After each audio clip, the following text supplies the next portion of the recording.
Chapter 596. When Li Wanyu saw that Pai Lupi actually came personally, he was somewhat surprised. "Uncle, why did you come personally?" Pai Lupi glared at him with dissatisfaction. "Nonsense! You already had Jita transfer the Jinwu guards here. How could he not inform me? Quickly speak. What is it that made you transfer the Jinwu guards here? If you don't give me a satisfactory answer, don't blame me for carrying out the family law today."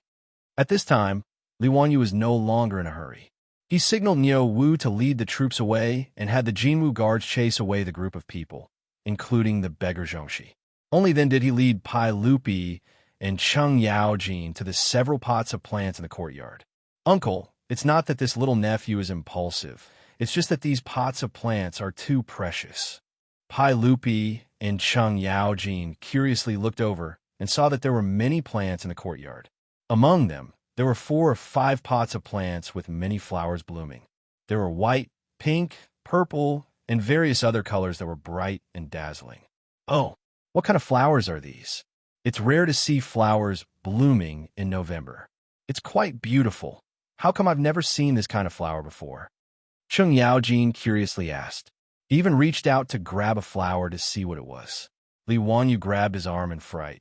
"Uncle Cheng, you can't touch it. This is the life of the common people." "What?" Cheng Yaojin was so frightened by his words that his hand trembled. He asked in disbelief, "You little bastard, what did you say? This is just a pot of plants. What nonsense are you talking about?" Pai Lupi was also stunned.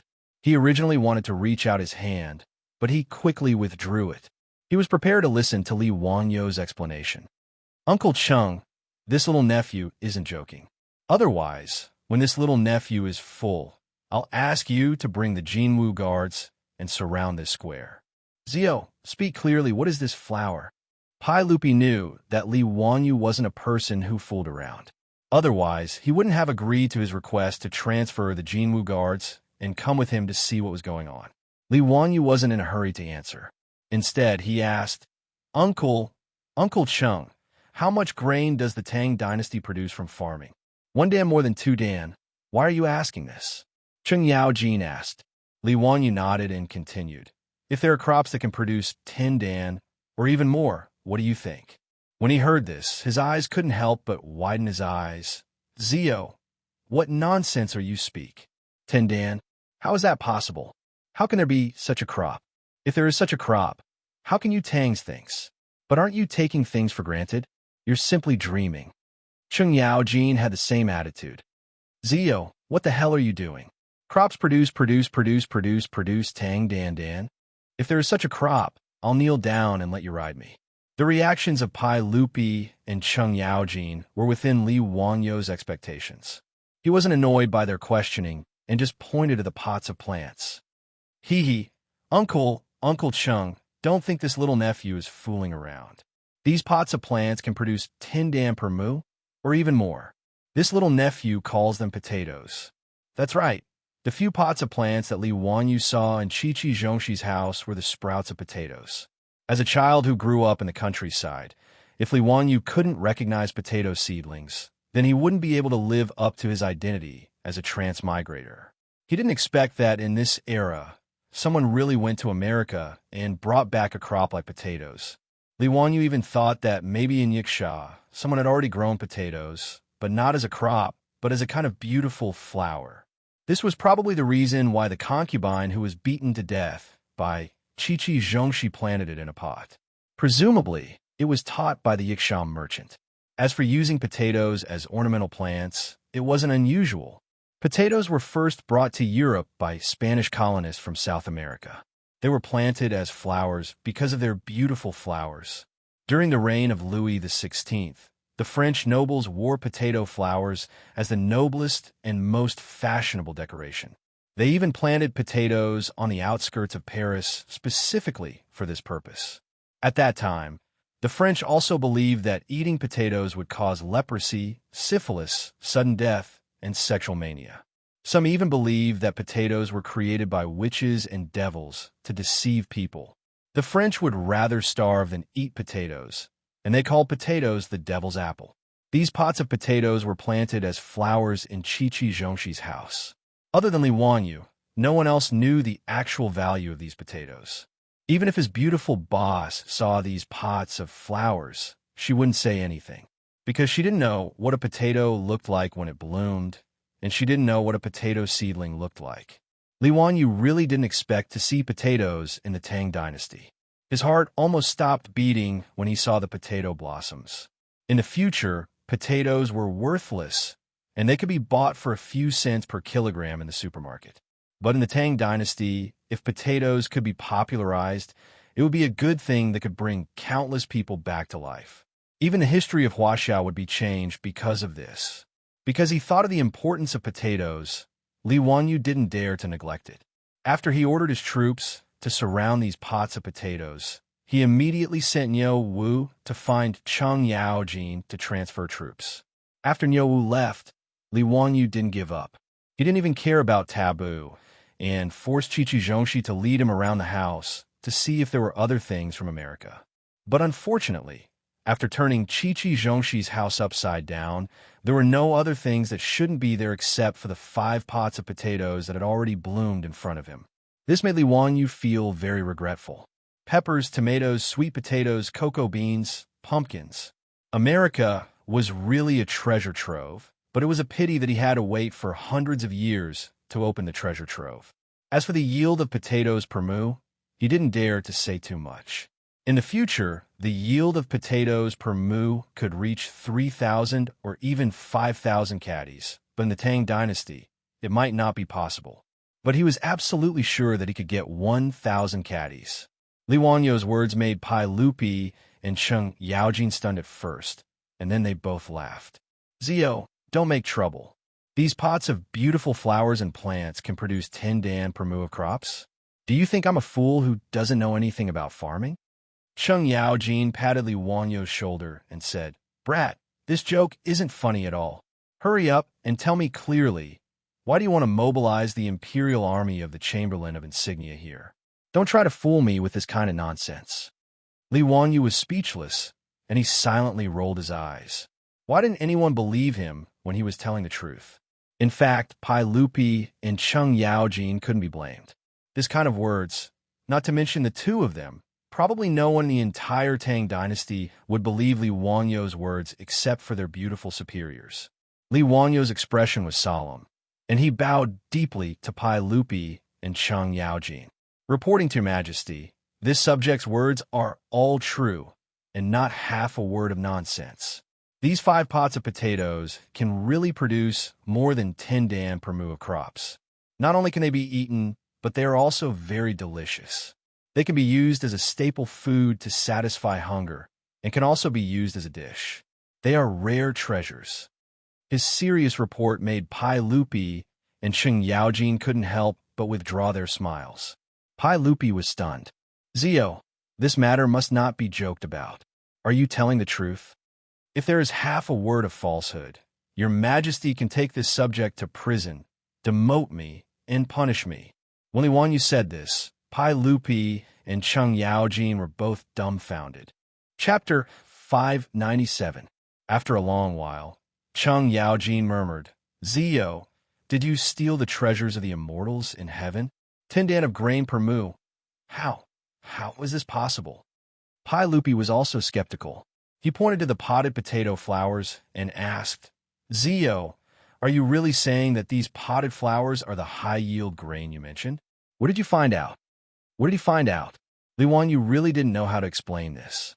However, since Pai Lupi, Feng Xianling, and the others all thought that he might be the reincarnation of an ancient great power, then he could continue to use this excuse to fool them.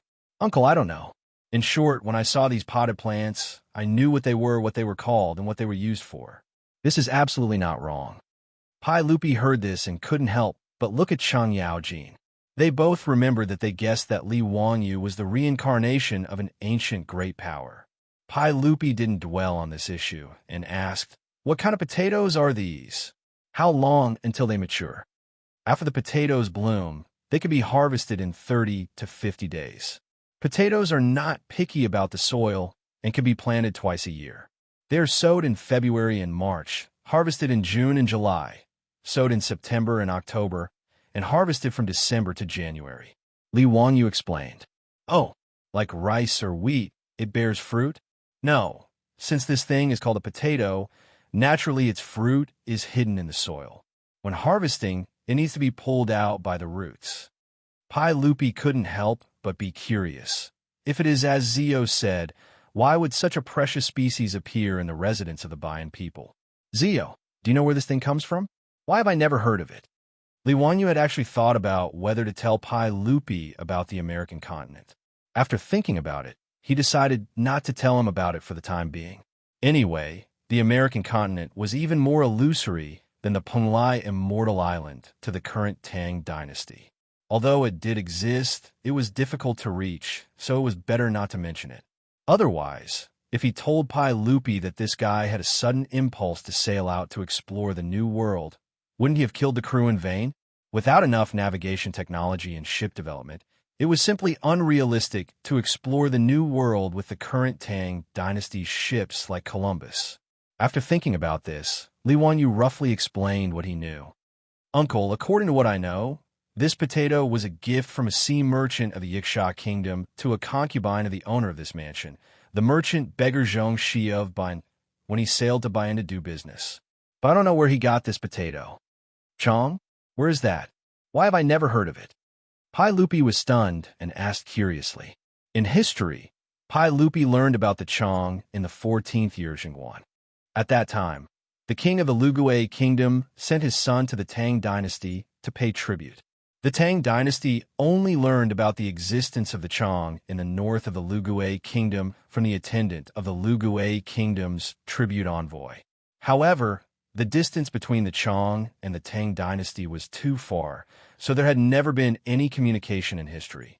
Li Wanyu explained the location of the Chong to Pai Lupi, which made Pai Lupi and Cheng Yaojin speechless. It was hard for them to imagine that there was a kingdom in the distant and cold north. After no longer thinking about the origin of the potato, Pai Lupi walked around the 5 pots of potatoes a few times with his hand behind his back and said, "Since this potato is so precious, I will immediately ask the Imperial Army to move it away and send it to the Agriculture Temple. I will order people to take good care of it. In a month's time, we will know whether what you said is true or false. If it is true, I will definitely record it as a great merit for you." If it was true, Pai Lupi felt that it would not be excessive to immediately confer Li Wanyu the title of prince. In an agricultural society, food was the key to a country's prosperity. It was also the embodiment of a country's strength. Pai Lupi did not think that Li Wanyu asking the Imperial Army to come was inappropriate. It was natural for them to be nervous about such an important crop. Although Li Wanyu's words were without proof, Pai Lupi did not dare to fully believe it because he had not seen it with his own eyes. However, since Li Wanyu had already said so, he had no choice but to believe it. No matter what, the truth would be revealed in a month's time. Li Wanyu quickly said, "Uncle, the Agriculture Temple does not have any experience in taking care of potatoes. To be on the safe side, why don't you give me 2 pots and let me take care of them in Dingzhou village in case of any accidents? Uncle, what do you think?" Okay. Pai Lupi felt that it was reasonable and naturally nodded in agreement. Under the command of Cheng Yaojin, the Imperial Army of the Golden Guards carefully moved away the 5 potted pots with potatoes. As for Chi Zhongxi, whether it was Li Wanyu, Pai Lupi, or Cheng Yaojin, they did not seem to have any intention of asking for his opinion. Moreover, they did not have any thoughts of compensating or rewarding him for taking away the pots of potatoes. Pai Lupi and Cheng Yaojin felt that it was natural, not to mention that the owner of this house was from Bayan. As for Li Wanyu, he was dissatisfied with Chi Zhongxi for beating his poor concubine to death. Speaking of which, the one who had the greatest credit for discovering the potatoes was that poor concubine. However, because she followed Chi Zhongxi's instructions and served the Yiksha kingdom's merchants, she was unexpectedly beaten to death after being infected with syphilis. She truly deserved to die. Li Wanyu still found it hard to accept that this attitude of treating human life as nothing. He also did not feel that the concubine deserved to die. As such, he did not have any intention of rewarding Chi Zhongxi. After the Imperial Army moved away the pots of potatoes, the Imperial Army surrounded Pai Lupi, Cheng Yaojin, and Li Wanyu and left Qi Zhongshi's residence like a tide. Even now, Qi Zhongshi, the Bayan, did not know what had happened, and he did not dare to ask. After sending Peng Yuankue away, Qi Zhongshi immediately ordered people to close the door. For a long time, he did not dare to take half a step out of his residence. Many years later, Qi Zhongshi followed the caravan and passed by a field. When he saw the blooming flowers in the field, he felt that they were very familiar. After thinking about it, he remembered that they were the same as the pots of flowers that Huxian County Count had taken away from his residence. He found a farmer and found out that these flowers were the potatoes that he and the others loved to eat the most. At this point, Qi Zhongshi suddenly realized what had happened in his residence that evening a few years ago. Putting aside the fear in Qi Zhongshi's heart, Li Wanyu was too lazy to continue staying in Chang'an City. After saying goodbye to Pai Lupi and Cheng Yaojin, Li Wanyu simply led the Imperial Army that was escorting the potted potatoes out of Chang'an City and returned to Dingzhou village before the city gates closed. A large group of Imperial Army soldiers escorting their Langjun back to the residence scared the villagers of Dingzhou village and the old housekeeper Li Heng. His beautiful superior hurriedly came out to greet him and saw Li Wanyu anxiously instructing everyone to move 2 pots of flowers into the castle. He was going to send them to the top of the castle that faced the sun to be cultivated. He also arranged for guards to guard the 2 pots of flowers 24 hours a day. His beautiful superior was naturally confused. She looked at the 2 pots of flowers for a long time and did not understand what was going on. Wanyu, what are you doing? Why are the 2 pots of flowers so nervous? Hee, Chanqing, do you know what kind of plants these 2 pots of flowers are? The beautiful superior shook her head. The flowers were quite beautiful, but they were not common flowers in the flower shops of the modern era. She did not recognize them. Li Wanyu moved closer to her ear and softly said 2 words, potatoes. 2 simple words, but the beautiful superior felt as if she had been struck by lightning. She froze for a long time before looking at him in disbelief. Are you sure? Aren't potatoes in America? How did you find them? Li Wanyu burst out laughing and proudly described the events that had taken place today. Just as he was waiting for the beautiful superior to praise him, he saw the beautiful superior take a few steps back in disgust. So disgusting. You actually came in contact with a syphilis patient? Stay away from me and go take a bath. Li Wanyu was speechless. Damn, a woman with mysophobia. Chapter 598. During this period of time, Li Wanyu was in a really good mood. Zhang Baozong kept his word and really went to the Xianwei temple to kowtow to Sun Simiao. Actually, this was not an insult to him. After all, Sun Simiao was almost 90 years old and was close to becoming a famous person. Although Zhang Baozong was 70 years old, in front of Sun Simiao he was just a kid. Previously, when he spoke rudely to Sun Simiao, the old priest was too lazy to argue with him. He just treated him like an ignorant kid. There was no choice. Living for a long time was an asset. Not to mention the Tang dynasty, even in the future, people who were 100 years old were not common. The country with the longest average life expectancy was only 82 years old. It was not surprising for the 90-year-old Sun Simiao to take in a 70-year-old disciple. Since their teacher was Sun Simiao's disciple, the disciples of the Zhang family could only kowtow to him. There was no choice. In this era, the teacher was the most important. After Li Er discussed with Cheng Yaojin, Li Jing, Qin Xiong, and Yuqi Jingde, these big shots in the military, they all felt that the ambulance soldiers that Li Wanyu had proposed that day were good things. They could greatly reduce the percentage of soldiers who were injured or even killed in battle. After all, in the era of cold weapons, most of the injured could recover as long as the bleeding was stopped and treated in time. This was not just a matter of 1 + 1 = 2. For every soldier who was injured or killed, there would be 1 more veteran soldier. The so-called veteran soldiers were just soldiers who had been through many battles and were lucky enough to survive.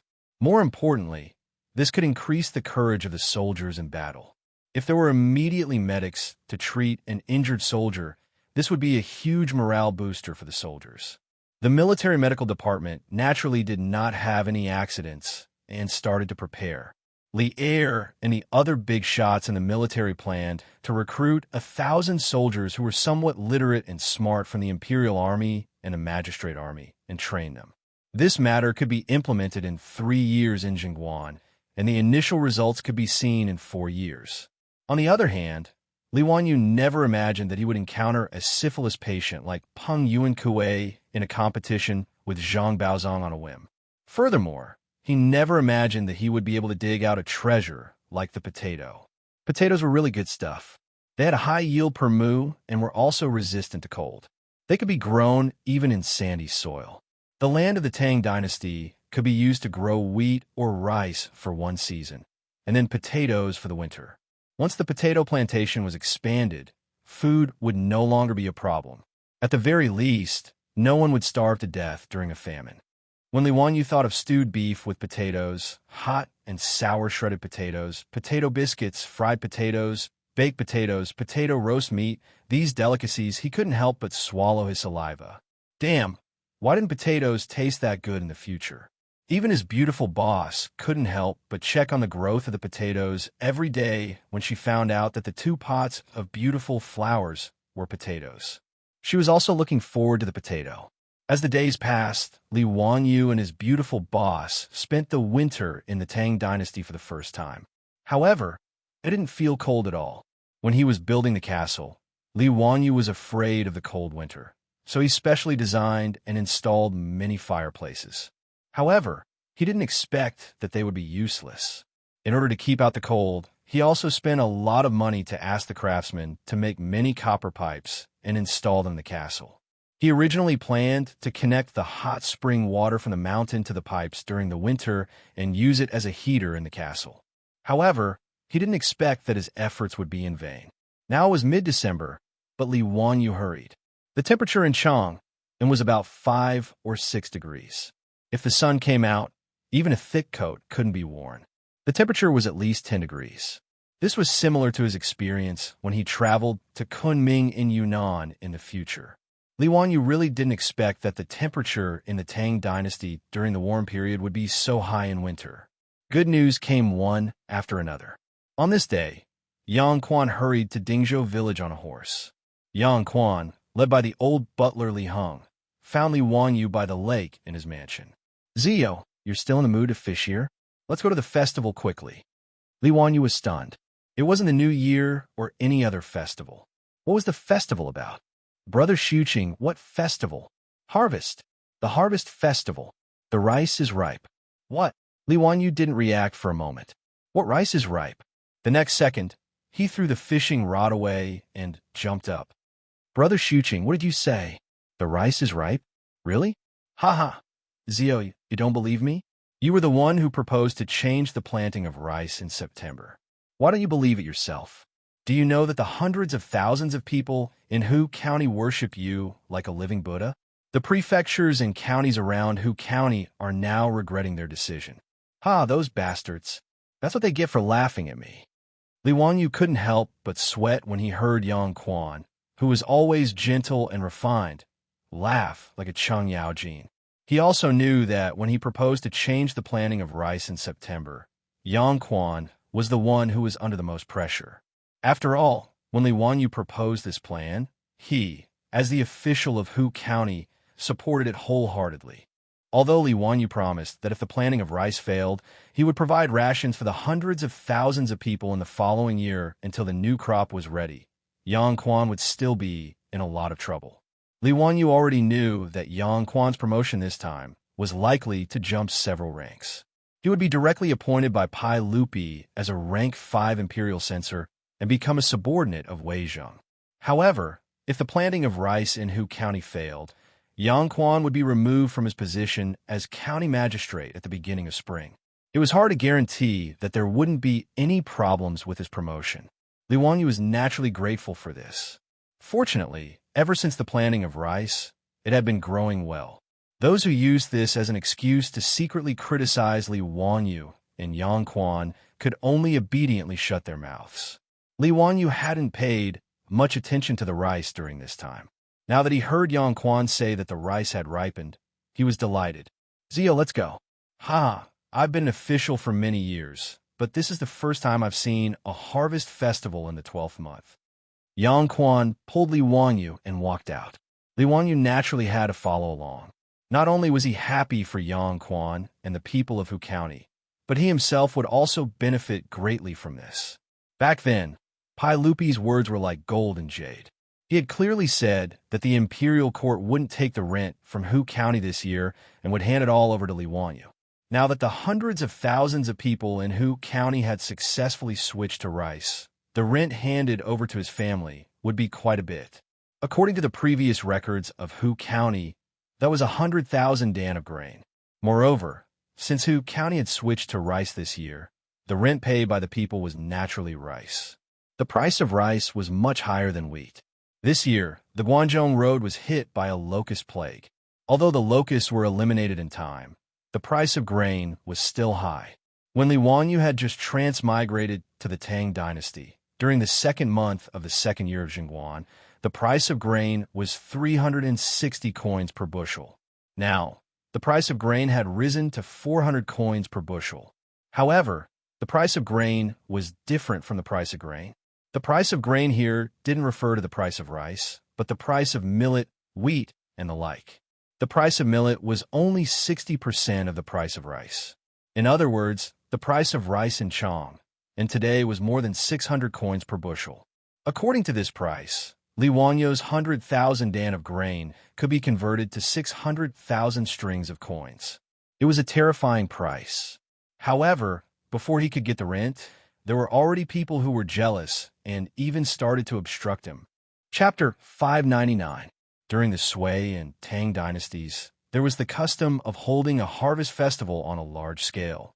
Depending on the maturity of the crops, the time of the harvest festival varied as well. However, it was generally held in the 10th month of autumn. After harvesting, tasting, and storing the crops, a corresponding ceremony would be held to pray to the gods and ancestors for a smooth harvest and for a bountiful harvest in the coming year. The imperial family would also pray to the gods and the heavens on the winter solstice, praying for good weather in the coming year and for the people to have enough food and clothing. Even though there was a plague of locusts this year, the harvest festival was still held. Only Hu County did not hold one. This was very normal. At the time, the fields in Hu County were still green, so how could they hold a harvest festival? Thus, at the end of the year, when the crops were ripe, the harvest festival of the second year of Jingguan began. When Li Wanyu and Yang Quan rode back to Hu County, they were shocked to find that the entire county had become a sea of joy. Before they even entered the county, they could see that both sides of the road were filled with people preparing to enter the county to participate in the harvest festival. The black mass of heads caused Li Wanyu to involuntarily click his tongue. He had never seen so many people outside of the train stations during the spring festival. This was the first time Li Wanyu had seen such a lively scene in the Tang dynasty. He found it quite interesting and chatted with Yang Quan on horseback.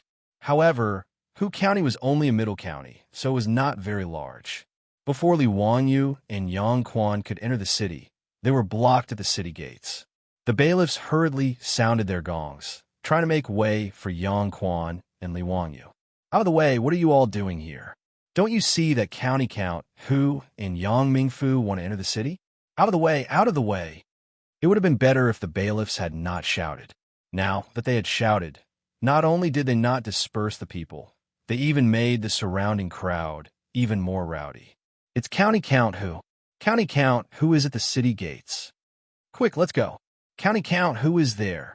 Mother of my child, let's go to the city gate. County Count Hu Xian is there. Following which, the crowd formed by countless commoners rushed towards the city gate where Li Wanyu and Yang Quan were. Li Wanyu's forehead was dripping with sweat as he watched the dense mass of people rushing towards him.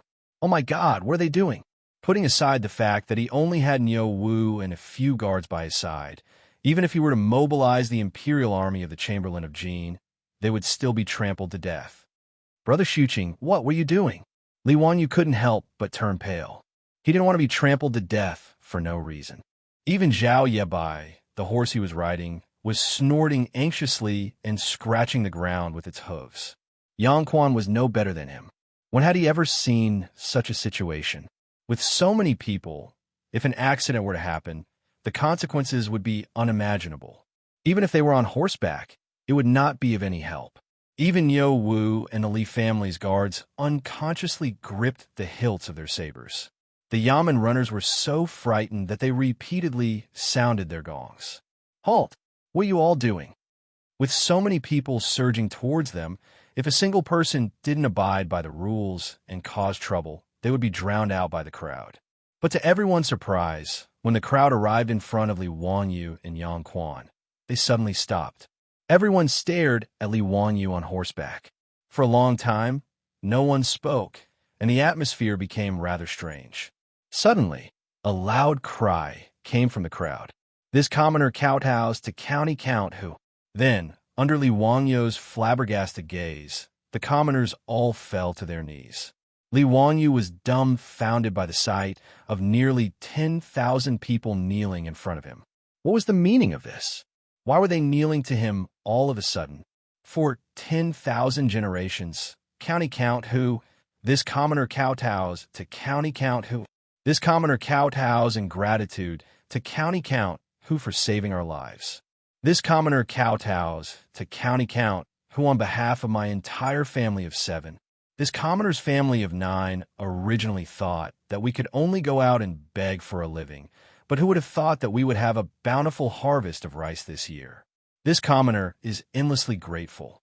This commoner kowtows to County Count Hu. Tao Ancestor, please bless County Count Hu with a long life of 100 years.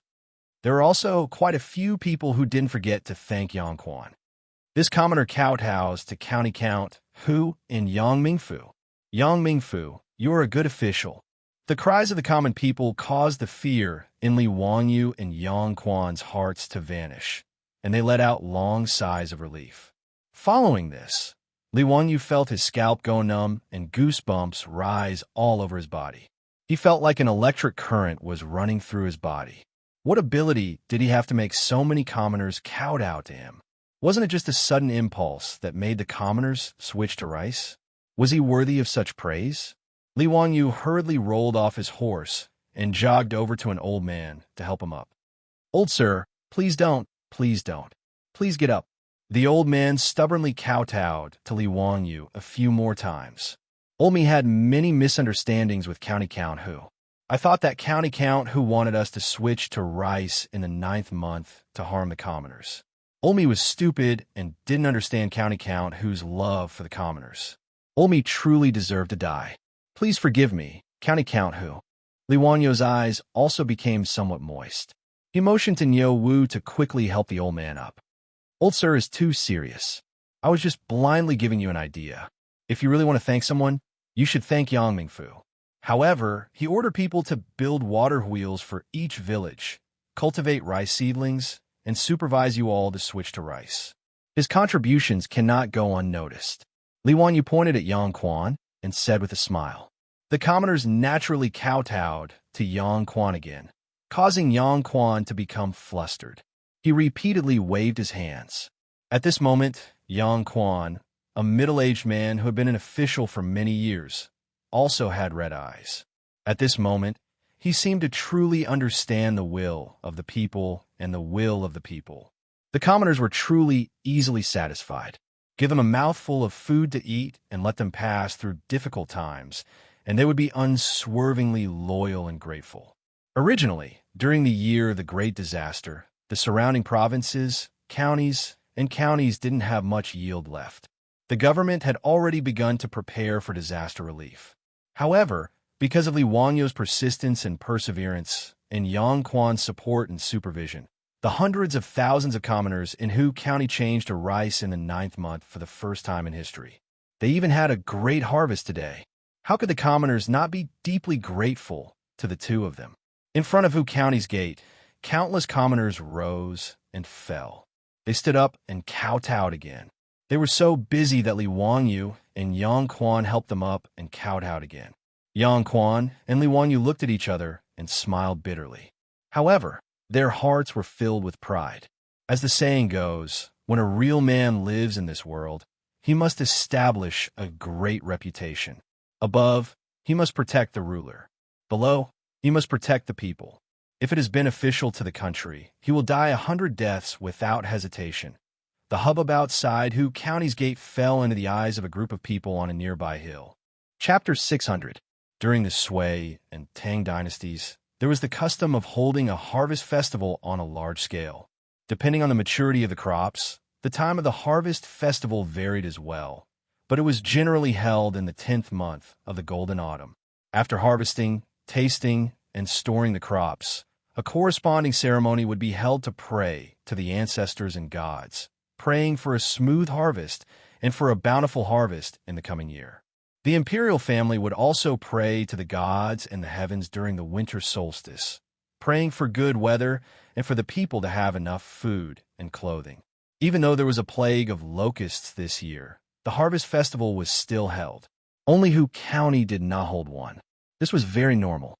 At the time, the fields in Hu County were still green. So how could they hold a harvest festival?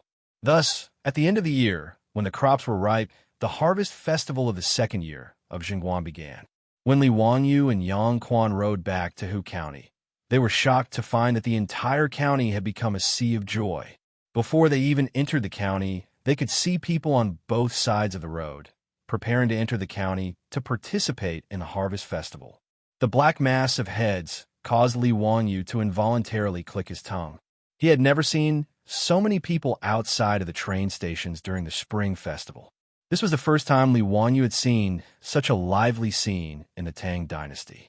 He found it quite interesting and chatted with Yang Quan on horseback. However, Hu County was only a middle county, so it was not very large. Before Li Wanyu and Yang Quan could enter the city, they were blocked at the city gates. The bailiffs hurriedly sounded their gongs, trying to make way for Yang Quan and Li Wanyu. Get out of the way, what are you all doing here? Don't you see that County Count Hu and Yang Mingfu want to enter the city? Get out of the way. All of you, get out of the way. It would have been better if the bailiffs had not shouted. Now that they had shouted, not only did they not disperse the crowd, but they also made the crowd even more noisy. It's County Count Hu. County Count Hu is at the city gates. Quick, let's go. County Count Hu is there. Mother of my child, let's go to the city gate. County Count Hu Xian is there. Following which, the crowd formed by countless commoners rushed towards the city gate, where Li Wanyu and Yang Quan were. Seeing the black mass of people coming towards him, Li Wanyu's forehead was soaked with a few drops of sweat. Oh my God, what are they doing? Putting aside the fact that he only had Niu Wu and a few guards by his side, even if he were to mobilize the imperial army of the Chamberlain of Jin, they would still be trampled to death. Brother Xuqing, what are you doing? Li Wanyu couldn't help but turn pale. He didn't want to be trampled to death for no reason. Even Zhao Yebai, the horse he was riding, was snorting anxiously and scratching the ground with its hooves. Yang Quan was no better than him. Why had he ever seen such a situation? With so many people, if an accident were to happen, the consequences would be unimaginable. Even if they were on horseback, it would not be of any help. Even Niu Wu and the Li family's guards unconsciously gripped the hilts of their sabers. The Yamen runners were so frightened that they repeatedly sounded their gongs. Halt! What are you all doing? With so many people surging towards them, if a single person didn't abide by the rules and cause trouble, they would be drowned out by the crowd. But to everyone's surprise, when the crowd arrived in front of Li Wanyu and Yang Quan, they suddenly stopped. Everyone stared at Li Wanyu on horseback. For a long time, no one spoke, and the atmosphere became rather strange. Suddenly, a loud cry came from the crowd. This commoner kowtows to County Count Hu. Then, under Li Wanyu's flabbergasted gaze, the commoners all fell to their knees. Li Wanyu was dumbfounded by the sight of nearly 10,000 people kneeling in front of him. What was the meaning of this? Why were they kneeling to him for no reason? County Count Hu, Marquis Hu, for 10,000 generations, this commoner kowtows to County Count Hu. This commoner kowtows to County Count Hu for saving our lives. This commoner kowtows to County Count Hu on behalf of my entire family of 7. This commoner's family of 9 originally thought that we could only go out and beg for a living, but who would have thought that we would have a bountiful harvest of rice this year? This commoner is endlessly grateful. This commoner kowtows to County Count Hu. Tao ancestor, please bless County Count Hu with a long life of 100 years. Quite a few of them didn't forget to thank Yang Quan. This commoner kowtows to County Count Hu in Yang Mingfu. Yang Mingfu, you're a good official. The cries of the common people caused the fear in Li Wangyu and Yang Quan's hearts to fade away, and they let out long sighs of relief. Li Wangyu felt his scalp go numb and goosebumps rise all over his body. He felt like an electric current was running through his body. What ability did he have to make so many commoners kowtow to him? Wasn't it just a whim that made the commoners switch to rice? Was he worthy of such praise? Li Wangyu hurriedly rolled off his horse and ran to an old man to help him up. Old sir, you can't do this, you can't do this. Please get up. The old man stubbornly kowtowed to Li Wangyu a few more times. Old me had many misunderstandings with County Count Hu. I thought that County Count Hu wanted us to switch to rice in the 9th month to harm the commoners. Old me was slow-witted and didn't understand County Count Hu's love for the commoners. Old me truly deserved to die. Please forgive me, County Count Hu. Li Wangyu's eyes also became somewhat moist. He motioned to Nyo Wu to quickly help the old man up. Old sir, you are too serious. I was just blindly giving you an idea. If you really want to thank someone, you should thank Yang Mingfu. However, he ordered people to build water wheels for each village, cultivate rice seedlings, and supervise you all to switch to rice. His contributions cannot go unnoticed. Li Wangyu pointed at Yang Quan and said with a smile. The commoners naturally kowtowed to Yang Quan again, causing Yang Quan to become flustered. He repeatedly waved his hands. At this moment, Yang Quan, a middle-aged man who had been an official for many years, also had red eyes. At this moment, he seemed to truly understand the will of the people and the will of the people. The commoners were truly easy to satisfy. Give them a mouthful of food to eat and let them pass through difficult times, and they would be unswervingly loyal and grateful. Originally, during the year of the Great Disaster, the surrounding provinces and counties didn't have much yield left. The government had already begun to prepare for disaster relief. However, because of Li Wangyu's persistence and perseverance, and Yang Quan's support and supervision, the 100,000 commoners of Hu County were able to switch to rice in the 9th month for the first time in history. They even had a great harvest today. How could the commoners not be deeply grateful to the two of them? In front of Hu County's gate, countless commoners rose and fell. They stood up and kowtowed again. They were so busy that Li Wangyu and Yang Quan helped them up and kowtowed again. Yang Quan and Li Wangyu looked at each other and smiled bitterly. However, their hearts were filled with pride. As the saying goes, when a real man lives in this world, he must establish a great reputation. Above, he must protect the ruler. Below, he must protect the people. If it is beneficial to the country, he will die 100 times without hesitation. The hubbub outside Hu County's gate fell into the eyes of a person riding on a nearby hill. Chapter 601. Wahaha, Your Majesty, that brat Zio and that Yang Quan really surprised me. Planting rice in September actually succeeded? Cheng Yaojin's signature hoarse voice boomed. The group of people on the hillside outside the county town of Hu County was naturally Li heir and a group of important officials of the court.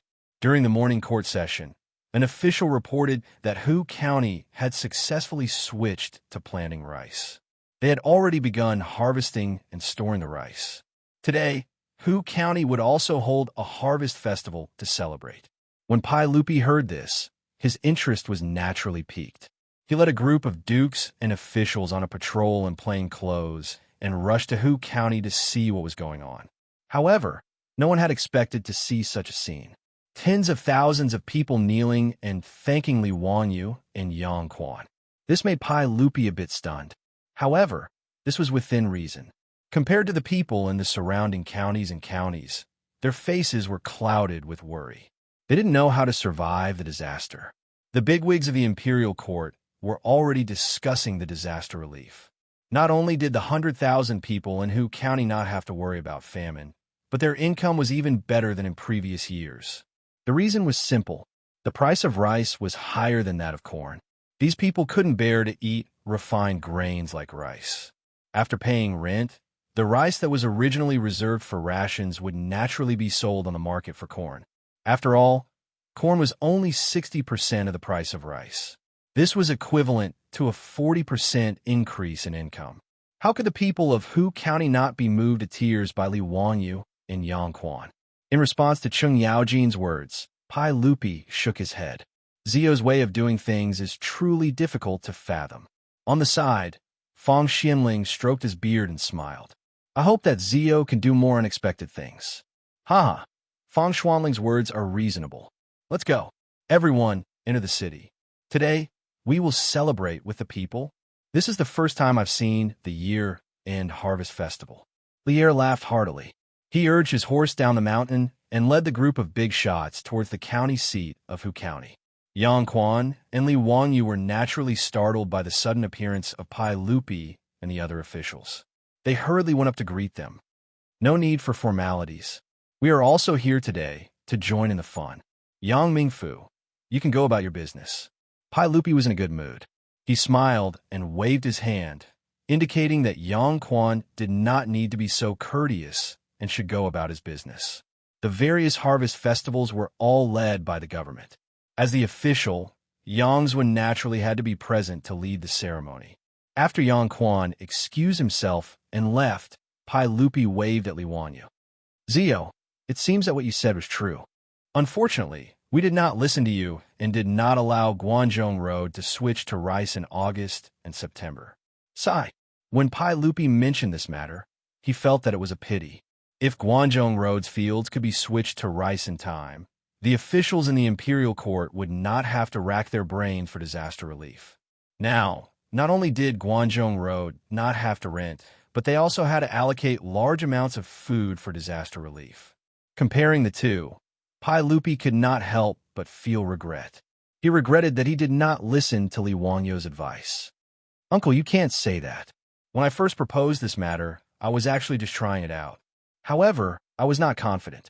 Today, I was just lucky that it succeeded. Now that I think about it, if Uncle and the other officials had agreed to switch to rice in Guanzhong Road, the consequences would have been even more serious if it failed. As they say, in order to govern a big country, one has to be careful. Uncle and the other officials were not wrong. Li Wanyu's words made Fang Xianling, Du Ruhui, Zhang Sunwuji, and the others nod their heads. These were the words of an old man.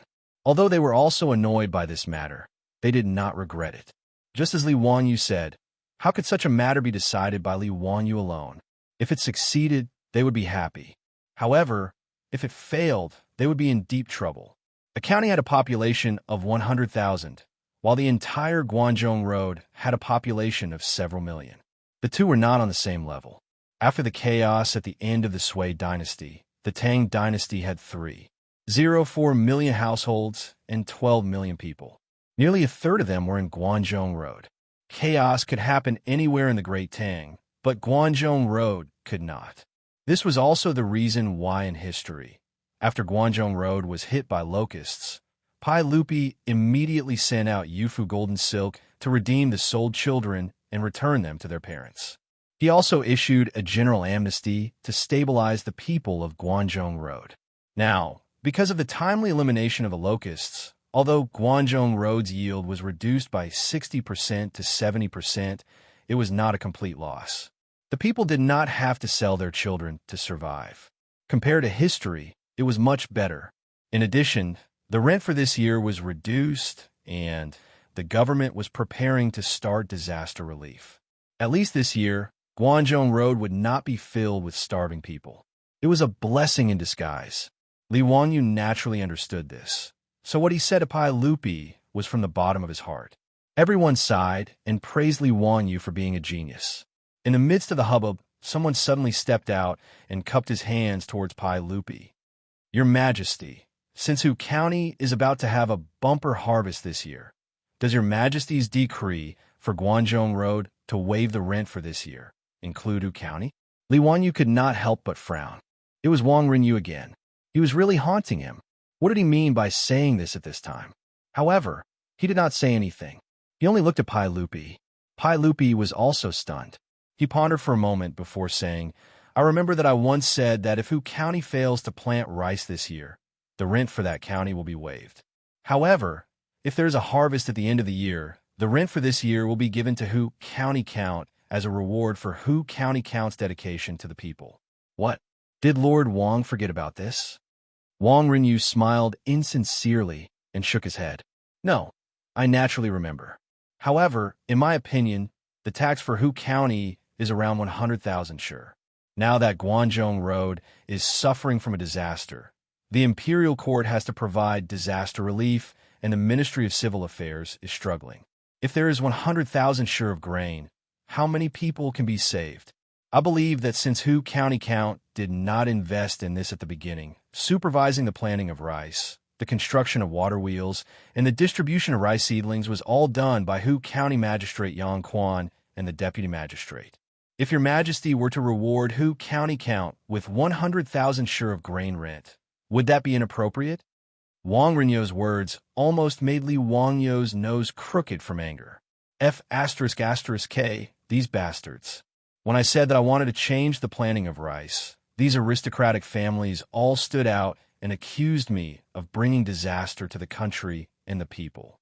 Now that there is a bumper harvest, they actually want to interfere. They are not human. In reality, Li Wanyu did not plan on taking the 100,000 sure of grain rent. He did not lack money, so he was willing to use the grain to do good deeds. As the saying goes, if you are poor, you should take care of yourself. If you are rich, you should help the world. Now that Li Wanyu had money, of course he was willing to use it to do good deeds and help the people. Originally, he had been thinking about using the 100,000 sure of grain to the newly established Wanyu Charity Hall to help the people of Guanzhong Road. However, if he donated it, it would be different from Wang Renyu stealing the grain that belonged to him. How could Li Wanyu let this old thief succeed? Li Wanyu laughed coldly. No, Lord Wang is wrong. Chapter 602. Wang Renyu sneered and glanced at Li Wanyu. What? Does County Count who think I'm wrong? Or does County Count who not want to part with the 100,000 dan of grain? I'm thinking for the common people. If County Count who doesn't want to part with the grain, that's fine. I'm just asking for the common people to share His Majesty's burden. The common people are crying piteously for food, and we have received His Majesty's favor. How can we turn a blind eye and not hear? His words sounded righteous and concerned for the common people, but Li Wanyu inwardly cursed. This kind of pseudo-moral guardian was indeed equally shameless, and the degree of shamelessness was the same. Li Wanyu was sure that if he said that he was unwilling, the aristocratic families would definitely ruin his reputation among the common people. They would say that he was rich but heartless, that he was extravagant, and that he was an evil person who was indifferent to the common people. If he was pressured by morality and agreed not to take the land rent, that would be even better. Not only would Li Wanyu have work for nothing, but Wang Renyu would also be able to claim that he was asking for the common people. He would be able to get 100,000 dan of grain from Li Wanyu to help the common people, and he would be able to raise the reputation of the Taiyuan Wang clan. Neither side would be at a disadvantage. All he had to do was talk. All the big shots naturally understood this, and they couldn't help but secretly curse Wang Renyu for being shameless. Even Pai Lupi inwardly shook his head. He felt that the Taiyuan Wang clan's table manners were too unsightly. Cheng Yaojin glared at Wang Renyu with his bell-sized eyes. However, at this moment, even Cheng Yaojin couldn't say anything. After all, Wang Renyu had said that he was doing this for the common people. Li Wanyu already had a countermeasure, and he was even planning to dig a hole for Wang Renyu to jump into. However, Li Wanyu slowly shook his head. No, Lord Wang, these words are wrong. It doesn't matter if I take the land rent or not, but I can't harm His Majesty. Nonsense. What does this have to do with His Majesty? How is it not related? His Majesty is the Emperor. How can he go back on his words? Was His Majesty's reputation only worth 100,000 dan of grain? You want His Majesty to take back his order for the sake of 100,000 dan of grain. In this way, does His Majesty's words not count? Lord Wang, what are you up to? Li Wanyo's rebuke made Wang Renyu somewhat at a loss as to how to answer. The emperor's words were naturally the golden rule. He didn't dare to say in front of Pai Lupi that Pai Lupi's words didn't count. Wouldn't that be disloyal? Wang Renyu simply snorted coldly and said no more. Li Wanyu cupped his hands towards Pai Lupi and said, "Uncle, back then you said that you would hand over the land rent in Hu County to me. Will I be able to do with the land rent as I wish?" Pai Lupi stroked his beard and smiled. "Of course. Zio, you don't have to worry. You deserve the 100,000 dawn of grain rent. Back then, if it weren't for your guarantee and your willingness to bear a year's worth of food for the 100,000 people in Hu County after the failure of the rice transplanting, how could there be today's harvest? Therefore, the 100,000 dan of grain rent will naturally be given to you. You don't have to worry about this. As for how you want to deal with it, that is your own matter. I and the court will not interfere." Li Wanyu bowed towards Pai Lupi as a ruler and subject. "I thank your majesty for your kindness. Thus, I will shamelessly accept the 100,000 dan of grain rent." Seeing Li Wanyu so unceremoniously accept the 600,000 dan of grain, Wang Renyu felt sick of it. However, he couldn't say anything. He could only think about how to smear Li Wangyo's name in the scholarly circles when he returned. Just as Wang Renyu was thinking, he heard Li Wangyu continue. "However, I was inspired by Lord Wang's words. I feel that as a subject, I should share your majesty's worries. Now that Guanzhong Road is suffering from a disaster, I am willing to do my best to resolve your majesty's worries. Therefore, I plan to donate the 100,000 dan of grain to the court and ask your majesty to use it to help the people." Pai Lupi and the others were stunned when they heard this. What was this? He was going to donate the 100,000 dan of grain? Pai Lupi couldn't help but wave his hand. "Zio, you don't have to do this. No, your majesty. What Lord Wang said just now is very reasonable. The people are crying piteously for food, and we are greatly indebted to the ruler. How can we turn a blind eye and not hear? Therefore, I am willing to donate the 100,000 dan of grain. I believe that I am not the only one who will do this. Lord Wang also thinks the same." Li Wangyu looked at Wang Renyu. Lord Wang, right? His words made Wang Renyu dumbfounded. How did he get blamed for this? Was that what he meant just now? He didn't want Pai Lupi to reward him with 100,000 dan of grain, but he didn't want Li Wangyu to donate the 100,000 dan of grain himself. The difference between the two was too great. Moreover, Li Wangyu, this bastard, had said such nice things. What did he mean by sharing the ruler's worries? If he wanted to donate the grain himself, then just donate it. What was the meaning of dragging him into it? Wang Renyu suddenly came to his senses, and cold sweat ran down his back. He couldn't help but turn his head and glare at Li Wangyu. Count who you don't talk nonsense. When did this old man ask you to..." He couldn't finish his sentence. He really didn't mean it that way before, but after Li Wangyu's words, it really did seem like he was the one who instigated Li Wangyu to donate the grain. Wang Renyu was being roasted on the fire. Li Wangyu didn't care about the 600,000 strings of grain and casually donated it. He even put Wang Renyu on a high pedestal. Then how could he say that he didn't mean it that way? Wouldn't that be slapping his own face? But if he tacitly agreed and Li Wangyu donated the grain, how could his Taiyuan Wang clan not donate? If it was just the Taiyuan Wang clan donating the grain, then it was fine. Donating a bit of grain wasn't a big deal. But the point was, if he were to donate as well, what would the other courtiers do? With Li Wangyu and Wang Renyu as precedents, would the others have to share the ruler's worries? Would they pretend not to see it? What was the difference between this and a company in the future forcefully distributing donations of love? In short, everyone would have to fork out their own money, but they would hate the person who suggested it.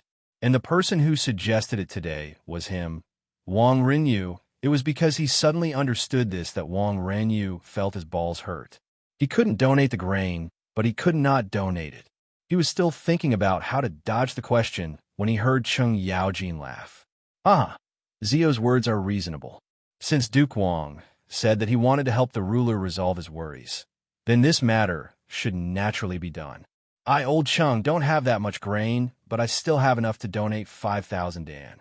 Your Majesty, I will donate 5,000 dan of grain to help the people of Guangzhou. Cheng Yaojin's words almost made Wang Renyu spit out a mouthful of blood. Wasn't this adding insult to injury? This time, he was really covered in yellow mud. Even if it wasn't shit, it was shit. Wang Renyu gritted his teeth and could only reply, "Your Majesty, I am also willing to donate 10,000 dan of grain to help the people of Guangzhou." His words caused the officials to raise their eyebrows.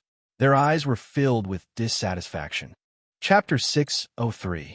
Pai Lupi glanced at Wang Renyu and then smiled at Li Wangyu. "Zio, since you have such a heart to serve the country and the people, how can I stop you? I approve of this matter." He then turned to Mita, who had been waiting by his side, and said, "Record the donations made by County Count Hu, Duke Liu, and Duke Wang. Tomorrow, publish it on the palace gate. I want the world to know about the righteous deeds of County Count Hu and the others." Yes, Mitoan naturally accepted the order. Pai Lupi's words made all the officials speechless. This Pai Lupi was indeed two-faced. On the surface, he was praising Li Wangyu and the others for their contributions, but in reality, he was warning them to donate as well. Otherwise, if the palace gates were to be copied, the faces of all the officials would turn ugly. If they did not donate, wouldn't they be scolded to death by the people of Guangzhou Path? "I will donate 500 dan of grain. I will donate 100 dan of grain. I will donate 1,000 dan." The officials could only donate different amounts of food to the imperial court according to their positions and the savings of their families. The officials looked at Wang Renyu with hatred. This bastard who harmed others without benefiting himself became even more so. They wanted to immediately go home and make a scarecrow and write Wang Renyu's name on it to vent their anger.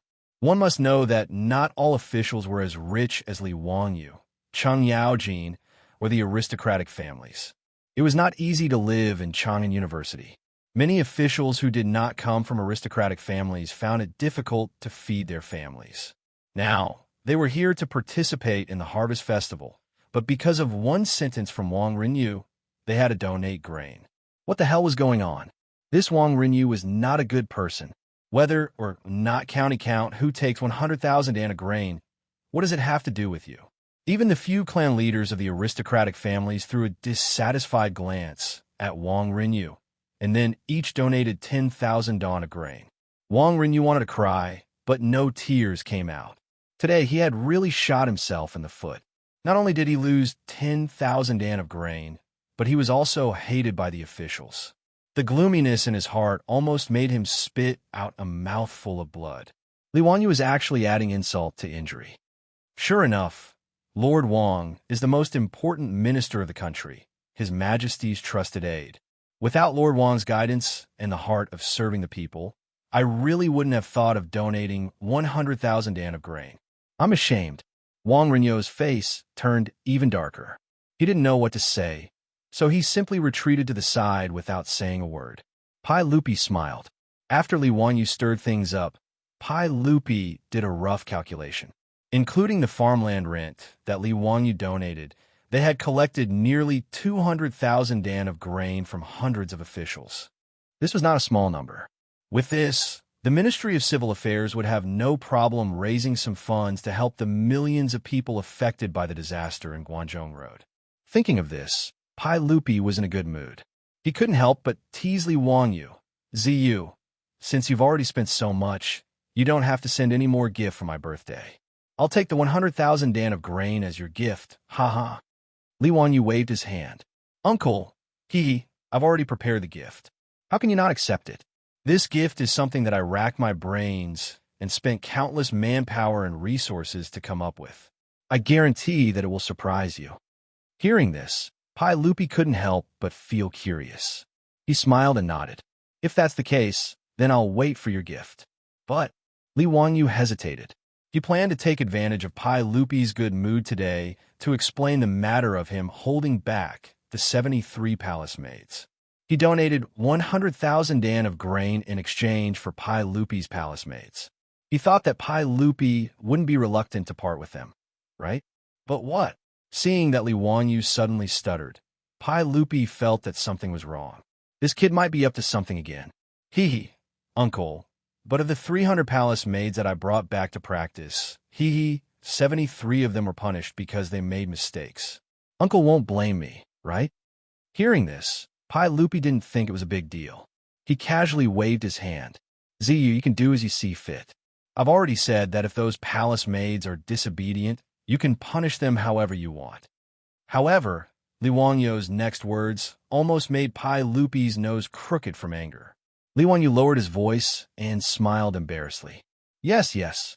Since Uncle has said so, I'm relieved. I've already punished the 73 palace maids that made mistakes. I've punished them by marrying them to my Fu and forbidding them from ever returning to the palace. What? Pai Lupi couldn't help but raise his voice. He pointed at Li Wanyu, who had an innocent expression. What did you say? What, Uncle? But I didn't punish them properly? Those 73 palace maids were unbearably vulgar. I felt that if they returned to the palace, they would be an eyesore. That's why I punished them by marrying them to avoid sending them back to the palace and disgusting Uncle. Pai Lupi took a few deep breaths to stabilize his mood. He suppressed the urge to slap the little bastard in front of him to death. No wonder he used the excuse of rehearsing for his birthday to borrow the 300 palace maids from the palace. It turned out that he was here to ambush him. This little bastard, he wanted to learn from his 3 kingdoms, where Liu Bei borrowed Jingzhou and didn't return it. He still has the nerve to say that my palace maids are unbearably vulgar. Does he have any shame? Pai Lupi really didn't want to continue arguing with Li Wanyu. He coldly snorted and didn't say anything. He turned around and left. Mita returned to the palace. Yes, Mita didn't hear the conversation between uncle and nephew, so he didn't understand. Wasn't His Majesty in a good mood just now? Why did he want to return to Chang'an? However, Pai Lupi said that he wanted to go back, so he naturally didn't dare to say anything. He could only immediately order someone to bring a horse over and help Pai Lupi onto the horse's back. On the horse's back, Pai Lupi used the horsewhip in his hand to point at Li Wanyu. He angrily said, "In a few days, if I don't see the surprise you mentioned, you will go to the censorate prison to report yourself." After Pai Lupi finished speaking, he whipped the horse and left. Mi Tuo and a group of palace guards naturally hurried to follow. Seeing this, although the officials didn't understand why Pai Lupi suddenly left, they also followed back to Chang'an. However, Cheng Yaojin didn't hurry to leave. Instead, he went to Li Wanyu and asked, "Zio, what did you say to His Majesty? What made him so angry?" Li Wanyu smiled and touched his nose. Hee, Uncle Cheng, nothing. Cheng Yaojin raised his big hand threateningly. "Are you going to say it or not?" Hee, it's really nothing. It's just that, it's just that I detained dozens of His Majesty's palace maids. Due to Cheng Yaojin's threat, Li Wanyu whispered to Cheng Yaojin that he secretly married 73 palace maids. Cheng Yaojin raised his head and laughed. Wahahaha, you're amazing. It's okay, I wanted to do this for a long time, but I'm not as bold as you. TSK. Others say that I'm a pain in the ass, but now it seems that this title should be given to you. Don't worry, when I go back to the censorate prison, I'll let Chumo and the others see you. Aha. Cheng Yaojin satisfied his curiosity, laughed, jumped on the horse's back, and chased after Pai Lupi. Li Wanyu was speechless. He raised 2 middle fingers in the direction of the old hooligan's receding figure as a sign of respect. The harvest festival didn't end because of the departure of Pai Lupi and the others. Li Wanyu didn't care what Pai Lupi thought. After all, what was done, so he could do whatever he wanted. Li Wanyu chuckled and threw this matter to the back of his mind. He led Niu Wu and the troops to find Yang Quan and joined the celebratory crowd in Hu County. It was very lively. Time passed in a flash, and it was the end of the second year of Jingguan. On the 22nd of December, it was the birthday of the great emperor of the Tang dynasty, Pai Lupi. Chapter 604. Pai Lupi's birthday was the most anticipated day of the imperial court. The reason was simple, a 3-day holiday. Civil servants in the Tang dynasty had a hard time. They had a break every 10 days, which was quite inhumane. Therefore, Li Erxiang's birthday was celebrated throughout the country, and there was even a 3-day holiday, which was what the ordinary officials liked the most. Speaking of which, celebrating Pai Lupi's birthday was quite simple. It was nothing more than a banquet for the officials, meeting the envoys from various countries and various officials sending gifts. However, Pai Lupi's descendants knew how to have fun. Not only did they celebrate their own birthdays, but they also shamelessly set their birthdays as national holidays. For example, Tang Xuanzong's birthday was set as Qinqiu Festival, Tang Suzong's birthday was set as Qianqing Festival, Tang Xinzong's birthday was set as Qianqing Festival, and so on. In short, Li Er's descendants could not compare to his ancestor in terms of civil and military skills, but in terms of shamelessness, they were far superior. Using the emperor's birthday as a birthday and having a celebration ceremony in the ceremony also started in the Tang dynasty. On Pai Lupi's birthday, there would be a banquet in the Taiji Palace. All officials of 4th or 5th rank and above were allowed to attend. Unlike ordinary people's birthdays, the Pai Lupi's birthday gifts were very simple. There were only two things, a golden mirror and a pouch. According to the old Tang book, kings and dukes present the golden mirror and pouch, and all the provinces in the world celebrate and have a 3-day holiday. The golden mirror was naturally not a mirror made of gold, but a bronze mirror. As for the pouch, it was just an accessory used to carry small items around the waist. In fact, it was a metaphor for the officials to bathe themselves in the king's grace. In other words, Pai Lupi's birthday gifts were only a few hundred bronze mirrors and a few hundred pouches. It was very pitiful. Not only did Pai Lupi not receive any gifts, but he also had to lose money. In addition to the banquet, Pai Lupi also had to participate in an archery competition with the officials. If he won, he would be rewarded, and if he lost, he would be punished with alcohol. When Li Wanyu found out about this archery ceremony, he couldn't help but feel depressed. Wasn't this king deliberately going against him? Was archery something that a jade-faced young man like him should know how to do? The archery ceremony was held in front of the martial virtue hall. A target was set 90 paces in front of the palace gates for Pai Lupi and the officials to shoot. However, the archery targets used in the Tang dynasty were not circular targets. Instead, they were made of various animal skins and were called ho. When Pai Lupi shot bear skins, they were called bear marquee. When the officials shot deer skins, they were called deer marquee. On the left and right sides of the target, there were also piles of arrows to block the arrows. This was naturally to prevent officials like Li Wanyu, who were careless, from shooting arrows and accidentally injuring others. It was Li Wanyu's first time participating in this kind of activity. Everything was new to him. Pai Lupi and the officials sat in front of the martial virtue hall. Taichung Temple began to play music. Everyone drank and enjoyed themselves. After 2 rounds of drinking, Mitua bowed to Pai Lupi and said, "Everyone, if there is a ceremonial bow, please shoot." "Yes, yes," Mitua ordered. The band played again. Pai Lupi stood up, took out his bow, and began to shoot. The arrows were not randomly shot. They had to match the rhythm of the music. After 4 arrows were shot, the music and the arrows stopped at the same time. Good. Uncle is indeed a god. Li Wanyu saw that Pai Lupi's arrows were all on the bear skins. He shamelessly began to clap and praise him. However, he attracted the attention of everyone.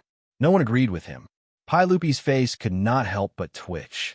He pretended that he did not hear anything. He ignored Mitua and turned back to his seat. Li Wanyu was puzzled. What did this group of officials mean? Pai Lupi's arrows hit the target. This was 100% accurate. Why didn't this group of people applaud? While he was puzzled, Cheng Yaojin, the old hooligan, slapped him on the shoulder and said, "Boy, I admire you very much.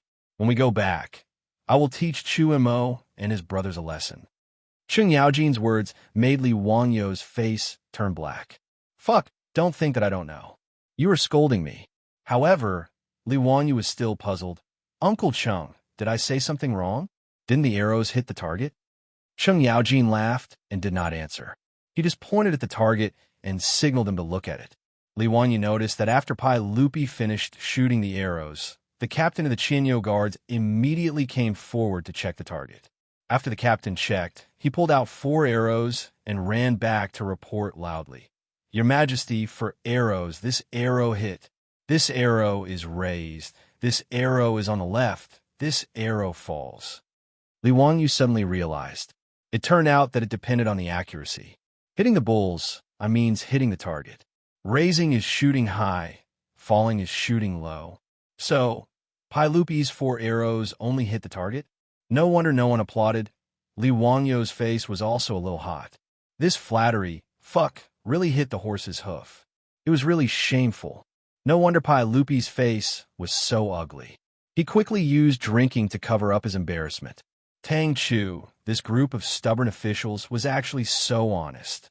They didn't even know how to praise Pai Lupi's 100% accurate shots. That captain of the Chinyo guards, didn't you see Pai Lupi's face turn black? You still seriously said this arrow is raised, this arrow falls. You really don't have eyesight. After Pai Lupi finished shooting, it was time for the officials to shoot one by one. They also shot 4 arrows to the rhythm of the music. It had to be said that among the officials, there were many people who shot better than Pai Lupi. Even if the dukes and generals were excluded, there were many civil officials who were not weak in archery. Even a calligraphy expert like Ouyang Sun actually hit the bullseye twice. Speaking of which, his results were better than Pai Lupi's. However, if there were good archers, there would naturally be people with good craftsmanship. Li Wanyu used penicillin to cure the pneumonia patient Xiaoyu. Xiaoyu belonged to the category of extremely bad archery. He was famous among the officials. When it was Xiaoyu's turn to shoot, one person stood out from the officials and laughed at Xiaoyu. Xiaogong, I specially made a new poem for you today. Would you like to hear it? Xiaoyu looked at the person who came and was so angry that his face turned black. He stomped his feet and scolded, Ouyang Sun, you bastard, you want to humiliate this old man again. Ouyang Sun was not angry and laughed, causing Pai Lupi and the officials to also laugh. Xiaoyu and Ouyang Sun had a close relationship. The ridicule between the two was just a joke between old friends. Pai Lupi did not forget to fan the flames. Ouyang Qing, read your poem and let us enjoy it. Haha, naturally. Your Majesty, how about listening to my poem? The title of the poem is to mock Xiaoyu. When Xiaoyu heard the title of the poem, he was so angry that he rolled his eyes. Needless to say, this old bastard friend wrote a poem to mock his archery. The strong wind blows the slow arrow. The weak hand controls the strong bow. One go high and high, should go west and go east. 10 times to the ground, 2 hands in the air. If you ask who this person is, it should be Song Gong. Song Gong was the Duke of Song, Xiaoyu. Ouyang Sun was dismissing his old friend Xiaoyu. The arrows missed, but the arrow that shot west flew east. After Ouyang Sun finished reciting the poem, Pai Lupi and the officials laughed. Xiaoyu shook his head speechlessly. He ignored everyone's ridicule and turned around to shoot. Li Wanyu also laughed with everyone. But after laughing, his face suddenly changed. Chapter 605. Li Wanyu's expression had changed because he had seen Xiaoyu's archery and thought to himself, damn, Xiaoyu, who had been mocked by the crowd and even mocked by Ouyang Sun, had shot 4 arrows crookedly, but at the very least they had hit the target. One of them had even barely hit the target.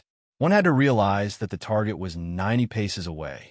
For an old man in his 60s like Xiaoyu to hit the target was truly not easy. But even so, Xiaoyu had been mocked by the crowd. So what about Li Wanyu?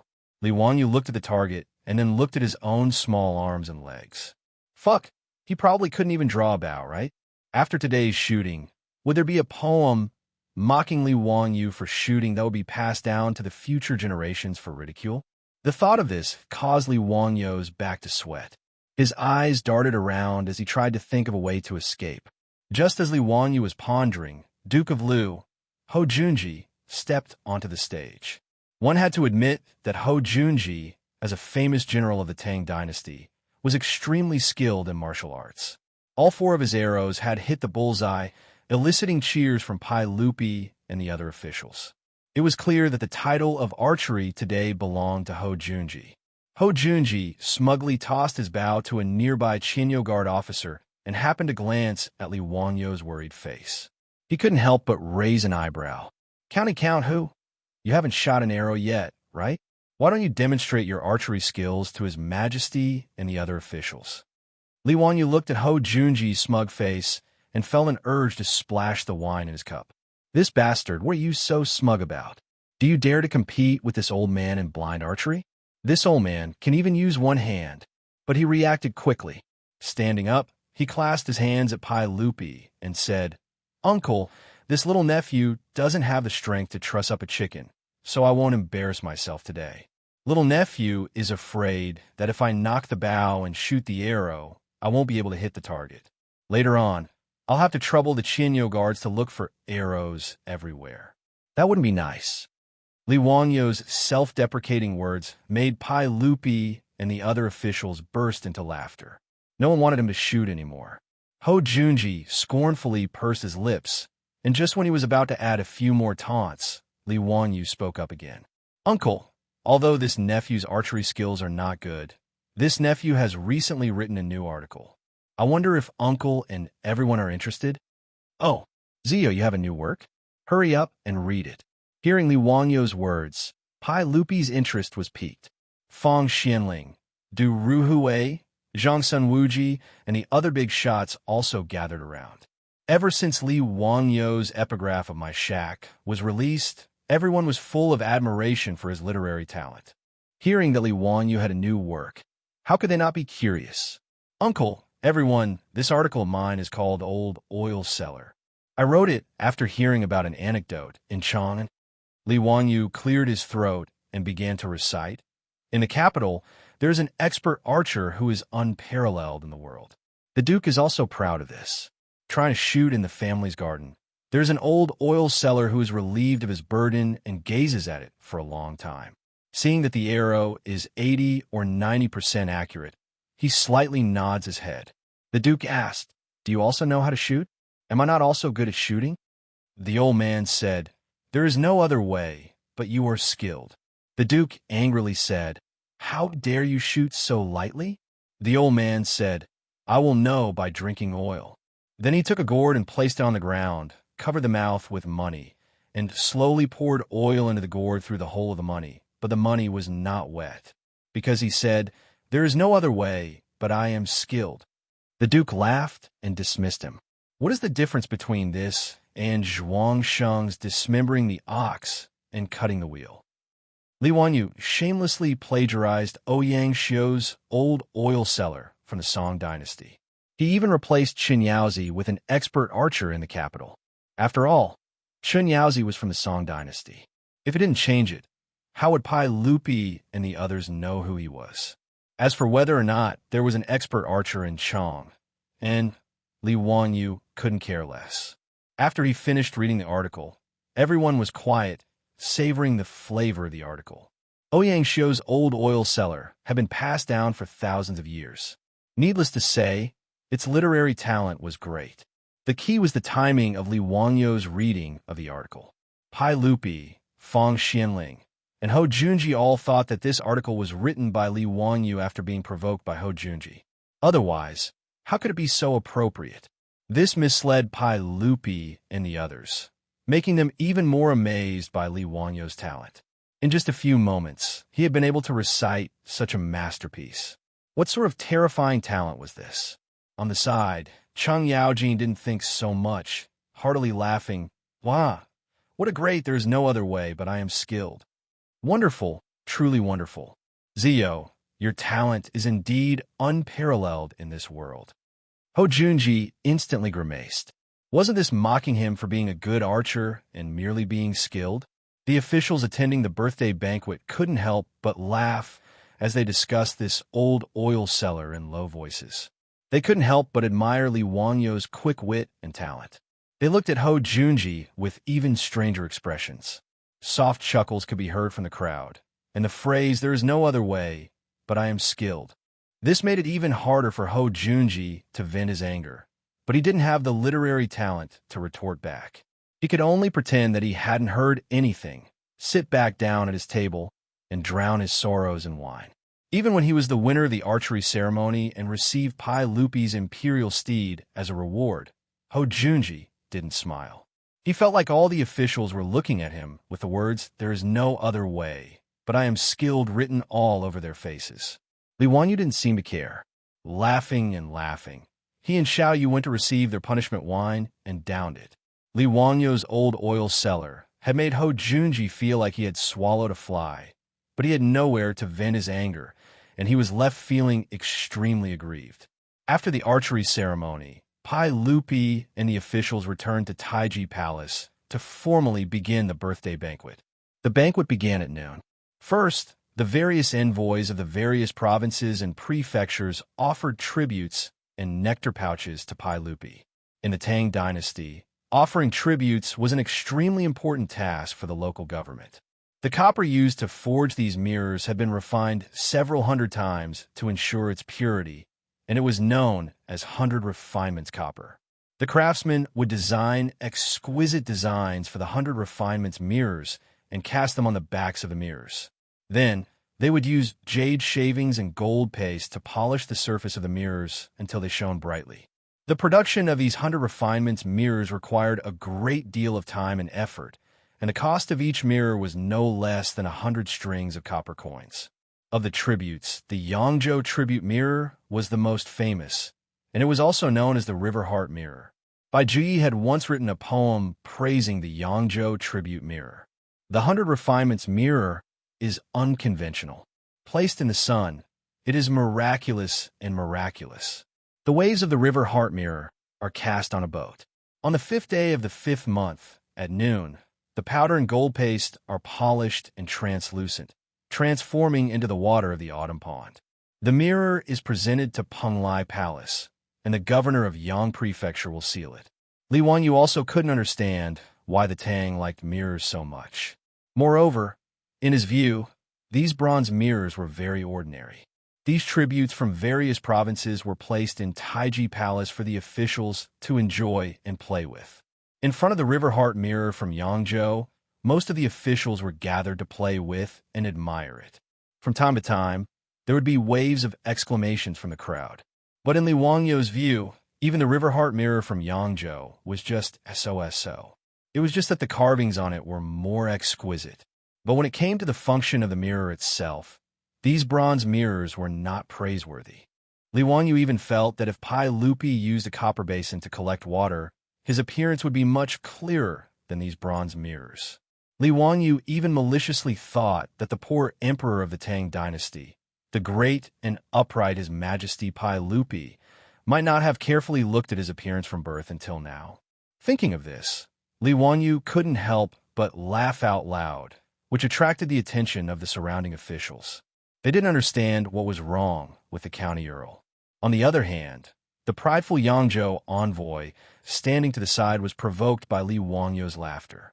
"Dare I ask County Earl who, is there any flaw in the River Heart mirror that my Yangzhou tribute mirror can make the County Earl laugh?" Li Wanyu was stunned. "What the hell are you talking about? I'm laughing at myself. What does it have to do with you?" Chapter 606. Li Wanyu was too lazy to respond to the Yangzhou emissary's dissatisfied questioning. He turned around and prepared to leave. The emissaries of the Tang dynasty were usually assassins or other high-ranking local officials. Their main purpose was to represent the province in participating in various ceremonial activities, dealing with local officials' examinations, bringing local tributes into the capital to participate in the imperial examinations, and conveying the will of the province. The Yangzhou emissary was a different one from Yangzhou, a lower 5th-rank official. Seeing that Li Wanyu was about to leave, the Yangzhou imperial envoy was still unwilling to let him go. He raised his voice and asked, "Dare I ask County Count who, is there any flaw in the River Heart mirror that my Yangzhou offered that made County Count who laugh? County Count who, please give me some pointers." His words naturally attracted the attention of many people in the hall. Even Pai Lupi, who was on the imperial staircase, looked over to see what was going on. Li Wanyu originally didn't want to be nosy.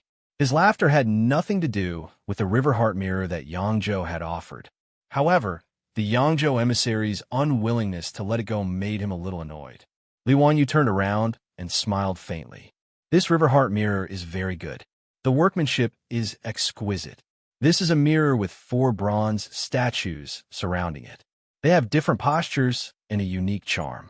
It can be said that it is cast in Guangling City, and the water caltrip flower comes out of a box.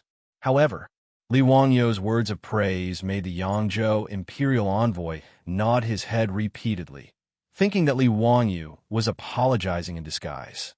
In particular, the phrase cast in Guangling City and the water caltrip flower comes out of a box made him so happy that his eyebrows jumped.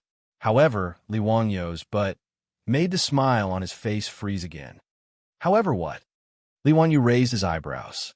However, you seem to have forgotten what the bronze mirror is used for. Oh, what does County Count Who mean? The Yangzhou emissary didn't understand. Li Wangyu was just about to answer that the most basic function of a mirror was to see people clearly. But just as he was about to speak, he suddenly saw Pai Lupi on the royal stairs and couldn't help but have a mischievous thought. If you use bronze as a mirror, you can fix your clothes. If you use ancient times as a mirror, you can know the rise and fall. If you use people as a mirror, you can see the gains and losses. Li Wangyu said seriously, "Do you still not understand the use of bronze mirrors?" What he said was purely a joke.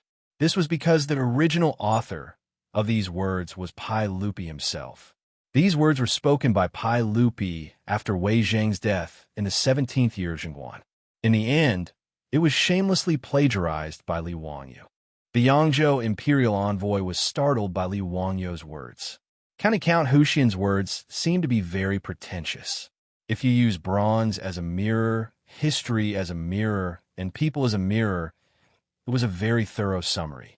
The surrounding officials were also shocked by Li Wangyu's words and began to lower their heads to ponder the meaning. When Li Er, who was on the imperial staircase, heard this, he quickly walked down the imperial staircase, extremely excited. "Good. Ziyu's words have touched the bottom of my heart. If you use bronze as a mirror, you can fix your clothes. If you use ancient times as a mirror, you can know the rise and fall. If you use people as a mirror, you can see the gains and losses. These three mirrors are truly wonderful." Li Wangyu secretly laughed in his heart. Wasn't Pai Lupi just saying nonsense? You said it yourself. I'm just helping you say it in advance. Me too all. Bring paper and brush. Pai Lupi repeated it a few times, but he still felt that it wasn't enough. He immediately called for me too all to bring paper and brush and wrote down the words himself. Good. These words are very good. Me too all. Frame these words for me and hang them in the legislative hall. I want to study them every day and reflect on myself 3 times. Pai Lupi continued to instruct.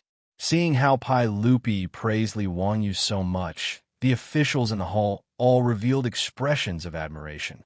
This County Count Huxian was truly amazing. Just a casual sentence could attract the attention of a saint. He was truly a genius. And since Pai Lupi admired his words so much, the officials naturally remembered them and planned to study them carefully when they returned. Li Wangyu didn't expect that he had just played a prank on Pai Lupi and pirated his words in advance. He had actually acted pretentious. Pai Lupi finished admiring his words and waved for me to put it away. Then he smiled and looked at Li Wangyu. Ziyu, don't worry about it. Since you said that you can use the bronze as a mirror, you can use it to fix clothes. Then let me ask you, what's the problem with Yangzhou's River Heart Mirror? Only then did the Yangzhou imperial envoy realize that he had been fooled by Li Wangyu's words. He was still thinking about using history as a mirror and using people as a mirror. He had forgotten to ask Li Wangyu what the words had to do with the use of the bronze mirror. After being reminded by Pai Lupi, the Yangzhou imperial envoy came back to his senses. He looked at Li Wangyu. County Count Huxian, what you said just now was thought-provoking. I admire you very much. But what does this have to do with the use of the bronze mirror? What's wrong with my Yangzhou's tribute mirror? Li Wangyu chuckled. If you use the bronze mirror, you can fix clothes, but the key is that it has to be clear.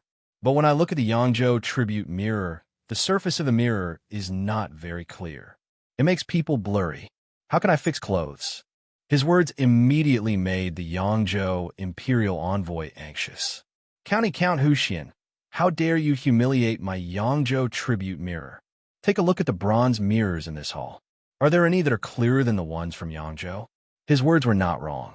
Of the hundreds of bronze mirrors in the hall, the Yangzhou tribute mirror was the best.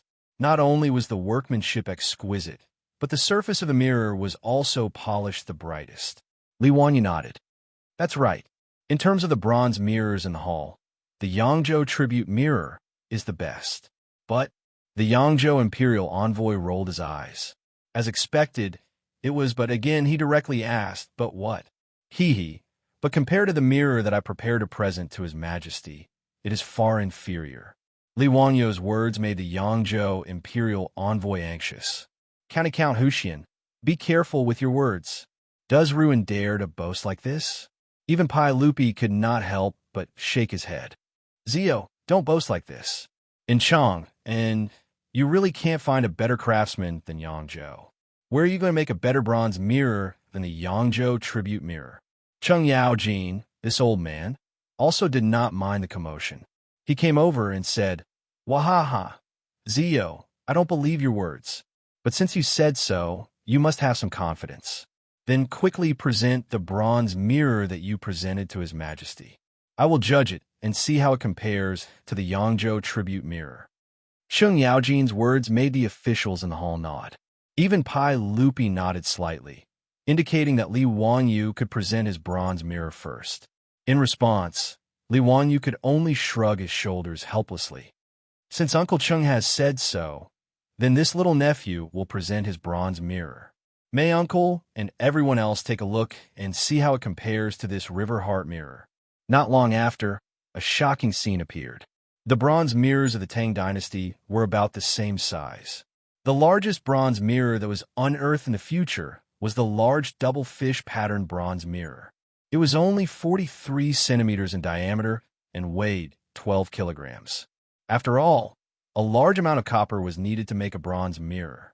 In addition to the limitations of the manufacturing process, it was impossible to make a bronze mirror that was too large.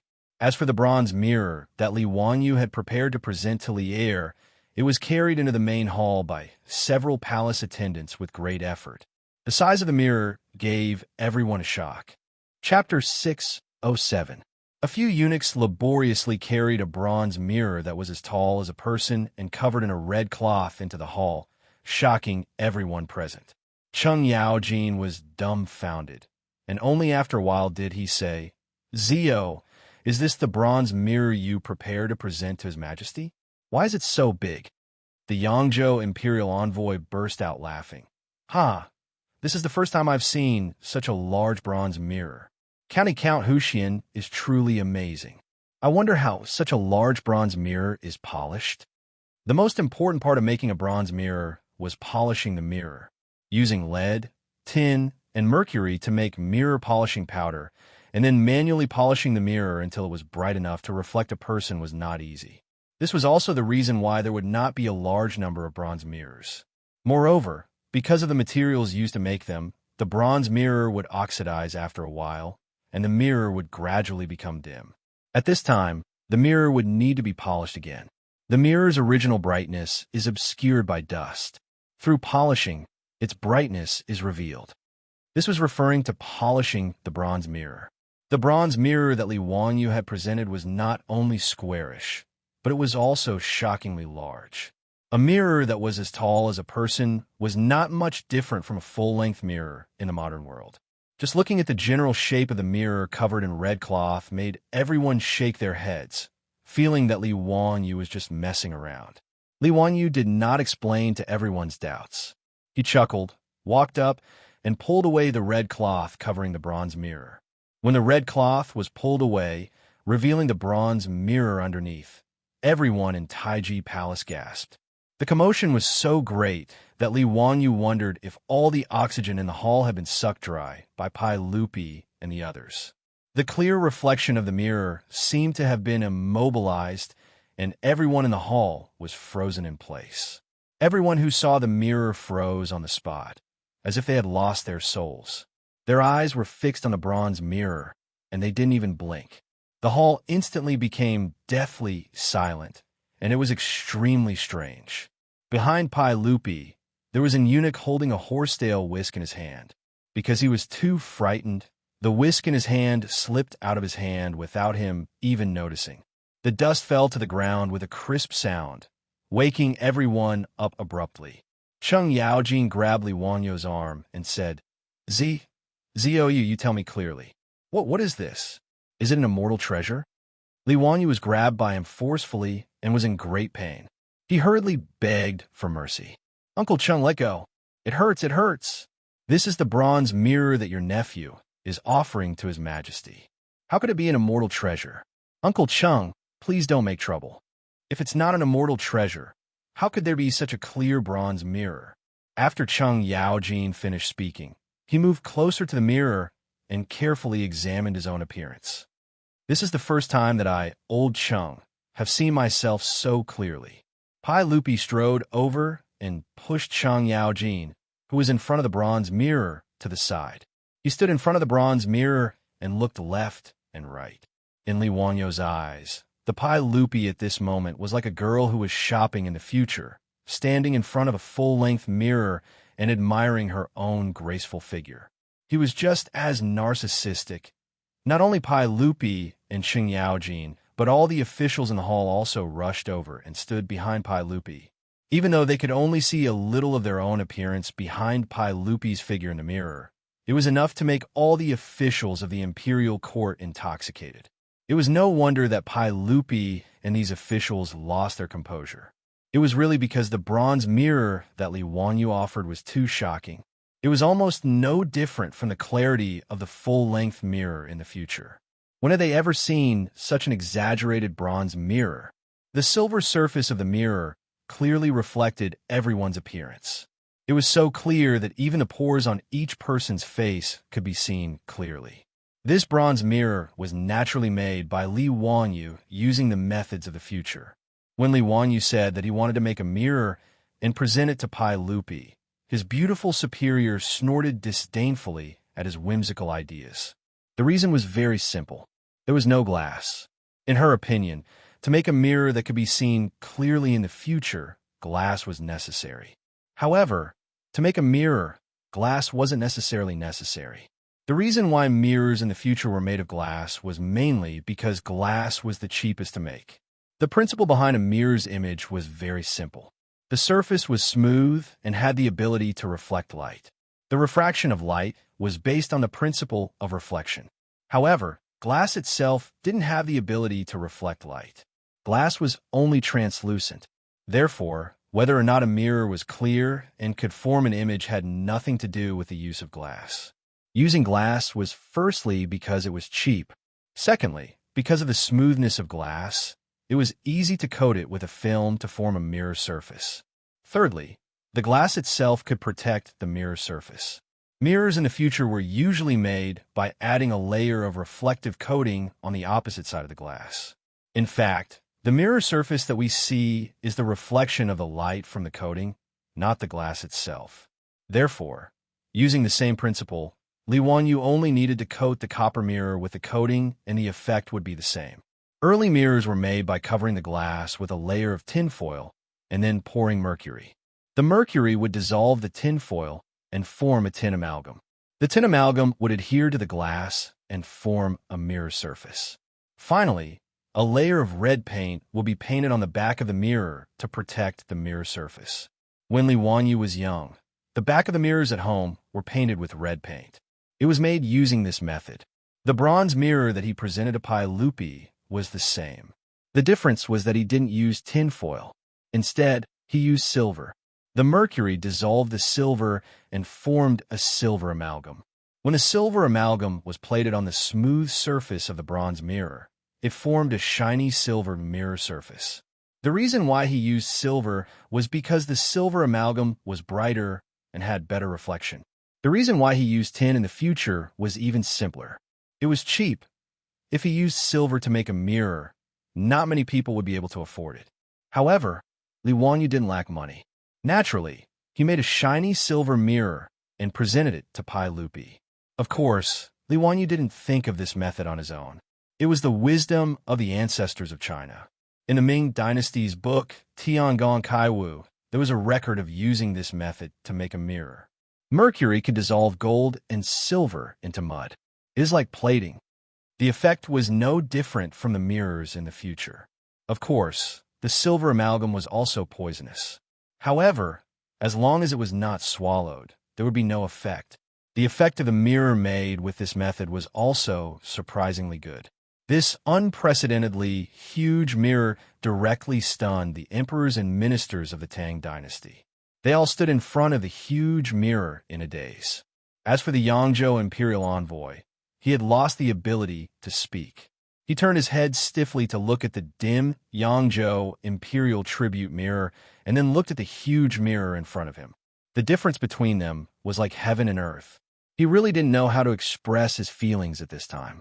After a long time, Pai Lupi seemed to come back to his senses.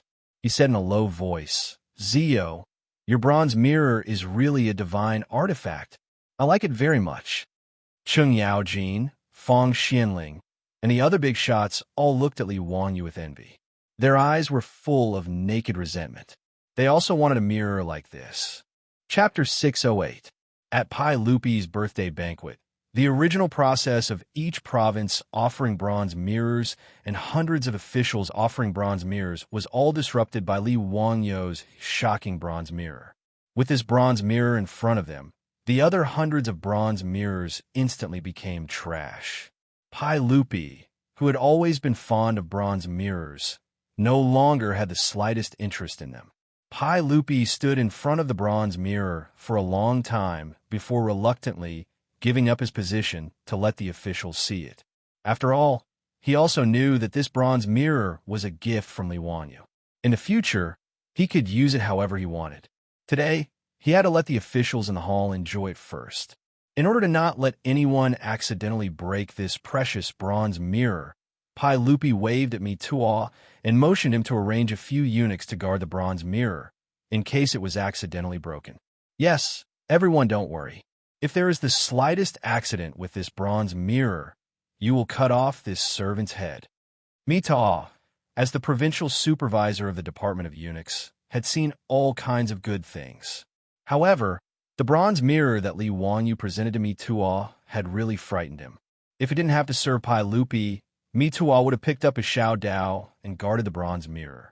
In order to seize the opportunity to look at the mirror, the top officials of the Tang dynasty almost fought over it. The old gangster shamelessly took advantage of his strength to seize the first opportunity to look at his own full body portrait. The other dukes like Yuchi Jingda were not as thick-skinned as this guy, so they could only obediently run to the back of the line. Just like the rush to buy train tickets during the Spring Festival in the future, the officials and dukes of the Tang dynasty, according to their official ranks, consciously lined up in front of the mirror, ready to look at it one by one. Even the Yangzhou imperial envoy ran to line up with a thick face. As for his previous questioning of Li Wanyu, he no longer dared to mention it. Although Cheng Yaojin had snatched the first place and was flirting with the mirror for a long time, before he had his fill, he was chased away by the group of big shots behind him, lest he monopolize the bronze mirror all by himself. No matter how thick-skinned the old man was, he could not withstand the mockery of the officials and could only helplessly dodge. Zhang Sun Wuji, who was behind him, immediately went forward and looked around in the mirror, tidying up his clothes. Li Wanyu was speechless at these country bumpkins who had never seen the world. Wasn't it just a mirror? Was it necessary? However, the behavior of this group of big shots made Li Wanyu rather satisfied. Even this group of men had such a reaction. Then, what would the noble women and young ladies of the Tang dynasty be when they saw this mirror? How much do you think a mirror like this would sell for? I think it's at least 2,000 strings of copper coins. 2,000 strings of copper coins is the cost. Starting from 4,000 strings of copper coins, don't think it's expensive and not give a discount. You have to study the customer's shopping psychology. Customers who are willing to pay 2,000 strings of copper coins for a mirror don't care about paying another 2,000 strings of copper coins. Do you know what a successful person is? Successful people buy whatever they want. They buy the most expensive one, not the best one. Therefore, our slogan for making bronze mirrors is not to ask for the best, but to ask for the most expensive. Li Wanyu couldn't help but think of the classic lines from the movie Big Shot, which amused him. The reason why he spent so much effort to make this bronze mirror plated with silver amalgam was, of course, not just to show off or to please Pai Lupi. He wanted to rely on this bronze mirror to add another business to his family. Today, using Pai Lupi's birthday banquet as an excuse to present this bronze mirror with great fanfare, it was better to say that it was Li Wangyo's advertising and marketing activity. Of course, this idea was also given to him by his beautiful boss. Now, it seemed that the effect was surprisingly good. When a silver-plated bronze mirror appeared, it caused all the officials to lose their composure. It could be said that it was a great success. Li Wangyu moved to Pai Lupi's side and whispered, "Uncle, are you satisfied with this bronze mirror?" Pai Lupi's face was naturally full of smiles. "Great. Zio, I didn't expect that you would give me such a bronze mirror. Good, it's really too good. Let me ask you, do you still have this bronze mirror? You mustn't forget about your aunt." Li Wangyu was speechless. This guy actually still wanted it, and he even used Empress Zhangxuan's name. Shameless. Li Wangyu smiled. "Uncle, the bronze mirror is naturally not a problem, but uncle, are you willing to do a business with me?" "Oh, what business?" Li Wangyu pouted at the bronze mirror, selling bronze mirrors. Hee, uncle, you see, all the officials love this bronze mirror. If we sell this kind of bronze mirror, do you think we can make a profit?" Pai Lupi couldn't help but open his eyes wide. "Zio, you mean to say that this bronze mirror can be manufactured in batches? How much will it cost?" "Of course it can. Such a large bronze mirror is not easy to manufacture, but it's not difficult to make a smaller one. As for the cost, yes, a bronze mirror of this size will cost about 20 to 30 strings of coins." Li Wangyu pointed at the bronze mirrors that the various provinces had offered as tribute. Pai Lupi was very surprised when he heard this. "Zio, are you wrong? According to what I know, these tribute mirrors cost no less than 100 strings of coins. Why is your bronze mirror so cheap?" In response to Pai Lupi's confusion, Li Wangyu smiled. "Uncle, this is not strange. These tribute mirrors need to be refined repeatedly, and they also need to use manpower to grind the surface of the mirror. It takes time, effort, and labor, so the cost is naturally high. Nephew's method of making mirrors does not need to be so troublesome." Pai Lupi's eyes lit up, and he lowered his voice. "If that's the case, the profit for making mirrors is quite high. In my opinion, selling this bronze mirror for 1,000 strings of coins is not a problem at all. Zio, you could discuss this matter with your aunt. I approve." Li Wangyu naturally nodded. Needless to say, this was a good business that could bring in a lot of money every day. Pai Lupi had no reason to refuse. After the disturbance caused by Li Wangyu's mirror, the banquet that was supposed to start at noon could only continue after 2 hours. The palace musicians began to play again to liven up the atmosphere. As for the bronze mirror, Pai Lupi instructed Mita to carefully move it back to the legislative hall. After the banquet started again, the Yangzhou imperial envoy raised his wine cup and walked in front of Li Wangyu. He bowed. "County Count Hu, I have offended you before. Please forgive me. The bronze mirror made by County Count Hu is truly a work of the gods. My Yangzhou River Heart Mirror cannot compare to it. I am truly ashamed." Li Wangyu was someone who went along with the temper of a donkey. Seeing the Yangzhou imperial envoy bow his head and admit defeat, he naturally would not harp on it. Both sides drank the wine in their cups, and this matter was considered over.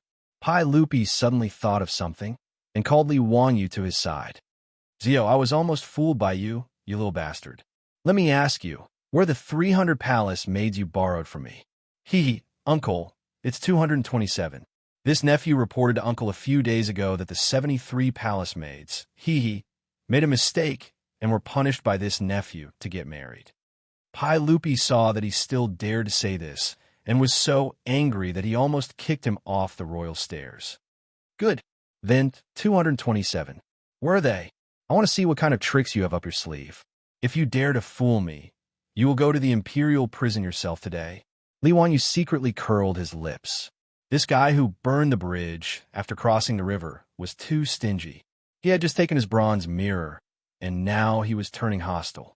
Wasn't it just 73 palace maids? He actually threatened to send him to the imperial prison. He really didn't know how to act like a son. "Uncle, how can this nephew fool you?"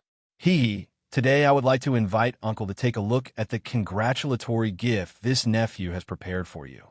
Li Wanyu gestured to me Tua, indicating that they could begin. If he wanted to cause trouble in Taiji Palace, he naturally could not avoid me Tua, the imperial eunuch. After watching the performance of the palace maids, Mi Tua was also quite shocked.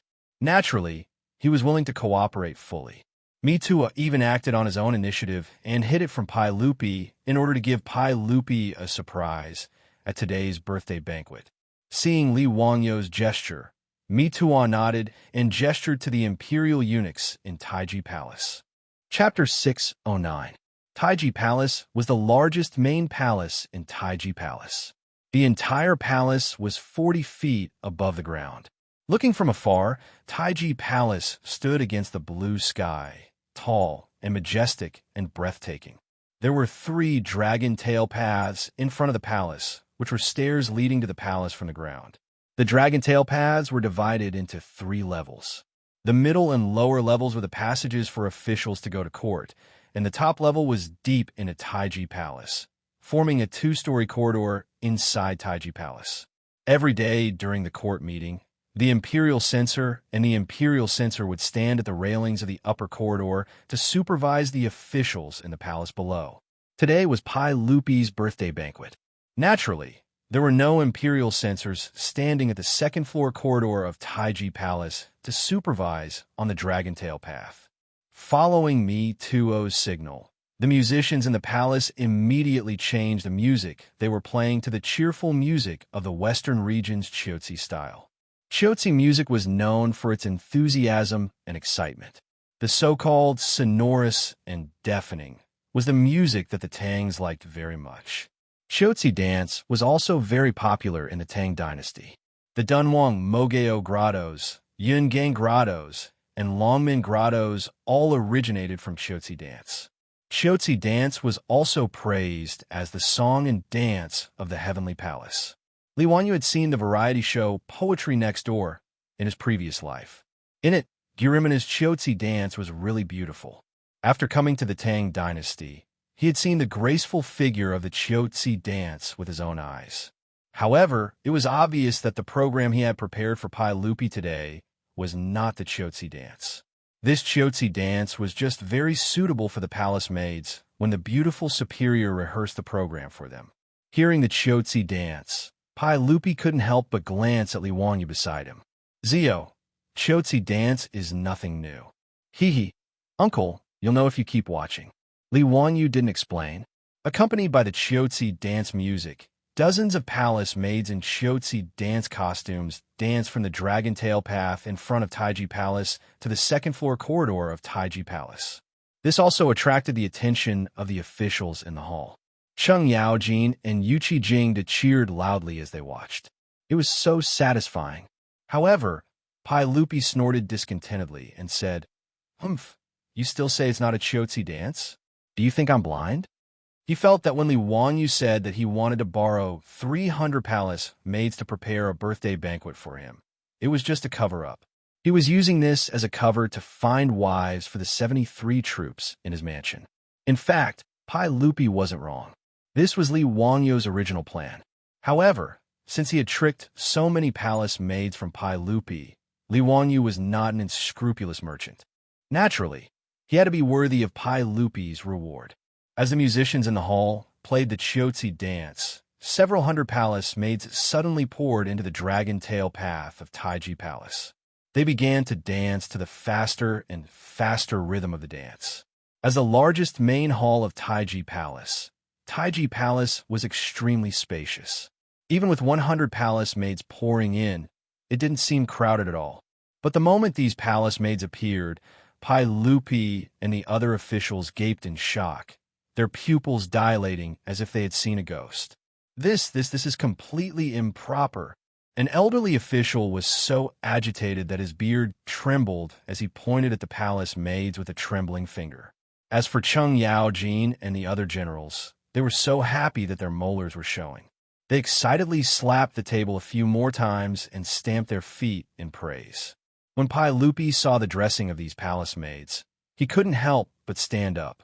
He pointed at Li Wanyu and then at the palace maids below. "Zio Yu, what do you take Taiji Palace for? What do you take our palace maids for?" Absurd, truly absurd. He extended a hand, intending to call a halt to the music and dance in the hall. Li Wanyu unhurriedly said, "Uncle, this is an Arabian dance, and this dressing is the essence of the Arabian dance. This dance is called the belly dance, and it is the most sacred and noble of Arabian court dances. In Arabia, only the noble ladies of the court have the right to learn this belly dance. Your little nephew ordered people to rehearse it for Uncle's entertainment."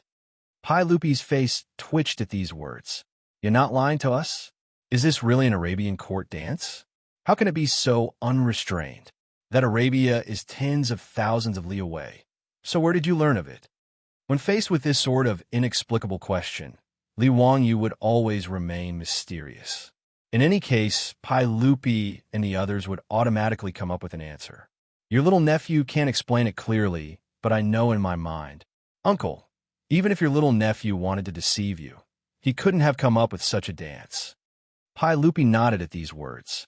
Although this belly dance seemed a little absurd to him, he could tell that it wasn't a randomly choreographed dance. Its charm was in no way inferior to the popular dances of the Tang dynasty. "Hee, Uncle, why don't we continue watching? This dance has its own beauty." Pai Lupi's eyes had never left the palace maids dancing to the music. Upon hearing Li Wanyu's words, he went with the flow and sat back down. In truth, it wasn't that Pai Lupi didn't like it, but the way these palace maids dressed and danced was truly beyond the psychological standards of the Tang people. After discussing it with his beautiful superior, he had suddenly come up with the idea of having her teach these palace maids belly dance. He wanted to open the eyes of these country bumpkins like Pai Lupi. In the future, his beautiful superior had specially learned belly dance in order to maintain her figure, so there was naturally no problem for her to teach these palace maids. She just felt that belly dance was too daring for the Tang people. Li Wanyu didn't care so much. He didn't believe that Pai Lupi and the other officials wouldn't like the hot, bold, and exotic belly dance. As for whether it was unsightly or not, and whether the scale was too big, let's wait for them to see it first. At most, Pai Lupi and the others would put down their pride and reprimand him for messing around. What else could they do? The Tang dynasty was known for its passion and openness. If Li Wanyu had transmigrated to the Ming and Qing dynasties, he wouldn't dare to play like this even if he was beaten to death. He would be drowned in a pig cage. Only in the Tang dynasty would Li Wanyu dare to be so impudent and come up with a belly dance. As Li Wanyu expected, when the palace maids dressed in belly dance appeared, they frightened all the civil and military officials. An old man with a weak heart stared at the palace maids while clutching his chest. He didn't forget to shout, "What a scandal!" As everyone knew, belly dance costumes were very hot and sexy. Even in the future, belly dance often caused waves of wolf howls, not to mention in the Tang dynasty. They were barefoot, their midriff-bearing tops, their waist belts inlaid with sequins, their low-waisted skirts, their bras inlaid with sequins, the jingling accessories on their bodies, and their translucent veils. All of this made the more than 100 palace maids full of temptation from head to toe. When the palace maids swayed their bellies, arms, and chests to the rapid rhythm of the Chiotzi dance, no one in the hall spoke anymore. Sexy body movements, fast dance steps, intersecting and swaying movements, sometimes elegant, sometimes sensual, sometimes charming, and sometimes arrogant and mysterious. The captivating characteristics of belly dance were too much for the eyes to take in. The heads of the palace maids were like snakes, swaying their buttocks and bodies sexily. Some were tempting, some were provocative. None of the old officials who had shouted absurd and improper before opened their mouths again. They all stared at the dancing palace maids without blinking their eyes. The veils on the palace maids' faces added a lot of mysterious charm. For the Tang people, the mental impact of belly dance was too great. It was no less exciting than when Li Wanyu watched a Japanese action romance for the first time in the future. It could be called a mental balm. Therefore, under the stimulation of music and dance, the old hooligan Chung Jinli bit his lips so hard that he had 2 lines of nosebleeds. Chapter 610. Belly dancing was quite exhausting. More than 100 palace maids twisted their bodies to the music. After half an hour, they were all dripping with sweat. Chung Yaojin, the old guy, wiped the blood from his nose with the back of his hand. He sat at the table and cupped his hands toward Pai Lupi. "Your Majesty, I see that these palace maids are having a hard time dancing. Why don't we let them rest?" "Yes, that's right." Jiji's words are reasonable. Yuqi Jingde, Chai Xiao, and the other dukes also sat at their own tables and echoed. It wasn't that Chung Yaojin and the others were unwilling to stand up. They really couldn't stand up. The group of civil and military officials was too stimulated. They didn't dare to stand up for fear of losing face.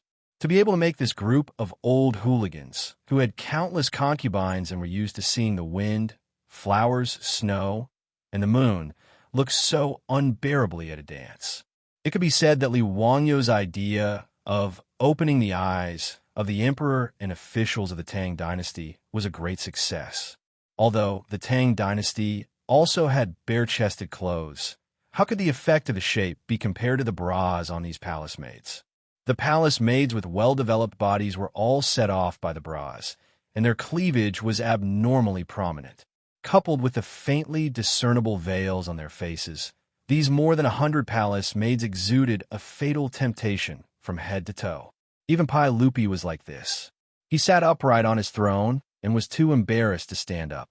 Although the robes of the Tang dynasty were loose, they were still not elegant. Li Wanyu heard this and was a little surprised. When did this group of old hooligans become so protective of the fairer sex? They even knew that the palace maids had a hard time dancing, but in the next second, he was speechless. This group of old hooligans was indeed hooligans. Chung Yaojin, the old guy, actually shamelessly cupped his hands toward Pai Lupi and said, "Your Majesty, I really like this Western region's dance. I wonder if Your Majesty can reward me with a palace maid and let me take her back to the residence to teach the dancers in the residence." "Your Majesty, I also have the same plan." "Your Majesty, this subject also likes this dance. May Your Majesty bestow this subject with a palace maid?" After Qing Yaojin took the lead to speak, all the dukes and nobles in the hall unceremoniously agreed and asked Pai Lupi for palace maids. Li Wanyu was dumbfounded. This group of old hooligans was really not reserved at all. In the main hall, apart from a few old officials like Yu Shinan, Fang Xianling was the only one who didn't make sound. Li Wanyu glanced at the restless comrade, old Fang, and couldn't help but sympathize with him. He rolled his eyes and couldn't help but have a mischievous thought. "Master Fang, this dance is called the belly dance, a dance of the Abbasid Caliphate. Practicing this dance for a long period of time was very beneficial to a woman. It could slow down aging and protect the body. Master Fang, why don't you also bestow a palace maid to your residence to teach Lady Fang?" Li Wangyou's words caused Fang Xuanling's face to redden. After a moment of hesitation, he really did ask Pai Lupi for a palace maid. Li Wanyu inwardly laughed. He wondered what the famous jealous madam in history would think when she saw comrade old Fang bring back such a temptress. When he returned, he had to ask Fang Yai about this matter and see if comrade old Fang would be jealous when he returned home. Wahaha! When he thought of this, Li Wanyu almost laughed out loud. Since all the dukes and nobles were asking for palace maids, Pai Lupi naturally couldn't refuse. Fortunately, there were still more than 200 palace maids who had been sent to Li Wangyou's residence to learn the belly dance. And in this hall, there were only about 100 people who had the right to ask Pai Lupi for palace maids. Pai Lupi wasn't that stingy. Today was his birthday. Li Er, who had always been stingy, was so happy that he simply waved his hand and only kept 10 palace maids. The rest were all rewarded to the civil and military officials who were sitting in the court. Pai Lupi didn't mention that Li Wanyu had fooled him. Although Pai Lupi didn't say anything about the belly dance, it was clear that he was very satisfied. At that time, he even picked 10 palace maids that he liked and called them to serve him. With Pai Lupi's words, the atmosphere in the hall immediately reached a climax. The officials didn't care about whether it was indecent or not. They all stood up and bowed to Pai Lupi, thanking His Majesty for his reward. Chung Yaojin, this old rogue, was even more direct. He directly pulled the most pleasing palace maid from among the palace maids, sat down beside him, and let her serve him. The palace maid who was pulled away by Cheng Yaojin naturally didn't resist. Although her face was flushed red, she obediently knelt beside Cheng Yaojin and poured wine for him, serving this old man. After all, Li Wanyu had asked me, Tuo, to choose palace maids who were willing to marry outside the palace. These palace maids weren't young and naturally didn't want to continue staying in the palace. Although they were bestowed by Pai Lupi to these officials, they would at most be concubines without any status. Moreover, they would have to use their beauty to entertain people. But at least it was better than slowly withering in the depths of the palace. With Cheng Yaojin taking the lead, the officials and generals didn't hesitate. They all came forward to take away the palace maids they liked and brought them back to their seats. Li Wanyu was dumbfounded. F***CK, you guys can play like this? Isn't this a bit too much? After the commotion in the hall was over, Li Wanyu was shocked to find that apart from Yu Shiran and a few other old officials, he was the only one sitting alone. The other old hooligans were all accompanied by beautiful palace maids. Pai Lupi glanced at him and couldn't help but laugh and tease. What? Zio, you don't like my palace maids? Do you want me to reward you with a few? Reward your ass. Li Wanyu rolled his eyes. I do want them, but do I dare to? His beautiful superior in the residence was more powerful than Feng Xuanling's jealous madam. He hadn't even been able to eat a vixen like Aphrodite, let alone take a palace maid back. That would kill him. At this thought, Li Wanyu felt a deep pain in his balls. Pai Lupi's words also caused Cheng Yaojin and the other old hooligans to burst into laughter. Wah, Zio, are you too thin-skinned? Or is there someone in the residence who doesn't allow it? Jijia, don't make fun of Zio. Perhaps Zio is still young and doesn't know how it feels, haha. Being laughed at by Cheng Yaojin and the group of high dukes, Li Wanyu couldn't help but blush. Both of his hands fiercely raised, 2 middle fingers in his sleeves as he cursed in his heart. This bunch of bastards. If I had known, I wouldn't have let my beautiful superior teach these palace maids some belly dance. All of them are bastards who burned the bridge after crossing the river. After teasing Li Wanyu enough, Pai Lupi raised his wine cup and stood up. Everyone cheers. Cheers. Cheers. The atmosphere in Taiji Palace was extremely lively. Cups were clinking, and the clamor of the officials was so loud that the sound waves almost tore off the roof of Taiji Palace. Pai Lupi's birthday banquet lasted from noon until sunset. During the banquet, the 200 or so palace maids would occasionally sway their waists and perform a hot belly dance to liven up the mood. When they were in high spirits, the bigwigs, including Pai Lupi, even personally took to the stage to dance, leaving Li Wanyu dumbfounded. When it was time to light the lanterns, the eunuchs in the hall lit bright candles. Most of the officials were so drunk that they couldn't even stand straight. Even Pai Lupi was a little wobbly. Li Wanyu remembered that he still had a gift that he had yet to present and quickly stood up. Uncle, I still have a gift that I have yet to present today. I would like to ask Uncle and everyone to step outside the hall and admire my gift. Is that all right? Haha, Zio still has a gift? Good, I won't be polite today. Everyone, let's go and see what Zio has come up with. Although Pai Lupi was quite drunk, he was still in high spirits. With Mi Tuo's careful support, he led the other officials out of Taiji Palace. Chapter 611. The congratulatory gift Li Wanyu mentioned was naturally the fireworks he made. Pai Lupi and the others were certainly not the first audience of the fireworks in the Tang dynasty. After Li Wanyu made the fireworks based on the black gunpowder firecrackers, he naturally wanted to show them to his beautiful superiors, Aphrodite and Perrin. Aphrodite and Perrin, who had never seen such gorgeous fireworks in the night sky, were so excited by the fireworks that they couldn't control themselves. Even their beautiful superior leaned her head on Li Wanyu's shoulder with unusual gentleness that night, silently watching the fireworks in the night sky. And Li Wanyu's reward was a gentle kiss from his beautiful superior. Of course, Li Wanyu still wanted to ask for a further reward, but his beautiful superior quickly fled the crime scene with a smile making Li Wanyu, who was one step too slow, feel very regretful. At this time, the sun had already set in Chang'an City.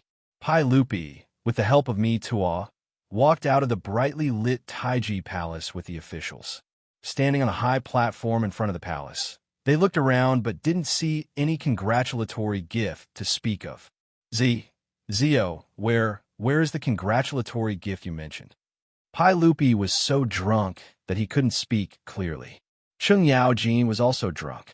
Supported by the palace maid who was rewarded by Pai Lupi, he laughed with a big tongue and said, Your Majesty, perhaps this bastard is fooling us. Let me beat him, and he'll be honest. Li Wanyu knew that he couldn't hold his liquor well, so he didn't drink too much today and was still sober. Hearing Chung Yaojin's words, he immediately dodged to the side. Uncle Chung, don't mess around. Look at the sky. The congratulatory gift I'm going to give to your majesty is coming soon. Li Wanyu said and winked at Mi Tua, indicating that they could start now. Naturally, Mi Tua nodded to the eunuch beside him. Immediately, the eunuch trotted down the dragon tail road. Hearing this, everyone looked up at the night sky. But in the night sky, other than the stars and the bright moon, where was the so-called congratulatory gift? Pai Lupi and the other officials looked up for a long time, but they didn't know what was going on. Just as they were about to grab Li Wanyu and ask him about it, they heard a thunderous sound. Then a beautiful flame exploded in the night sky. The fireworks that suddenly exploded in the night sky immediately stunned Li Er and the other officials and nobles. Everyone was so shocked that they froze on the spot, as if they had been immobilized. They stupidly looked up at the sky at a 45-degree angle.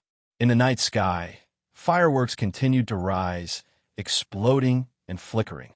Actually, Li Wanyu's fireworks were too ordinary by the standards of later generations. Not to mention those fireworks parties. Even the fireworks sold at ordinary fireworks stalls were many times better than the ones he made. But even so, when the fireworks exploded in the sky above Taiji Palace and bloomed, everyone was still shocked. Li Wanyu had prepared a total of 108 fireworks for Pai Lupi's birthday today. Actually, the fireworks he made were more like the firecrackers of later generations.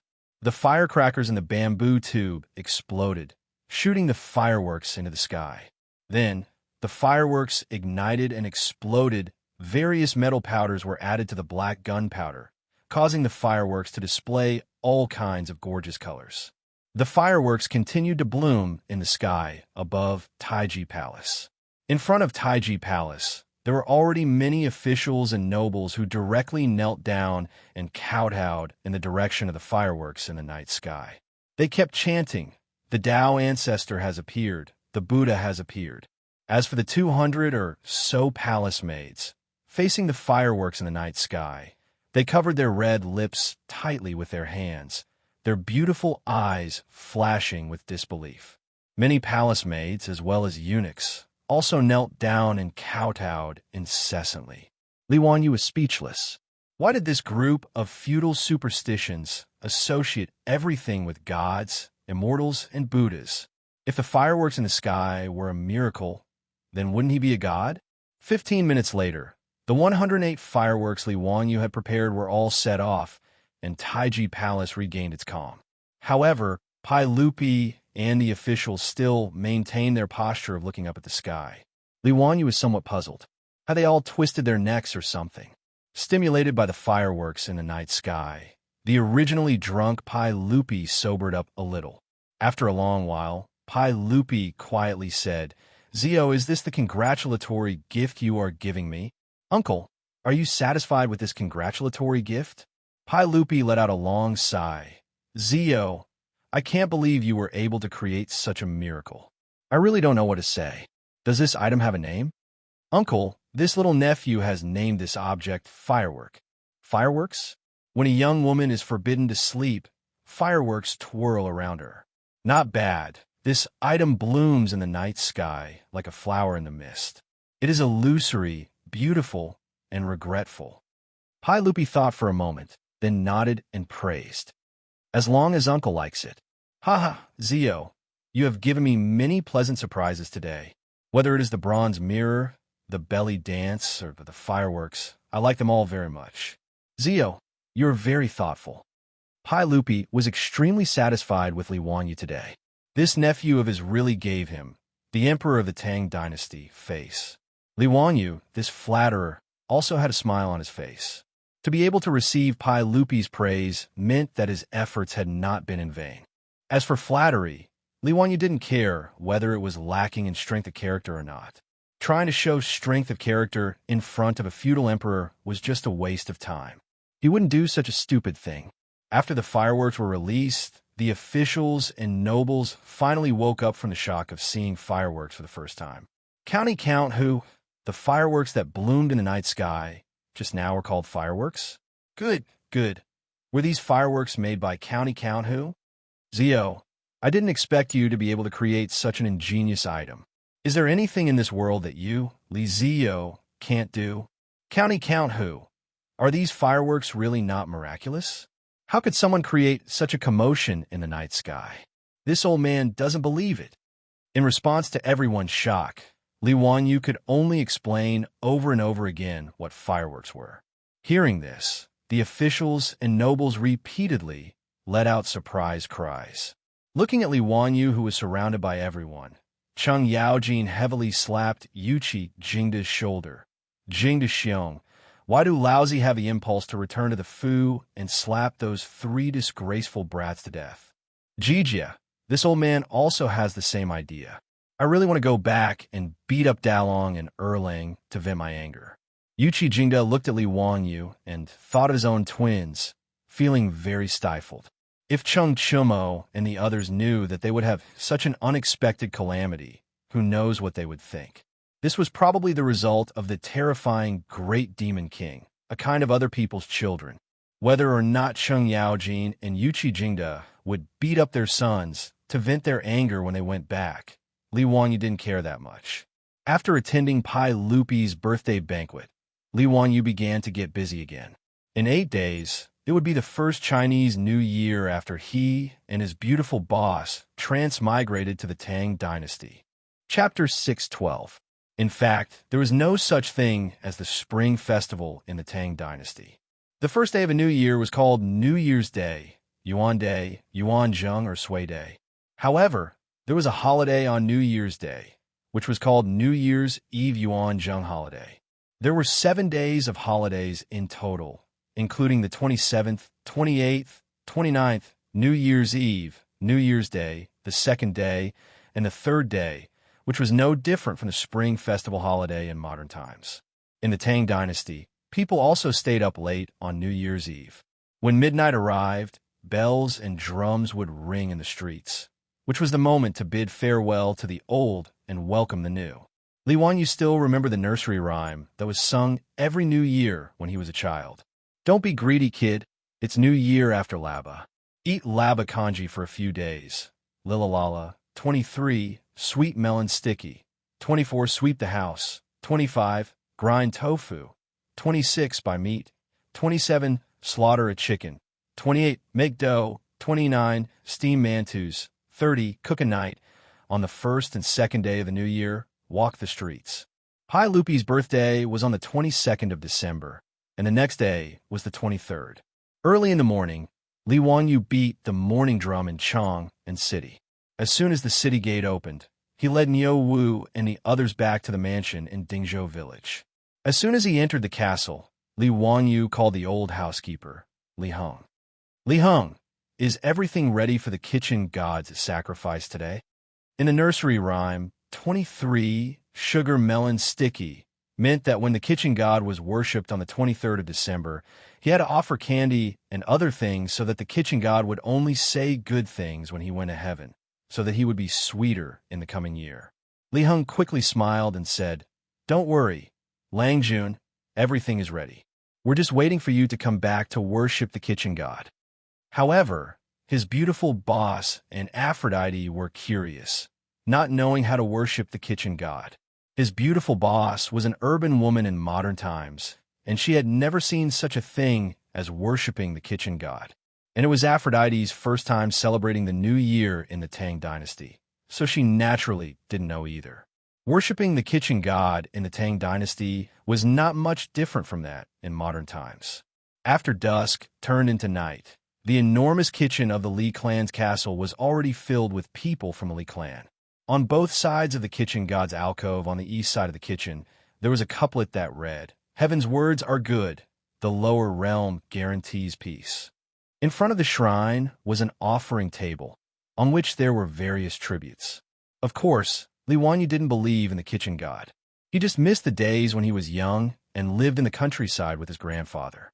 The older generation was not necessarily superstitious about these things. It was just a cultural custom. Of course, Li Wanyu would be the chief worshipper of the kitchen god shrine. However, when Li Wanyu knelt in front of the kitchen god shrine, he felt that something was wrong. He looked around and suddenly stood up, walked to his beautiful superior who was watching the fun with a smile, and grabbed her soft hand. "Hey, what are you doing?" Suddenly being pulled by Li Wanyu in front of everyone, the beautiful boss couldn't help but blush. Li Wanyu directly pulled her to the front of the kitchen god shrine and replied with a smile, "Hee hee, Chongqing, you're the mistress of the house. You're going to worship the kitchen god with me." "Nonsense. Who's the mistress of the house?" The beautiful boss, who was always shrewd and strong, couldn't help but panic. Li Wanyu whispered into his beautiful superior's ear, "Are you coming or not? If not, I'll call Aphrodite." He regretted it as soon as he finished speaking. There was no other reason other than the pain. This woman was really ruthless. She actually reached out and secretly pinched the soft spot on his waist, making Li Wanyu immediately shut up. The beautiful boss snorted proudly, which meant, "Don't you dare." Of course, Li Wanyu didn't dare. He chuckled and pulled his half-hearted beautiful boss to kneel beside him. He took the incense from the old butler, Li Heng, and prepared to worship the kitchen god. No one, including Li Heng, found it strange that their beautiful boss would worship the kitchen god together with Li Wanyu. Apart from the beautiful boss, who else in the county count's residence was qualified to be the mistress of the house? Even if his beautiful superior was 8 years older than the current Li Wanyu, there was no one in the residence who was unconvinced by her. Now, the words of the beautiful boss were even more effective than those of the head of the household, Li Wanyu. This was also normal. After all, the head of the household, Li Wanyu, didn't really care about the affairs of the household. He didn't have the time to manage the household affairs and left them all to the beautiful boss and the old butler, Li Heng. Li Heng, on the other hand, naturally had to listen to his beautiful boss.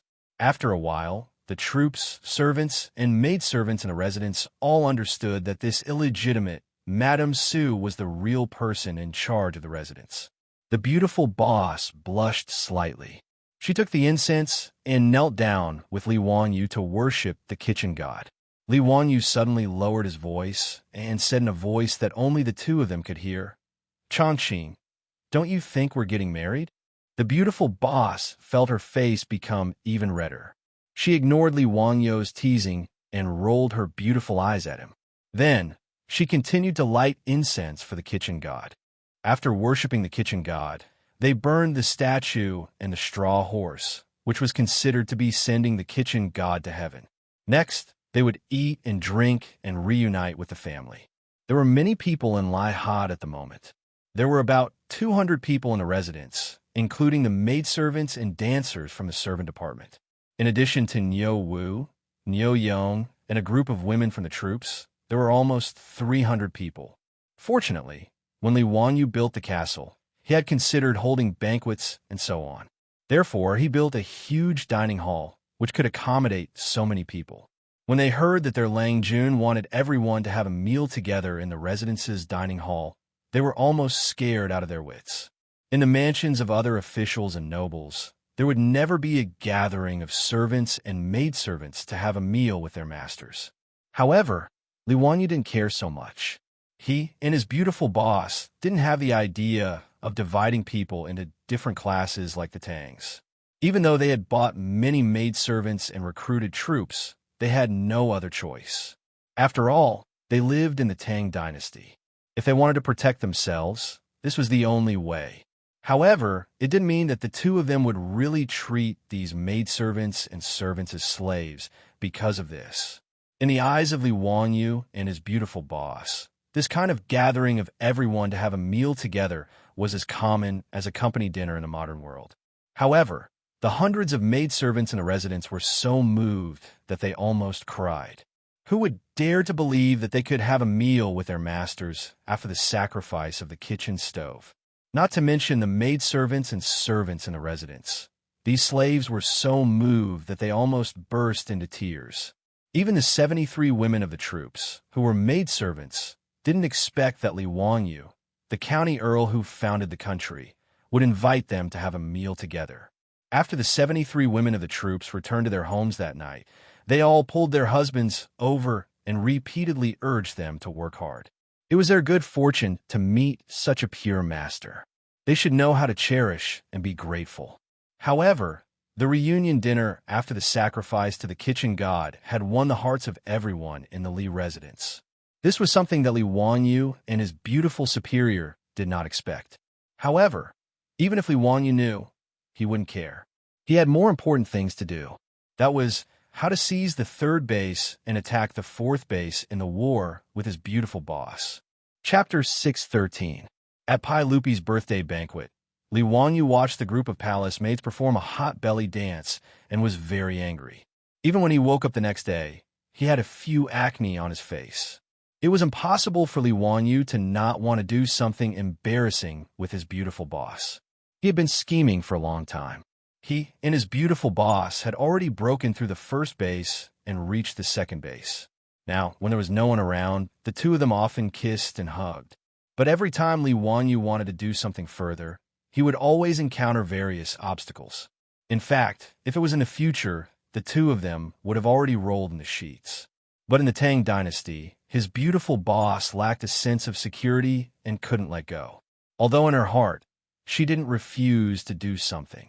On the night when Li Wanyu made the fireworks, his beautiful boss gave him a sweet kiss on the cheek on the top of the castle and then ran away with a smile. But Li Wanyu was secretly happy. They were all adults.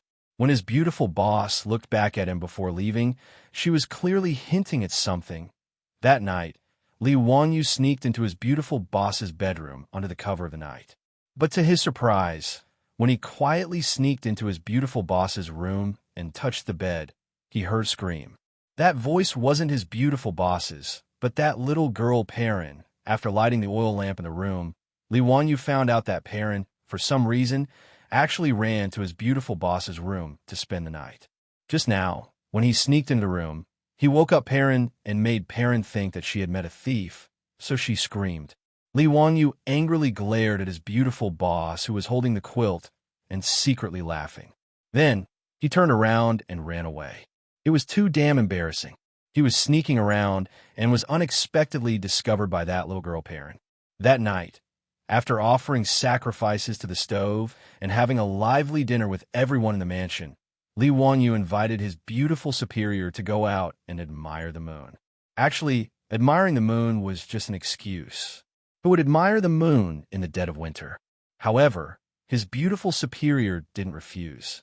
After the two avoided the gazes of the servants in the mansion, they walked hand in hand to the lakeside. Li Wanyu found a clean lawn under the shade of a tree and pulled his beautiful superior to sit down. Changqing, I never thought that I would be able to hold your hand like this. You are the gift that I have been waiting for my entire life. I don't believe you. Tell me honestly, how many girlfriends have you had, and how many people have you slept with? The beautiful boss wrinkled her small nose and asked aloud. Li Wanyu was speechless. F***CK.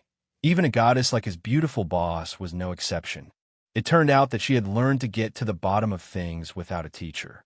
If he was a man, he couldn't be honest about this kind of thing. If you confess, you'll be lenient. If you resist, you'll have to go home for the new year. Li Wanyu coughed softly and prevaricated. Those things are already gone with the wind. I swear that my life in the future will only be simple. I kiss you before I sleep, hug you in the middle of the night, and have you when I wake up. His words might be able to fool other girls, but it was far from fooling his beautiful superior. The beautiful superior glanced at him. Oh, is that so? Then what about Afro? What about Perrin? Will you be so honest? If a man is reliable, even pigs can climb trees. In the middle of winter, Li Wanyo's back was almost soaked in sweat. Women shouldn't be too smart. Besides, it was fine if she was talking about Afro, but what was the meaning of talking about Perrin? He wasn't a Lilicon. Why would he be interested in a 12-year-old girl who was only in junior high school? But the thought of Perrin's lovely appearance, Li Wanyu couldn't help but let his imagination run wild. It seemed that many girls of her age in the Tang dynasty were already married, right? When Empress Zhang's son married Pai Lupi, she wasn't even as old as Perrin. Bah, Pai Lupi, that pervert, I despise him. Li Wanyu didn't dare to casually respond to his beautiful superior's words. That was a question of death. The strong desire to live made Li Wanyu suddenly sing a song. You have a pair of eyes that can speak. You have a kind heart. I, who don't know the immensity of heaven and earth, am always fascinated by your smile. In the silent night, Wang Jiez, I'm really in love with you, drifted in the night sky. The beautiful superior didn't speak anymore. She gently leaned on Li Wanyo's shoulder and listened to the song with her eyes closed. I can only secretly think of you. I can only secretly look at you. I always have no courage. I always can't say that I'm really in love with you. After singing the song, Li Wanyu looked down at the beauty in his arms. Changqing, I love you. The beautiful superior's eyelashes flickered a few times, but she didn't open her eyes. She just let out a faint sound of "and" from her nostrils. However, her fiery red lips slightly opened. Li Wanyu didn't understand. He immediately covered her lips with his, and the two people tightly kissed. Soon, his hands began to move up and down, slowly climbing to the soft part of the beautiful superior's chest. The beautiful superior just snorted and didn't stop his further actions. She was already mentally prepared and didn't object to Li Wanyu's violation. Li Wanyu was ecstatic and was about to transform into a wolf. However, he soon became discouraged. Damn, who invented this Tang dynasty women's dress? It was too inhuman.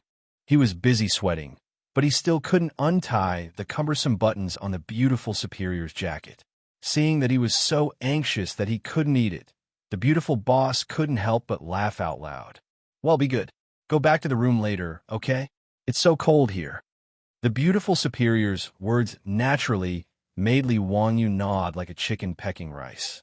He carefully pulled the beautiful superior up from the lawn and carefully helped her clean the grass on her body. Of course, he didn't forget to take advantage of the beautiful superior's body. The beautiful boss slapped away the hand that was pressing on her, but, "You're so annoying. Someone's coming." Li Wanyu was furious when he heard this. Who the hell was so blind? Who dares to disturb me at this time? Believe it or not, I'll drown him in a pig cage later. The beautiful superior was right. The person who came to the lake was the old butler, Li Heng. Lang Jun, the village chief, and a few elders in the village are here. Li Heng didn't understand why his Lang Jun was staring at him so fiercely. He didn't know how bad a man's temper was when he was interrupted by a beautiful woman. What are they doing here? I don't want to see them. Li Wanyu's tone was unfriendly. They are here to invite you to the village to host the sacrificial kitchen. The old slave told you before. Li Wanyu just remembered that he had promised to go to the village to participate in the ceremony. However, when he agreed, he didn't think about the current situation.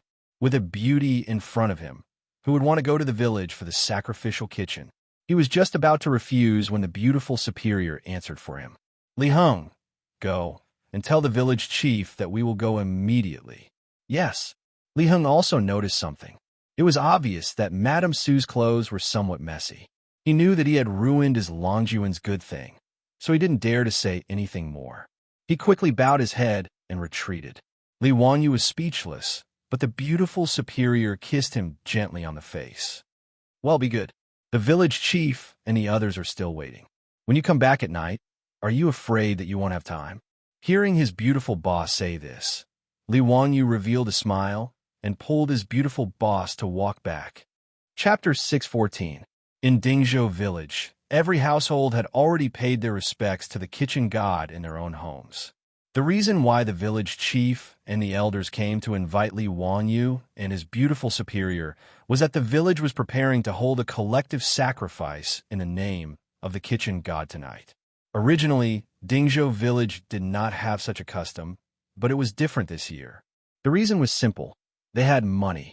Whether it was the money from the four-wheel carriage company or the profits from the public carriage, they were all still in the village's public account. After discussing with the elders, the village chief decided to distribute the money to each household tonight. Naturally, this matter required Li Wangyu, the head of the household, to preside over everyone. Li Wangyu was also well aware of this. Previously, he was only pretending to be coy and throwing a tantrum with his beautiful superior. He and his beautiful superior followed the village chief and a group of people to the village's ancestral hall. It was already crowded. The entire village, regardless of whether it was the elderly, women, children, were all gathered here. Dingzhou village still had 127 households, but the population had increased by a lot.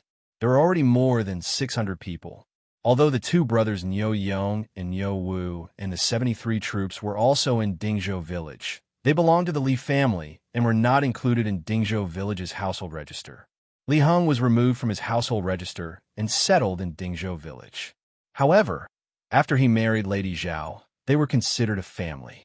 In the past 6 months, because of the existence of Xian Shao, no one in the village died of illness.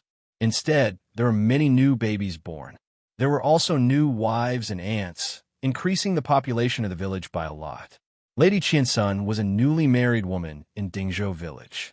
At this time, she and her husband Qian Sailang were standing in the crowd in the ancestral hall. After seeing Li Wangyu and his beautiful superior appear, Lady Qiansun, who was only 16 or 17 years old, was very excited. She secretly pulled Qian Sailang's sleeve. "Husband, it's Lang Jun and Lady Su." Qian Sailang was speechless. Why was his wife so excited to see Lang Jun? It was not like she had never seen him before. The villagers of Dingzhou village were all too familiar with Li Wangyu, the county count who founded the country. They had long lost their sense of mystery. How could he understand his wife's excitement when a fan saw her idol? Lady Qiansun was also from Hu County. Speaking of which, Li Wangyu had some connections with her. This was because Qiansun's grandfather was none other than the shopkeeper of Sun's bookstore in Hu County, Shopkeeper Sunday. The Qiansun clan was born in a merchant family. Their conditions were not bad, and they looked like the pretty daughter of a humble family. Ever since Qiansun turned 13, countless people had come to propose marriage, but Father Sun had never nodded his head in agreement. The reason was very simple. The Sun family only had this one daughter. Father Sun only wanted to recruit a son-in-law and did not wish for his daughter to marry outside. Qian Sunshire was also very intelligent. She could write and calculate. She had long started to help her grandfather manage the accounts in Sun's bookstore. When Li Wangyu asked Shopkeeper Sun to print the Three Kingdoms, for a long time, the Shunfeng Carriage Company had sent out carriages to transport the books from Hu County to Chang for sale. And Qian Sailang was the coachman in charge of transporting the books. Qian Sailang was the nephew of the old village chief. He was 18 years old and looked very energetic. Originally, his family was poor and he had never found a wife.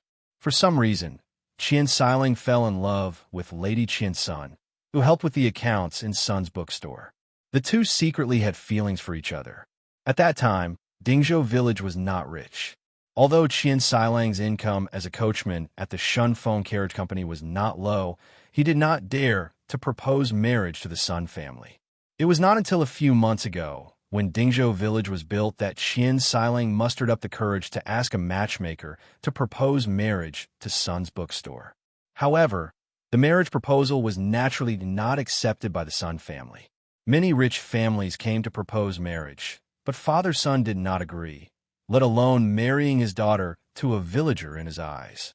Knowing that her father had rejected Qian Sailang's proposal, Lady Qiansun could only secretly cry. His granddaughter's sad tears could not be hidden from Shopkeeper Sunday. When the old man found out, he was furious and called his son over to scold him. His son did not understand, but how could Shopkeeper Sun not understand? To be able to become in-laws with the villagers of Dingzhou village. Didn't this mean that they had a closer relationship with Li Wangyu, the Huxing County Count? Moreover, He knew that the current Dingzhou village's villagers were not necessarily inferior to the Sun family in terms of wealth. With Li Wanyo's care, perhaps in a few years, their Sun family would rely on this son-in-law to take care of them. After all, for a merchant family like theirs, even if they had some wealth, they did not have any status to speak of. As for the villagers of Dingzhou village, who could say for sure what would happen in the future? As the saying goes, when a man achieves the Tao, even his chickens and dogs will ascend to the heavens. That Huxing County Count was only 16 years old. As the Crown Prince's teacher, Shopkeeper's son did not dare to imagine how illustrious his future would be. It was even harder to predict what would happen to Dingzhou village under his protection. As a result, Shopkeeper's son was a shrewd merchant and immediately saw Qian Sailang's potential. Without hesitation, he agreed to the marriage and married his granddaughter. Under her grandfather's decision, Lady Qiansun married her sweetheart and was naturally overjoyed. On the day of the wedding, she was shocked when she was brought to Dingzhou village by the carriages. She liked Qian Sailang and did not know much about Dingzhou village. She only knew that it was originally a very poor village, and that Lady Qiansun was even prepared to endure hardships. However, to be able to live with her sweetheart, even if she had to eat plain tea and eat a rope bed every day, she was willing to accept it. Lady Qiansun had long been mentally prepared to follow the chicken after marrying the chicken, after marrying the dog, after marrying the dog. When the carriage entered old Dingzhou village, which had not yet been demolished, Lady Qiansun saw the dilapidated yellow mud-thatched houses and felt slightly uneasy. However, the carriage did not stop. Instead, it continued to move forward and entered a village that she had never imagined. The courtyards with white walls and blue tiles hidden behind the trees, the roads with small bridges and flowing water, and the neat and orderly village made Lady Qiansun dazed. This was Dingzhou village? Not to mention Huxing County, even Chang'an City did not have such a scene. When the bridal carriage finally stopped in front of an equally exquisite courtyard, Lady Qiansun was still dizzy after being helped off the carriage by Qian Sailang. She did not understand the origins of the village family she had married into. After the wedding ceremony, Lady Qiansun became a curious child. Regardless of whether it was the bamboo pipe in the house that could release water once it was opened or the methane lamp that was lit at night, they all made her cry out in surprise. The hot shower and the ceramic toilet made Qiansun sure. The young woman, even more shocked. "Husband, what is this? Husband, what is this for?" These two sentences became the little woman's pet phrase and gave Qian Sailang a headache. However, he could only patiently answer his wife's questions. After learning that all of this was caused by the Count of Huxian, Lady Qiansun was even more certain that Li Wanyu was a deity who had descended from the heavens. Every time she saw Li Wanyu in the village, she would shout excitedly, leaving Qian Sailang speechless. There were many new daughters-in-law like Lady Qiansun in the village. Everyone felt that their current life was like a dream and was very unreal. Today was the 23rd day of the new year. The old village was gathering everyone in the ancestral hall to offer sacrifices to the kitchen. Everyone in the village knew that this was for profit, so naturally, everyone came. After Li Wanyu and his beautiful superior arrived, everyone respectfully greeted them. Li Wanyu laughed. "Don't be so polite. I know what you are all waiting for. Old village chief, don't talk nonsense. Let's start." Chapter 615. The villagers naturally understood what Li Wanyu meant.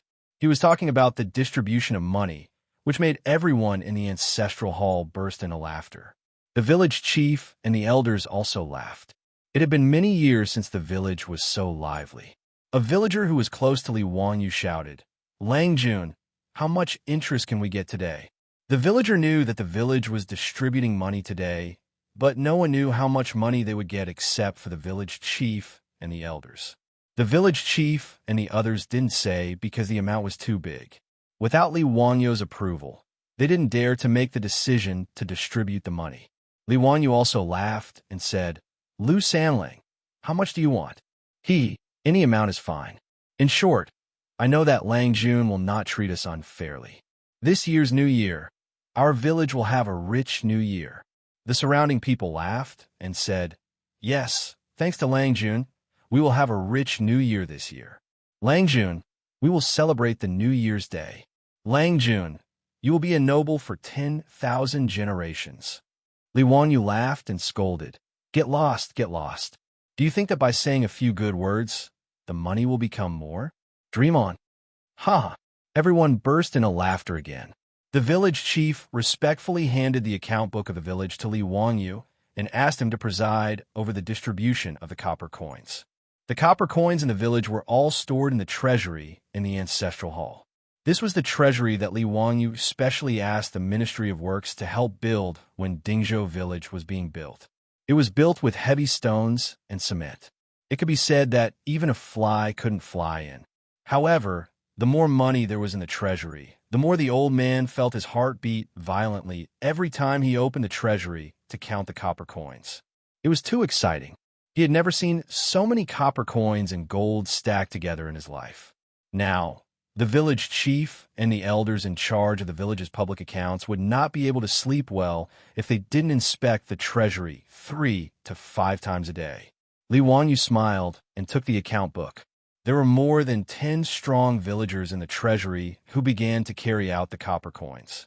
Giving out money was a tough job. There was no other reason other than that the money was too heavy. Li Wanyu had seen the news in his previous life. A certain wealthy village was giving out bonuses to the villagers. Tens of millions of bright red $100 bills were neatly stacked on the table like a wall. But the copper coins of the Tang dynasty were not something that could be placed on a table. It weighed 5 kilograms. Today, almost every household was given more than 300 strings of copper coins, which was 1,500 kilograms, or 5 tons.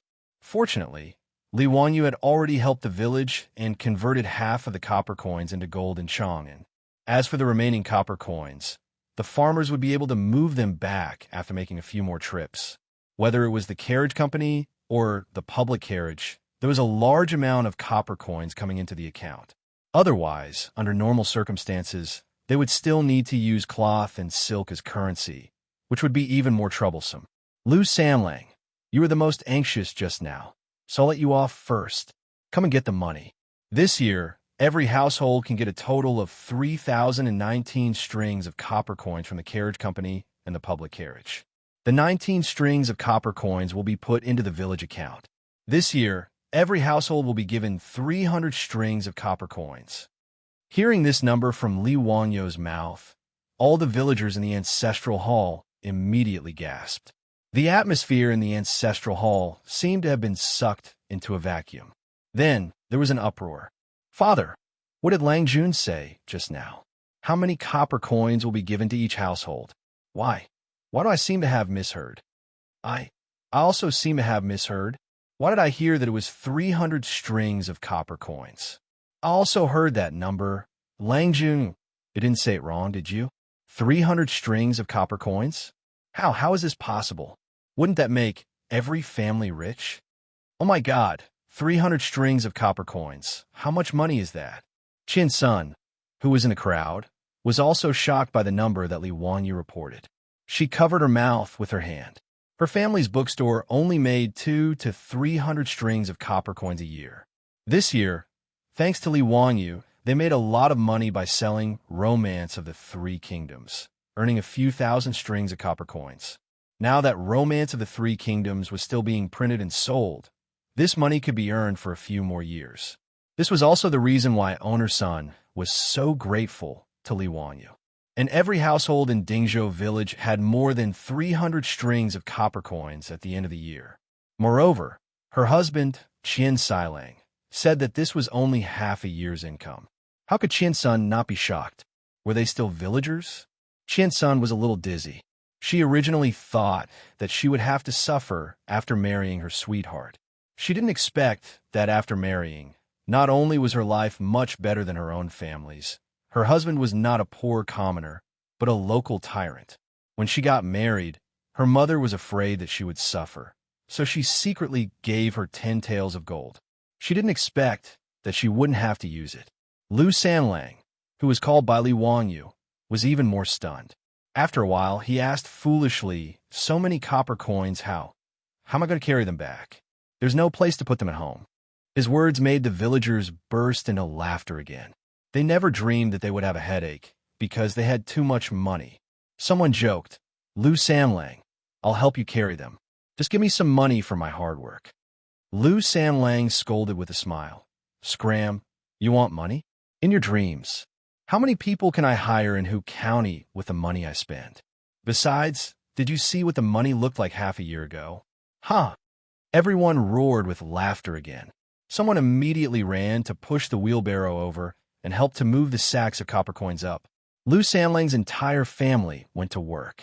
They pushed the wheelbarrow, which creaked under the weight of the copper coins, back to their home. Each family had 150 strings of copper coins and 25 taels of gold. 700 kilograms of copper coins wasn't a problem for these villagers. Those with more people carried the coins themselves, and those with fewer people had their neighbors help.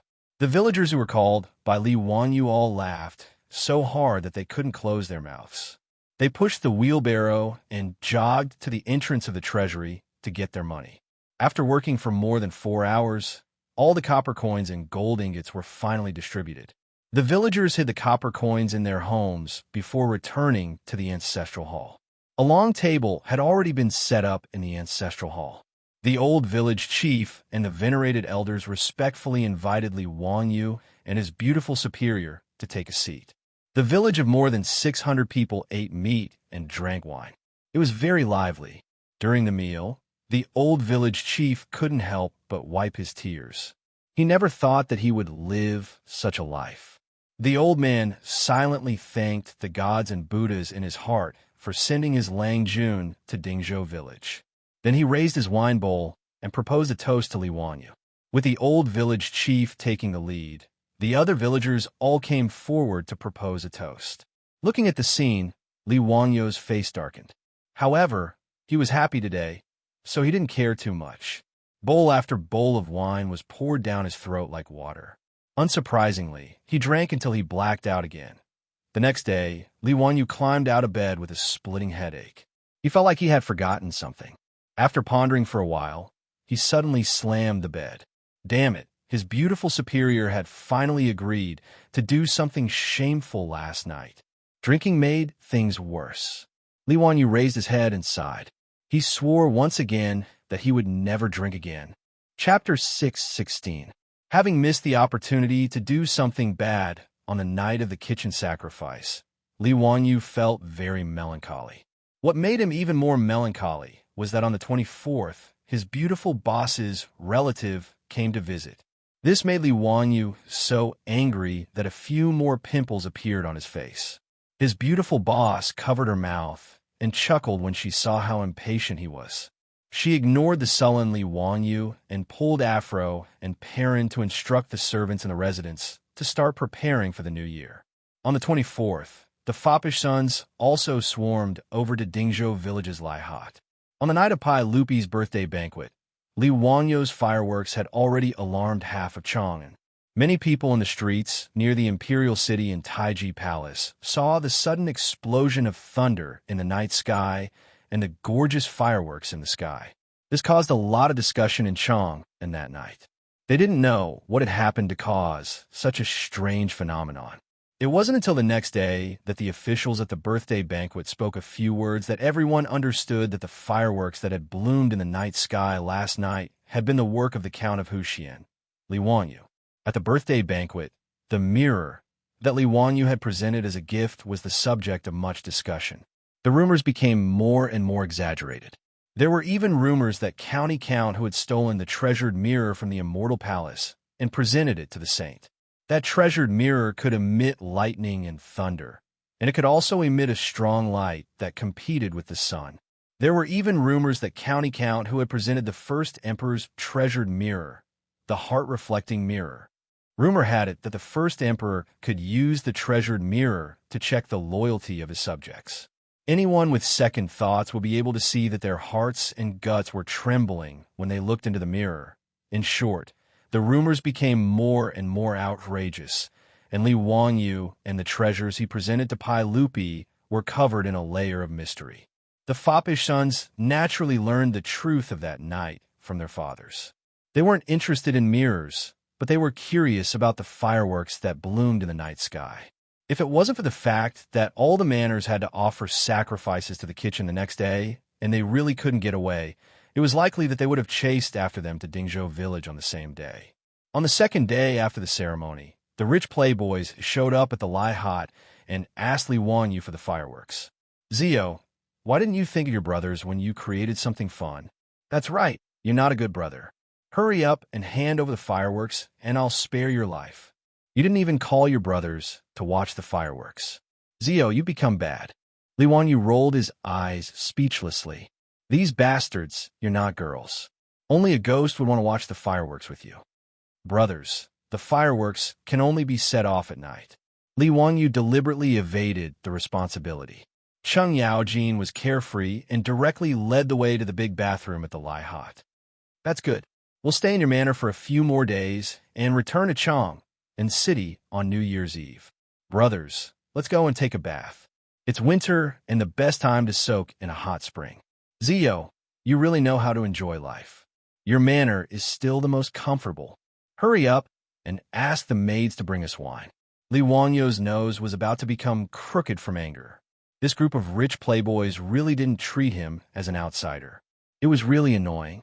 He jokingly scolded and waved his hand to signal the old housekeeper, Li Heng, to prepare food and rooms for the rich playboys. Fortunately, when he made the fireworks for Pai Lupi, he also remembered that the spring festival was coming.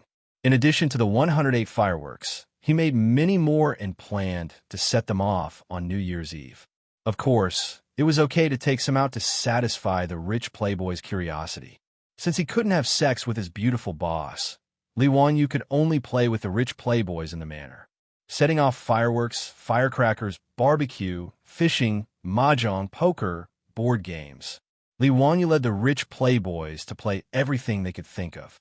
On the 27th day, Ma Zhou and Yin Libin also came to visit.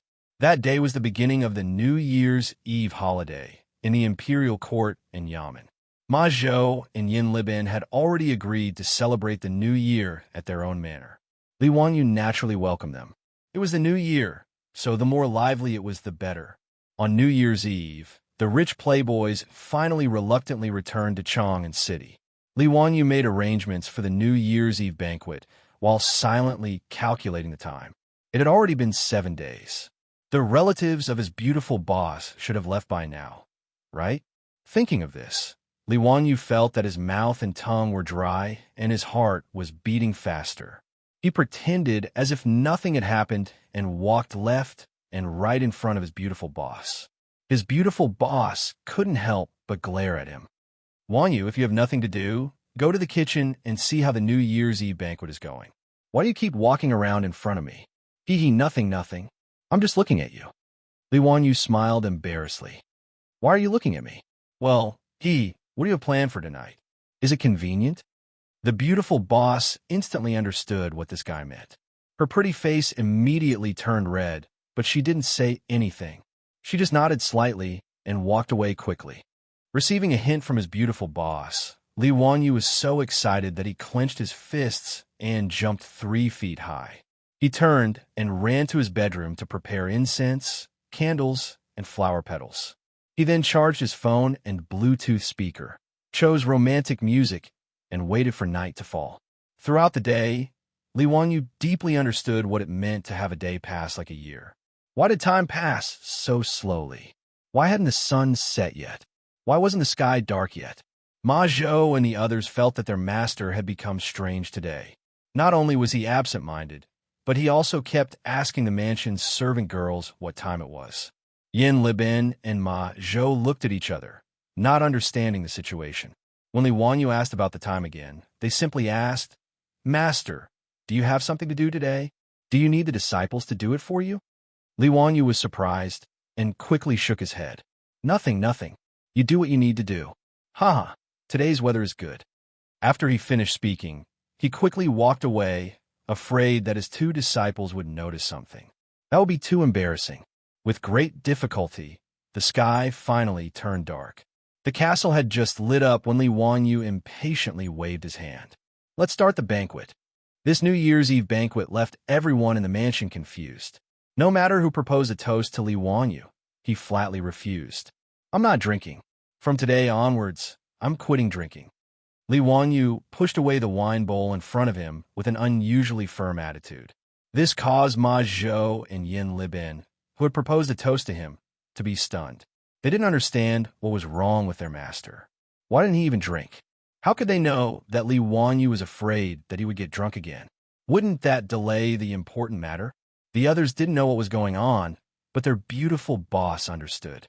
She glared at Li Wanyu with a red face and ignored him, minding her own business as she called out to Aphrodite and Perrin, as well as Niu Yong and Niu Wu's wives to drink and eat.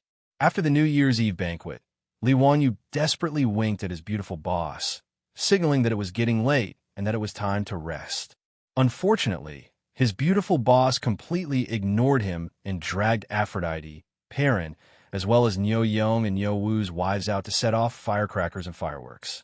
This made Li Wanyu so angry that the roots of his teeth itched, but there was nothing he could do. He could only thicken his face and follow them out to set off firecrackers. Chapter 617. After setting off the firecrackers and fireworks with great difficulty, everyone sat back down in the castle to drink and chat. Li Wanyu, however, couldn't sit still anymore. From time to time, he would pretend to yawn and stretch, looking very sleepy. Li Heng, the old butler, felt sorry for him and couldn't help but say, "Are you sleepy, Lang Jun? Why don't you go get some rest?" Li Wanyu immediately got off the donkey and stretched as he stood up. "Okay, you guys can have your fun. Don't worry about me. I'll go back to my room first." With that, he turned around and left, not forgetting to secretly give his beautiful boss a look, indicating that she should go with him.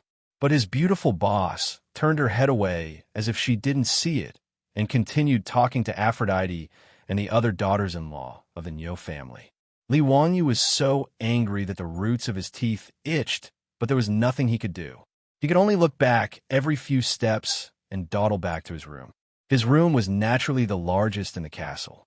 Not only was there a living room outside the bedroom for receiving guests, but there was also a huge cloakroom and washroom inside the bedroom, just like the mansions in the future. There was also a thick carpet on the solid wooden floor. The bed in the bedroom was even bigger, which Li Wanyu had the craftsman build for him. Not to mention 2 or 3 people, it wouldn't even be crowded even if 5 or 6 people were to lie down. After returning to his room, Li Wanyu sat on the sofa in the living room, scratching his ears and cheeks anxiously. He grabbed the Book of the 3 Kingdoms, flipped through a couple of pages, and threw it aside. He walked around the room several times, but still didn't see his beautiful boss. Feeling that he had been tricked by this woman again, he stomped his feet in anger. Feeling really uneasy, he simply ran to the bathroom to take a shower and extinguish the anger in his heart. He planned to go to bed and find trouble with his beautiful boss tomorrow. But when Li Wanyu finished his shower and walked out of the bathroom in a bathrobe and wiping his wet hair with a towel, he was stunned when he looked up. Who else could it be but Su Changqing, who was looking at him with a sweet smile under the dim light of the room. Changqing, as soon as he opened his mouth, his beautiful boss gently pressed a finger to his lips, indicating that he should not speak. Su Changqing gently leaned her head on his shoulder, her slender fingers drawing circles on his chest. "Wanyu, will we never be able to go back?" Li Wanyu opened his mouth, but he didn't know how to answer. There was no answer to this question, and he felt that the possibility of returning to the future was almost zero. "Listen, I don't care how many women you marry in the future, but if you dare to treat me badly, I'll kill you." After the beautiful boss finished speaking, she proudly raised her snow-white, slender neck, stretched out her right index finger and middle finger, and made a peace sign. Su Changqing's mentality had changed a lot since he had been in the Tang dynasty for almost a year. Originally, she had thought that she would at most allow Li Wanyu to cheat on her once, and accepting Afro was already her bottom line. But as time passed, Su Changqing had already become a little numb to the Tang dynasty's multiple wives and concubines. She was not afraid of how many women Li Wanyu would have in the future, but she was afraid that he would forget about her. After all, She knew that she could no longer leave this little man. Now, Su Changqing's only request was that this man who came from the same era as her not let her down. That was all. Li Wanyu immediately felt a chill down his lower body in the face of his beautiful boss's threat, and his strong desire to live immediately made him reply without hesitation. How is that possible? I swear that I will always treat you well, dote on you, and love you. Humph, Big Pig Trotter, I don't believe you. The beautiful boss began to pound Li Wanyu's chest with her small fists. Li Wanyu was speechless. Can't you speak properly? He quickly reached out and hugged his beautiful boss tightly in his arms. Without saying a word, he kissed her directly. At this point, even a fool would know that it was useless to say anything. Between the two of them, their breathing began to quicken. Li Wanyu's hands also began to slowly grope up and down dishonestly. When his hands finally touched Su Changqing's perky bottom, the beauty in his arms could not help but twist her body. Li Wanyu was about to continue, but Su Changqing suddenly pushed him away. I'll go take a shower first. The beautiful boss bit her lower lip, her face flushed red and her eyes watery as she ran to the bathroom.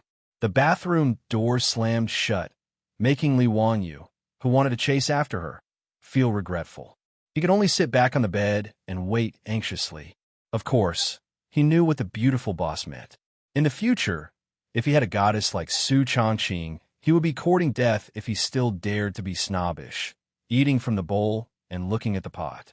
But Li Wanyu felt that he was deceiving himself if he had to pat his chest and promise his beautiful boss that he would only marry her in the future without any second thoughts. Let's not talk about the distant future. Just take Avro in the residence. Could he bear to send her out of the residence and marry someone else? Even the little lowly parent, Li Wanyu's heart twitched at the thought of this lovely girl being pleasured by someone else. Boss scumbag, Li Wanyu despised himself deeply in his heart. Sure enough, the beautiful boss was right. Men were all bad. But Li Wanyu dared to swear to his heart that Su Changqing was the love of his life, and he would never let her down no matter what. His words just now were definitely not perfunctory to the beautiful boss, but his heartfelt words. Just as Li Wanyu was letting his imagination run wild, the bathroom door finally opened. Su Changqing's beautiful black hair was still dripping with water. She had casually tied it into a bun and secured it with a hairpin. Her creamy skin was fair and flawless, with a faint pinkish hue. What a picture of a beauty coming out of the bath. Li Wanyu's heart began to beat violently again. Changqing. Li Wanyu only felt his mouth go dry and wanted to say something. But before he could say anything, he saw Su Changqing slowly undoing the belt around her waist. The beautiful boss's clothes fell to the ground piece by piece. Li Wanyu stared blankly at the naked beauty in front of him. The beautiful boss stretched out her two jade arms and wrapped them around Li Wanyu's stiff neck. She whispered in his ear and whispered, "Fool, why are you in a daze?" Li Wanyu was an idiot. At this moment, he knew what he should do. He lowered his head abruptly and kissed his beautiful superior's red lips fiercely. Her fragrance was thick and smooth, and his hands couldn't help but start to move up and down. When his hands climbed to the soft part of the beautiful boss's chest, Su Changqing only felt her ears burning and her heart beating wildly. There was even a moment when she had the thought of running away. The two people were entangled and slowly fell to the spacious bed. In the bedroom, waves of stirring moans continuously came out, and the air was filled with the smell of hormones. Midnight came. In the castle and in the nearby Dingzhou village, bells and drums sounded together. Jingguan had come for 3 years, and of Book 1, blossoming countless gold coins. Chapter 618. The panting in the bedroom quickly subsided. Li Wanyu stared blankly at the ceiling, his face ashen. His beautiful boss covered her mouth and chuckled. She drew circles on his chest with her finger. Hey, didn't someone say that he was in good health? Li Wanyu covered his face with both hands. He was speechless. What was going on with this damn body? He wasn't like this in his previous life. Although he didn't dare to brag that he could do it 7 times in one night, he still thought that his ability was pretty good. But before he could even get to the point, he had been killed in an instant. This made Li Wanyu want to die. Was there a problem with this body, or was there something else? No, I was too nervous just now. Yes, that's right. Let me rest for a while. Today, I must let you know what a man's dignity is. Li Wanyu cried in his heart, but he refused to admit defeat. In fact, Li Wanyu was already on the verge of tears. He was wondering if he should make a trip to the world manifestation realm after daybreak and find old immortal Sun to take a look at him. Could it be that he had some hidden illness? If he really had that kind of illness, he might as well slit his throat and try to transmigrate again. Okay, don't cry. Good boy, I don't dislike you, hee. Su Changqing looked at the little man beside him who had a deathly pale face. His eyes were smiling like crescent moons. Why don't I try again? Maybe I wasn't used to it just now. Li Wanyu made a last-ditch effort. His beautiful boss bit her sexy red lips. Can you do it? Li Wanyu hurriedly stuck his head out and whispered a few words into his beautiful superior's ear. But the beautiful superior's beautiful face was dyed with a layer of blush. She rolled her eyes at Li Wanyu flirtatiously, but didn't object. Her body slowly slid down and disappeared under the brocade quilt. The room was filled with the scent of hormones once again. After everything returned to normal, Li Wanyu finally heaved a sigh of relief. It seemed that he didn't need to look for Sun Simiao. There was nothing wrong with this body. He couldn't help but chuckle. Darling, I'm not bragging, right? Hee. Su Changqing was too lazy to talk to him. She just lost her virginity, so she felt very tired and didn't want to talk. She just curled up in Li Wanyu's arms and hugged the little man who took her virginity. With a sweet face, she soon fell asleep. Li Wanyu stretched out his hand and gently stroked his beautiful boss's silky smooth back. Looking at the beauty sleeping in his arms, he secretly vowed to protect this woman's happiness and slowly fell asleep. However, the two newlyweds didn't linger on the bed for long. Before dawn, just after 3 o'clock in the morning, Li Wanyu's door was gently knocked. Perrin's voice came from outside the door. Lang Jun, it's time to get up. It's already 5 in the morning. We have to set off. Perrin knocked on the door for a long time before waking up Li Wanyu and his beautiful boss. Wanyu, what time is it? What's Perrin's name?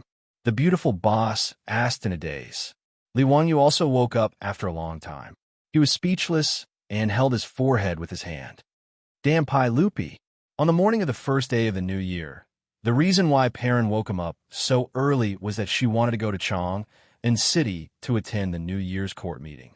Every year on the first day of the new year, the emperor sat in the morning court meeting and was congratulated by the officials. In the capital, the ministers, civil and military officials, and the envoys of various countries all had to attend. The New Year's court meeting was the grandest of the year. Li Wanyu, as the county earl who founded the country, naturally had to attend. He cursed in his heart and was about to get up to open the door for Perrin and let the maidservant come in to help him change. It had to be said that it was easy to go from frugality to extravagance. Li Wanyu was now very used to having maidservants to help him change clothes and wash up. However, after the beautiful boss woke up, she pulled him and anxiously whispered, Don't let them in. Li Wanyu was stunned and then realized that the beautiful boss was embarrassed to let others know what happened between them last night. Hey, Changqing, the ugly daughter-in-law has to meet her parents-in-law. Perrin and the others will know about this sooner or later. No, I don't care. Anyway, you are not allowed to tell anyone. You go out and don't let them in. The beautiful boss pulled the brocade quilt and hid herself in it like an ostrich. Li Wanyu could not help but smile that the mature and steady beautiful boss also had such a side. Since the beautiful boss wanted to keep it a secret for the time being, he naturally would not meddle. Li Wanyu got up and put on his clothes casually and kissed the beautiful boss's red lips. Then he got up and opened the bedroom door, but did not let Perrin and the maidservants in. He turned around and closed the door. Okay, you can change clothes here. Li Wanyu stood in the living room and ordered. The maidservants naturally did not dare to say anything. They busily brought a copper basin and helped Li Wanyu wash his face and comb his hair. They tied his hair into a bun and helped him put on the court robes that represented the founding of the country. On the other hand, the little girl, Pei Lan, seemed to have realized something when she realized that her Langjun did not allow her to enter the bedroom. However, she did not say anything. She just ordered the maidservants to do their work and help Li Wanyu tidy up the wrinkles on his court robes. In fact, Perrin did not need to do these things. Li Wanyu had already ordered her to do so. He even specially assigned the maidservants in the residence to serve Perrin.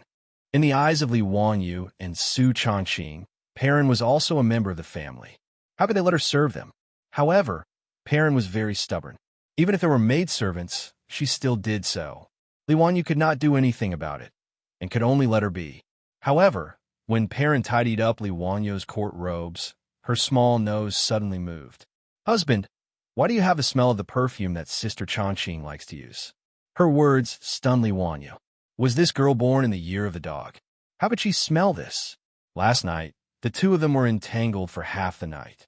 Of course, it was not strange that he had the smell of his beautiful superior's perfume on him.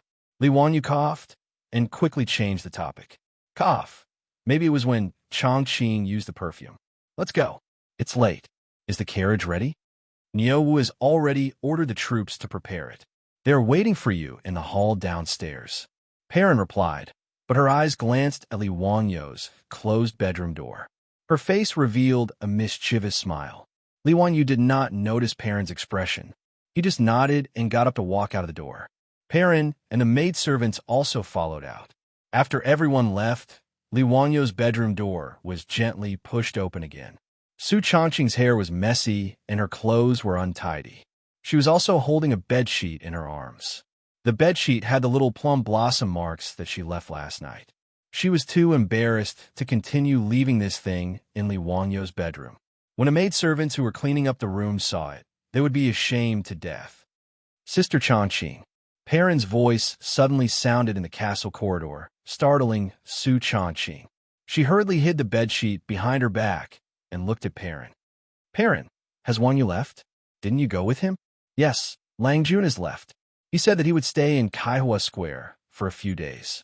He asked me to wait for Sister Changqing and Sister Aphrodite. We will set off for Kaihua Square together later. Perrin smiled and made a funny face at Su Changqing. Sister Changqing, last night you, before she could finish, Su Changqing covered her mouth. Don't talk nonsense. Nothing happened last night. Be good, it's still early. Go back and sleep for a while. We will set off after daybreak. The beautiful superior blushed and ran back to her room, leaving Perrin behind to snicker. Chapter 619. Because the weather was getting colder, Li Wanyu was too lazy to continue riding a horse. Therefore, he now took a four-wheeled carriage to Chang'an City.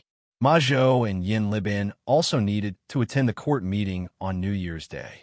They had already gotten up and changed into their court clothes, waiting for him in the hall. Li Wanyu yawned and nodded to the two disciples, asking them to get on the carriage and set off. Sitting in the carriage, Li Wanyu recalled the incredible scene last night and couldn't help but smile. He didn't expect that after transmigrating to the Tang dynasty more than 1,400 years ago, he could have such a wonderful relationship with his beautiful boss. This was something he never dreamed of in his previous life. Ma Zhou and Yin Libin looked at each other and guessed something from Li Wanyu's expression. Combined with the abnormal behavior of their teacher last night, the two of them showed a smile that all men understood. In the slight undulation of the carriage, the exhausted Li Wanyu fell asleep again with a happy smile on his face. When he woke up, the carriage had already stopped in front of the Vermilion Bird Gate of the Imperial City. At this time, the sky was still bright, but the Vermilion Bird Avenue and the Imperial City were illuminated by torches. Today's Chang'an City could be called Fire City. Every 100 meters, there were burning torches illuminating the wide streets. With birch candles and hundreds of torches surrounding the horses, the city was decorated. This was the grand occasion of today. For the court meeting on New Year's Day, the poem Early Court Meeting on the Day of the Lantern Festival by the Tang Dynasty poet Wang Jian was the most detailed and vivid. The great country's rites and music are prepared. All the people are paying respect to the Lantern Festival. The eastern color has not moved, but the crown sword gate is full. The emperor lives in Penglai, solemn and clear. The general leads the Yulin forest, holding a halberd and patrolling the palace. The grandeur of a great country was fully displayed. Although Li Wanyu complained about Pai Lupi after getting off the carriage, he was also shocked by the formation that he had never seen before. He couldn't help but become more serious. The court meeting on New Year's Day was the largest and most solemn court meeting of the year. The ceremony process was also quite complicated. In layman's terms, the court assembly was divided into the entrance ceremony, the New Year's greeting, the tribute, the year-end examination, the reading of the Edict of the Lantern Festival, and the celebration. Naturally, there was no need to mention the entrance ceremony. During the New Year's greetings, the officials would send a congratulatory letter to Pai Lupi, and the high-ranking officials would represent the officials to congratulate him and read the congratulatory letter. The tributes were mainly for the envoys of the various states and countries. They couldn't possibly come empty-handed to Pai Lupi to pay their New Year's greetings. Since it was the year-end assessment, they naturally had to see how the various places were doing and whether there were any political achievements. Finally, after the ceremony, Pai Lupi invited all the officials to a banquet. After everyone ate and drank, they could go home. However, this had nothing to do with Li Wanyu. He was here to make up the number of people, and the process of the ceremony had nothing to do with him. After taking a nap in the carriage, he still felt very sleepy. He just wanted to end the court session as soon as possible so that he could go back and sleep again. In the imperial city, hundreds of officials in luxurious clothes had already begun to gather and line up, preparing to enter the palace to pay their respects. Li Wanyu hurriedly led Ma Zhou and Yin Libin forward to greet all the officials he was familiar with and pay their New Year's greetings. They kept repeating auspicious words such as Happy New Year, longevity extended, Happy New Year, longevity unlimited, and so on. It was very lively. While everyone was merrily greeting each other, Li Wanyu smelled a strong mutton smell, which almost made him suffocate.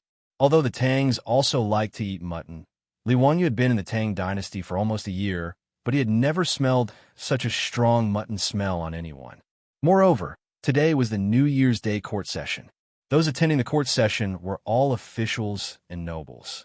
Even if they didn't have incense on them, they shouldn't have such a smell. He couldn't help but turn his head and look. There were several envoys wearing thick leather jackets who looked like nomads from the north. Li Wanyu couldn't help but ask Cheng Yaojin in a low voice, Uncle Cheng, where did these envoys come from? They smell really bad. You brat, don't talk nonsense. They're the envoys of the barbarian Kagan. They are here to pay tribute to the sage during the court session today. Cheng Yaojin's words made Li Wanyu ponder for a long time. Who is this barbarian Kagan? After a long time, he remembered that this barbarian Kagan was also an Eastern Turk. After the Eastern Turks, Sheli Kagan rebelled. The barbarian Kagan allied with the Huiha, Beigu, and other tribes to defeat Sheli Kagan and built his own tent, which was Shui Yinta'a. Uncle Cheng, that barbarian Kagan submitted to the sage? Li Wanyu asked curiously. He didn't know about this history. Cheng Yaojin nodded with a smile. The sage sent Yu Ji General Qiao Shi Wang to confer the title of Shui Yinta'a Zhenju Pijia Kagan. He also gave him a war drum and flag. That barbarian Kagan was also a tactful fellow. After accepting the title, he sent an envoy to pay tribute. Li Wanyu suddenly understood. When he was studying the history of the Tang dynasty, he seemed to have read about this matter. However, he didn't remember much about it until Cheng Yaojin explained. However, he remembered that this barbarian Kagan wasn't a good person. As the saying goes, those who are not of the same race will have different intentions. In the 13th year of Jingguan, the barbarian Kagan started to become enemies with the Tang dynasty. In the 19th year of Jingguan, after the death of the barbarian Kagan, his son actually led an army to attack Hunan Shua Prefecture. This caused the Tang dynasty to be furious and send out an army. In the end, in the 20th year of Jingguan, the Shui Yintua Khanate was completely destroyed by the Tang army. After recalling the history, Li Wanyu couldn't help but secretly curl his lips. These two-faced Shui Yintua people really didn't know what was good for them. Did they think that the cavalry of the Tang dynasty was made of mud? After the start of the court meeting, the officials and envoys of various countries entered the hall one by one and kowtowed to Pai Lupi. Then came the tedious process of the ceremony. Li Wanyu sat in his seat with his back against the pillar in the hall. He listened to Fang Xuanling's yin and yang reading out the congratulatory words. It felt like a lullaby. His eyelids became heavier and heavier. In the end, he simply leaned against the pillar and fell asleep. He had to admit that the warm Taiji Palace was really a good place to sleep. Li Wanyu slept so soundly that he was almost snoring. While he was having sex with his beautiful boss in his dream, he was suddenly pushed from behind. He was so scared that he jumped up from his seat. Before he could recover, he heard Pai Lupi's voice say, "What do you think, County Count Huxian? Tell me about it." "What the hell? What do you mean by what do I think?" "Pai Lupi, what are you talking about?" Li Wanyu blankly wiped the saliva from the corner of his mouth. He was in a daze and didn't know what had happened. Just like in the future, when he was suddenly called to stand up and answer a question while sleeping in class, he looked around blankly and asked the three questions in his soul. Who am I? Where am I? What am I doing? Why didn't anyone tell me what had happened? He couldn't help but turn his head and look behind him. The person who pushed him was his disciple Ma Zhou, who was winking at him. Ah, this question, yes, this is a question. Li Wanyu didn't know what he was talking about. God, who could save him? He was about to cry. The court meeting was going well. Did it have anything to do with him? He was sleeping well. Who was he bothering? Chapter 620. When Li Wanyu saw the expressions of Pai Lupi and the other officials, he knew that his nonsense just now was not appropriate. When he was at a loss of what to do, he heard someone shouting in dissatisfaction. Heaven Khan, what nonsense is this official of yours talking about? Does he also think that it is good for the Bai tribe to occupy my pasture? Heavenly Khan, are you humiliating me, Shui Yintua? Li Wanyu looked towards the direction of the voice. The one shouting in the hall was the envoy of Shui Yintua that Cheng Yaojin mentioned earlier. However, the words of the envoy made Li Wanyu even more confused. What the hell? The Bai tribe occupied Shui Yintua's pasture? What does it have to do with what he said just now? Before he could recover, he saw a group of people dressed as envoys from Imo Bay laughing. The official of the Heaven Khan said it well. Isn't this good? Since Shui Yintua has already set up camp at Overseer Yi Mountain, then the pasture of Lulin River belongs to us, Bai tribe. What's wrong with that? Bullshit. God above, the pasture of Lulin River has always belonged to us, Shui Yintua. Bah, if it wasn't for us, the Bayagu tribe, who helped you defeat Shelly Khan's army, you would have been finished long ago. Now, giving the grassland of the Krulin River to us is a reward. You bastard, do you want to duel with me? Come on, God above, are we, the people of Bai tribe, those cowardly guinea pigs? I will let you know what it means to be an eagle on the grassland. Li Wanyu continued to be confused. What the hell is going on? I just said a few words of nonsense. Why are these envoys arguing? Seeing his teacher's confused face, Ma Zhou was helpless. While Shui Yintua and the envoys of Bai tribe were still scolding each other, he quickly got up and whispered a few words in Li Wanyu's ear. Only then did Li Wanyu realize what was going on. F***CK, this was really a pain in the ass. It turned out that when the envoys of various countries were paying tribute, the Shui Yintua envoy, who had recently submitted to the Tang dynasty, suddenly said that he hoped that Pai Lupi, the Heavenly Khan, would uphold justice for Shui Yintua and punish the Bai tribe. The reason was that the Bai ancient tribe had forcefully occupied the grassland of the Krulin River, which was located between the two tribes. Speaking of which, Shui Yintua and Bai Yegu were originally allies. Previously, the two of them, together with the Hueha people, defeated the Turkic Shelly Khan's army. But once the Eastern Turks were defeated and fled, the people of these tribes began to fight over the fertile pastures. Several small-scale battles even broke out because of this. However, Shui Yintua had just been established recently, and their strength was not as strong as the Bai tribe. They had suffered a small loss, and even the grassland of the Luluan River had been occupied by the other party. Therefore, Shui Yintua's envoy simply took the opportunity of today's New Year's Day Imperial Court meeting to offer tribute to Pai Lupi and brought up this matter, hoping to get the support of the Heavenly Khan. In this regard, Pai Lupi naturally felt a headache. He did not want to care about the matter of the Mabe grassland, and he could not care about it. He could not let the iron cavalry of the Tang dynasty move out just because the two sides were fighting over the pastures, right? After all, the Bei ancient tribe had also submitted to the Tang dynasty and worshipped Pai Lupi as the heavenly Khan. They were a vassal state of the Tang dynasty. Pai Lupi was helpless and could only look around to see if other people had any thoughts on this matter. But whether it was the civil officials like Fang Xianling and Du Ruhui, or the military officials like Chang Yaojin, Yuqi Jingda, Li Jing, or the military officials like Cheng Yaojin, Yuqi Jingda, or Li Jing, in fact, there was no good way to deal with this matter. This matter involved the interests of both sides. So how could it be settled with just a few words from the Tang dynasty? If they spoke rashly and caused the other side to be dissatisfied, it would not be good. Therefore, everyone kept their mouths shut and remained silent. In desperation, Pai Lupi turned his eyes to Li Wanyu. His nephew had already left an impression in his heart that he was quick-witted and often had unexpected ideas, so he wanted to see if he had any good ideas. Li Wanyu was dozing off in the hall. He could hide it from others, but naturally, he could not hide it from his disciple, Ma Zhou, who was sitting behind him. Seeing Pai Lupi looking at him, Ma Zhou was anxious and pushed Li Wanyu. However, he did not expect Li Wanyu to have such a big reaction and directly jumped up. The key point was that this guy was still confused and did not understand the situation.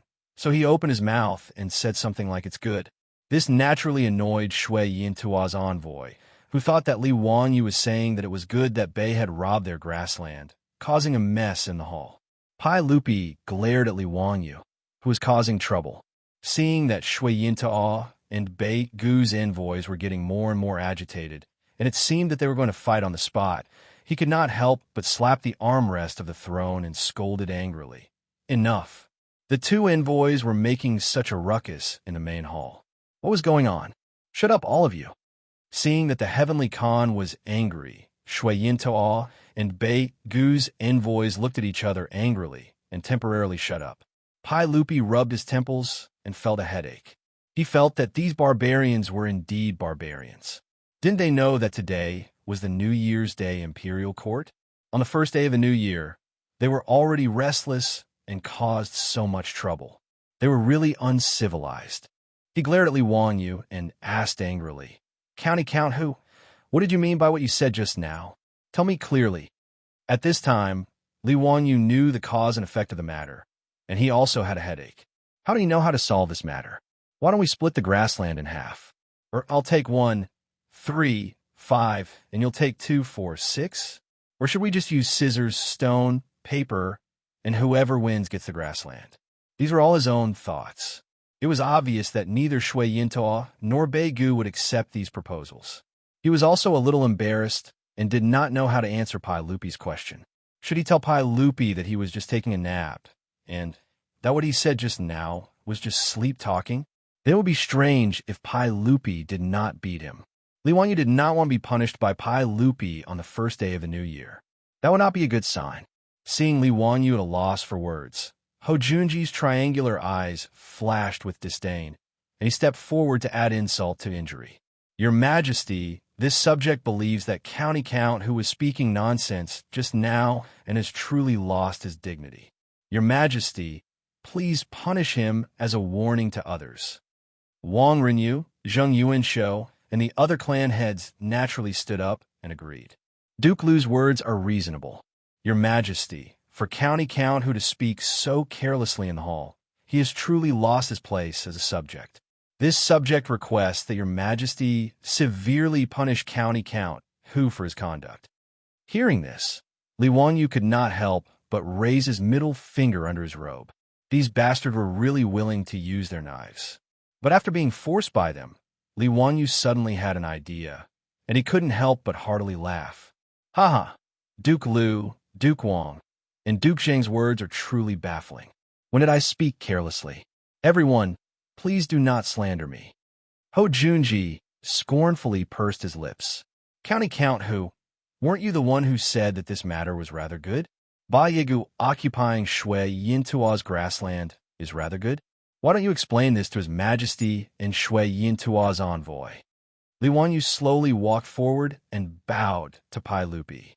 Reporting to your majesty, what this subject said just now was rather good. It was not what Duke Lu understood.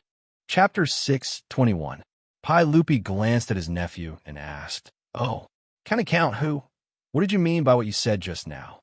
"Yes, your majesty. When I said quite good, I meant that Shui Yintua's envoy was willing to ask your majesty for help. This matter is quite good. As the Khan of Heaven, your majesty naturally has the responsibility of arbitrating vassal states. This is your majesty's right and obligation. This is also the reason why the Tang dynasty is respected by all states and the four seas."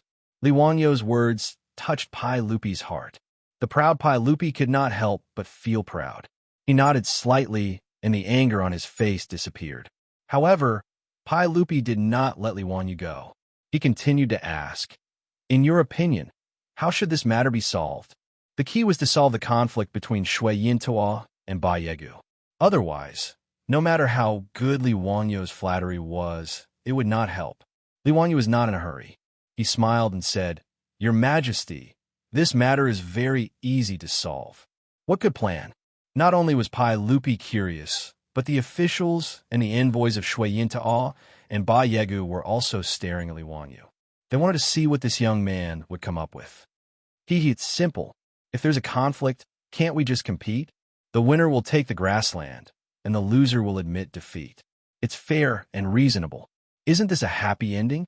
Li Wanyo's words were said casually, but it caused an uproar among the officials and the envoys of Shui Yintua and Bai Yegu in the hall. Fang Xianling, Du Ruhui, and the other big shots looked at each other. They did not understand why Li Wanyu would say this. Ma Zhou and Yin Libin were even more anxious. They wished they could go up and cover their teacher's mouth. County Earl Hu, be careful with your words. What kind of idea is this? Do you think that national affairs are child's play? Absurd, this is absurd. County Earl Hu, how can you come up with such an idea to make the two clans fight over the grassland? What are your intentions? Since the Shui Yintua and Bai Yegu clans are vassals of the Tang dynasty, how can you come up with such a bad idea? If the two clans fight each other, what good will it be for the Tang dynasty and the two clans? Absurd, truly absurd. Your Majesty, I want to impeach County Earl Hu. For his evil intentions, he should be punished. Your Majesty, County Magistrate, whose words were filled with evil intentions and could not be forgiven. County Earl Hu, Your Majesty, please punish him. The Shui Yintua, and Bai Yegus, and the officials of Yegu and Baz didn't say anything for the time being. The other officials, were. This was especially true for the officials from the aristocratic families. They were all filled with righteous indignation, looking as if they were sworn enemies with Li Wanyu. A large group of people who wanted to impeach him came out on their knees. Yuqi Jingda and the other generals didn't know what to say. They looked at each other and didn't say anything. It was Cheng Yaojin who stood out and laughed. "Waha! Your Majesty, I think County Earl Hu's words are reasonable. Since neither side can convince the other, then let's fight. We'll listen to the one with the bigger fist." Pai Lupi stared at Cheng Yaojin with a headache. He didn't find it strange that this old man would be so unreasonable. However, Pai Lupi never expected Li Wanyu to come up with such a bad idea. He was caught unprepared. "County Earl Hu, what do you mean by this? Explain it clearly." Li Wanyu wasn't worried at all in the face of the official's accusations. He chuckled and replied, "Your Majesty, this is what I meant just now. Since the vassal states are in conflict and can't agree, then a fair competition to determine the winner is naturally an appropriate method." His words made the ministers who wanted to impeach him explode again. Without waiting for the heir to speak, they couldn't wait to refute. "Nonsense! Are the lives of the vassal state not lives? County Earl Hu, how dare you treat human lives like grass? If Shui Yintua and Bai Yegu fight to the death, wouldn't that benefit the Eastern Turks and that old thief Shili? County Earl Hu, what are you thinking?" Wang Renyu stood out and reprimanded. Li Wanyu spread out his hands. "When did I say that I want Shui Yintua and the Bai Yegu to fight to the death? County Earl Hu, you just finished speaking and you want to deny it? Do you really think His Majesty and I are deaf?" Li Wanyu said with a sneaky smile. "Everyone, did you hear me clearly? I said to let the two sides compete, but I didn't say to let them fight to the death. Wang Rinyu sneered. Ridiculous. Swords have no eyes. Could it be that county earl who is thinking of wrapping swords and spears in cotton and playing with them? No, no. Since they're all vassal states of the Tang dynasty, how can we use swords and spears so crudely? Li Wanyu shook his head and smiled. Pai Lupi couldn't help but ask curiously, County Earl who? Then what do you mean? Hee hee, your majesty. I was wondering if the Tang dynasty can hold a sports meet? Why don't we call it the Tang Dynasty National Sports Meet, or the National Sports Meet for short. This war is about who is stronger, faster, more accurate in archery, and better in horsemanship. Since that's the case, we can turn these events into sports meets and let the soldiers of the Tang dynasty compete with the vassal states. This way, we don't need to use swords and spears, and we can show the strength and bravery of the soldiers. Why not? Li Wanyu smiled very proudly. This was the idea he came up with in a flash of inspiration. Holding the Olympic Games in the Tang dynasty could solve the disputes between the vassal states, and it could also add to the entertainment life of the people of the Tang dynasty. What a good idea. The origin of the Olympic Games was actually related to solving the disputes of war. In ancient Greece, there were more than 200 city-states. There were also endless disputes between the city-states, and conflicts and wars often broke out. The continuous wars disgusted the ancient Greek people, and they all desired a peaceful environment to rest and recuperate. Later, the Spartan king and Elis king signed the Holy Month of Truce Treaty. As a result, the military training and sports competitions to prepare soldiers gradually turned into a sports meet for peace and friendship. Li Wanyu suddenly thought of the Olympic Games and the origin of the Olympic Games, so he came up with this idea. Since the Shui Yintao and the Bagua tribes were entangled with each other for the grassland, they might as well send people from their tribes to Chang and to participate in the sports meet. The grassland would belong to whoever won. If they didn't agree, they could compete again in 4 years to determine the ownership of the grassland in the Krulin River. Li Wanyu's words made Li Er and the other officials look at each other, unable to make heads or tails of it. Sports meet? National Games? What the hell was that? Pai Lupi coughed and asked, County Earl who? Can you explain to me what a sports meet is? Yes, Your Majesty. A sports meet refers to a sports competition. Li Wanyu saw that the officials were still confused and knew that they didn't know what a sports meet was. So he explained in detail, a sports meet is a competition to see who can run faster, jump further, and have more strength. Li Wanyu explained in detail the sports meet he knew to Pai Lupi and the officials. Your Majesty, this sports meet can not only resolve disputes like the one between the Shui Yintao and the Bagua tribes, but also make the soldiers and people of the Tang dynasty braver and stronger. This sports meet can also allow the people to participate and fight for the glory of the winner. There are many benefits and no harm. After these words were said, the officials who had stepped forward to accuse Li Wanyu were all stunned. They opened their mouths, but didn't know how to refute. Even Wang Rinyu, Ho Junji, and the others didn't know what to say. Sports meet, this idea was too outrageous. They hadn't even thought about it yet. So how could they comment? Pai Lupi narrowed his eyes and suddenly asked, County Earl who? This sports meet you speak of, is it similar to a baseball meet? Your Majesty is wise. Baseball can also be a part of the sports meet. The winner will be awarded a gold medal by Your Majesty and announced to the world. Everyone will hear about it as a reward. Pai Lupi nodded and looked at the officials. Everyone, what do you think of what County Earl who has said? For a moment, no one spoke in the vast Taiji Palace. Chapter 622. When Li Wanyu proposed the Tang Dynasty National Games that no one had ever heard of, Pai Lupi and the other officials didn't know how to evaluate it. It sounded interesting, but even if Li Wanyu explained it for a long time, no one had any idea what the games were. The one who broke the silence in the Taiji Palace was Shui Yintao's envoy. After listening to Li Wanyu's words, he thought for a long time before saying, Your Majesty, if the people of Bayegu also agree, I am willing to accept the games on behalf of Bayegu. But I would like to ask Hu Xinbo, what are the events of the Tang Dynasty National Games that you mentioned? Li Wanyu pondered for a while and replied, 5 events, batting, long-distance running, archery, horse racing, and weightlifting. What do you think? Shui Yintao's envoy nodded. I can accept this on behalf of Ba Yegu, but I don't know if the cowards of Ba Yegu dare to participate. Let's compete. Do you think Ba Yegu is afraid of you? Ba Yegu's envoy naturally didn't want to be outdone. Pai Lupi saw that the two envoys nodded in agreement before he said anything, so he was helpless. Li Wanyu saw that Shui Yintao and Ba Yegu's envoy were arguing again, so he smiled even more happily. He cupped his hands and said to Pai Lupi, Your Majesty, I think that the winners of these 5 events are worthy of the title of champion. They can be said to be the champion, and they will be ranked first among the armies. They can announce it to the world and let the world know the title of champion. The second place will be the second place, and the third place will be the third place. The fourth, fifth, sixth, and seventh place will be called the Dianjuan, Naojuan, Jianjuan, and Taijun to honor these generals and soldiers who have won the titles. After he finished speaking, not only did the eyes of Cheng Yaojin, Yuqi Jingda, and the other generals and dukes lit up, but even the envoys of the vassal state who were just watching the fun in the hall were in an uproar. Immediately, many envoys stepped forward. Your Majesty, can Dongying participate in the Tang Dynasty National Games?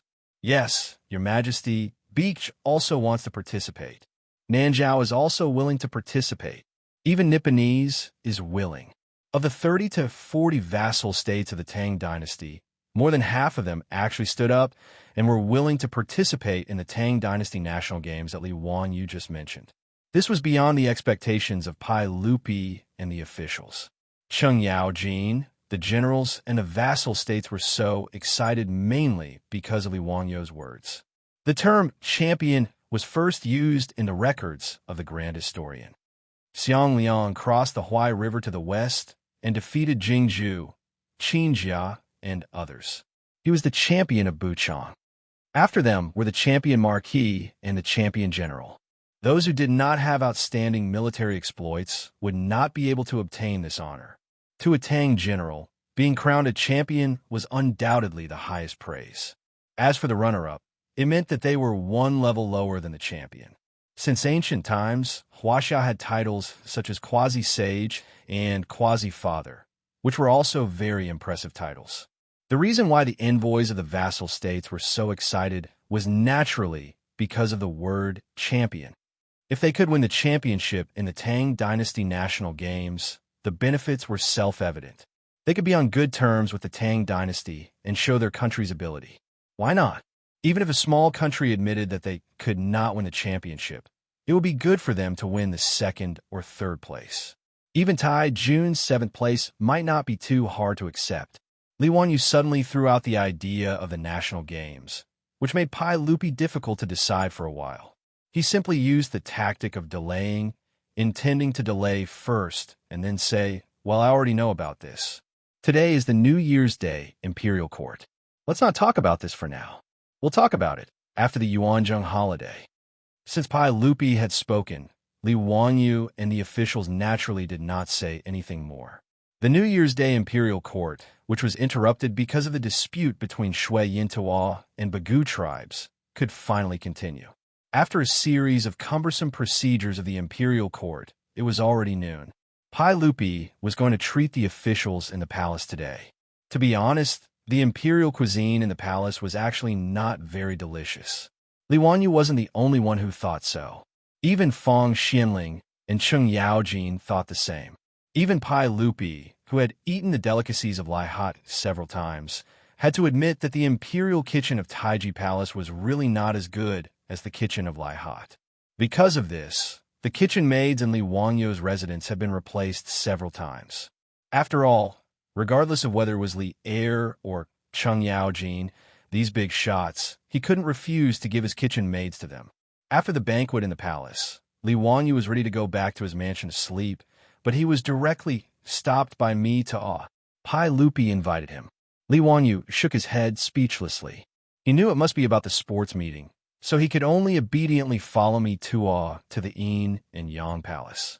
In the Yin and Yang Palace, not only Pai Lupi was there, but also Fang Xianling, Du Ruhui, Zhang Sun Wuji, Wei Zheng, Cheng Yaojin, Li Jing, Yu Qi Jingde, and other generals. Seeing Li Wanyu enter the palace, Cheng Yaojin could not help but laugh. Ha ha! Zio, you're really good today. You actually threw out such a big bomb without saying anything. Hurry up and tell me, what are you thinking about this Laosher sports meet? Uncle Cheng, it's the National Games of the Tang Dynasty, or the National Games for short. Li Wanyu seriously corrected him. The reason why he had to emphasize this name was naturally because he wanted to make fun of him. If it were not for the fact that the name Olympic Games was really hard to explain, he would have called it the Olympic Games. Well, the National Games, boy, make it clear. What do you want to do with the National Games? Why did you suddenly mention it today? Pai Lupi, Fong Xianling, and the others reclined on the soft couch, holding wine glasses in their hands. They all stared at him, waiting for his explanation. On the way to the Yin and Yang Palace, Li Wanyu had already made a draft in his mind and thought about how to answer. Although the idea of organizing a sports meet was something that he had suddenly thought of in the Taiji Palace, Li Wanyu felt that it was a very promising idea. He cleared his throat and bowed to Li Er and the other big shots. Then he said loudly, "Uncle, gentlemen, I didn't propose to hold the National Games on a whim. It's because it's beneficial to the Tang Empire. It's actually beneficial." "Oh, specifically, what are the benefits?" Pai Lupi asked. "Yes, uncle. First of all, the National Games can promote the national prestige of the Tang Dynasty, promote political exchanges between the vassal states and the Tang Dynasty, promote caravan trade, and bring the vassal states closer to the Tang Dynasty. Of course, more importantly, uncle, the sports meeting can make money." His words immediately aroused the interest of Pai Lupi and the other generals. "Zio, be more specific. How can these benefits be realized?" Seeing that Pai Lupi and the others were interested, Li Wanyu was not in a hurry. He first asked the chamberlain to bring him a cup of tea, and then he took a sip. He was so anxious that he wanted to beat him. Then he replied slowly, "Actually, uncle and gentlemen, you should be able to imagine the benefits." Chapter 6:23. Li Wanyu said unhurriedly, "Actually, uncle and all of you should be able to imagine the benefits of this. First of all, no matter what ranking the vassal states get in the national games, it will cause a lot of discussion in their countries. The champion of the national games of the Tang Dynasty is sought after by the vassal states. Of course, the people of the vassal states will yearn for the Tang Dynasty." Fong Xianling nodded. "That's right. Zio is right. Go on. What are the other benefits?" "Secondly, these vassal states are very far away from Chang'an. It's not easy to travel there. Uncle, I think the national games can be held 1 year later. It will make it easier for the envoys of the vassal states to send the news back and give them enough time to select soldiers and come to Chang'an. With so many people coming and going, the trade between the vassal states and the Tang Dynasty will be stimulated. After all, businessmen are after profits. They will see the business opportunities and will not let go of the opportunity." Pai Lupi and the other bigwigs looked at each other and nodded in agreement with Li Wanyu. "Zio, tell me, how can we make money from the national games?" Pai Lupi already had a plan in mind, but he still asked. "Uncle, it's even simpler. Collect tickets and sell advertisements." "Tickets? Advertisements?"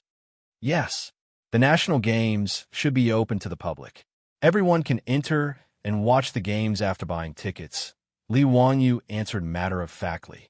Everyone looked at each other in dismay. It was beyond everyone's expectations that tickets could be sold for this competition. Li Wanyu said with a sneaky smile, "Uncle, my Dazhao batting field was completed a few days ago. The national games of the Tang Dynasty can be held in the batting field."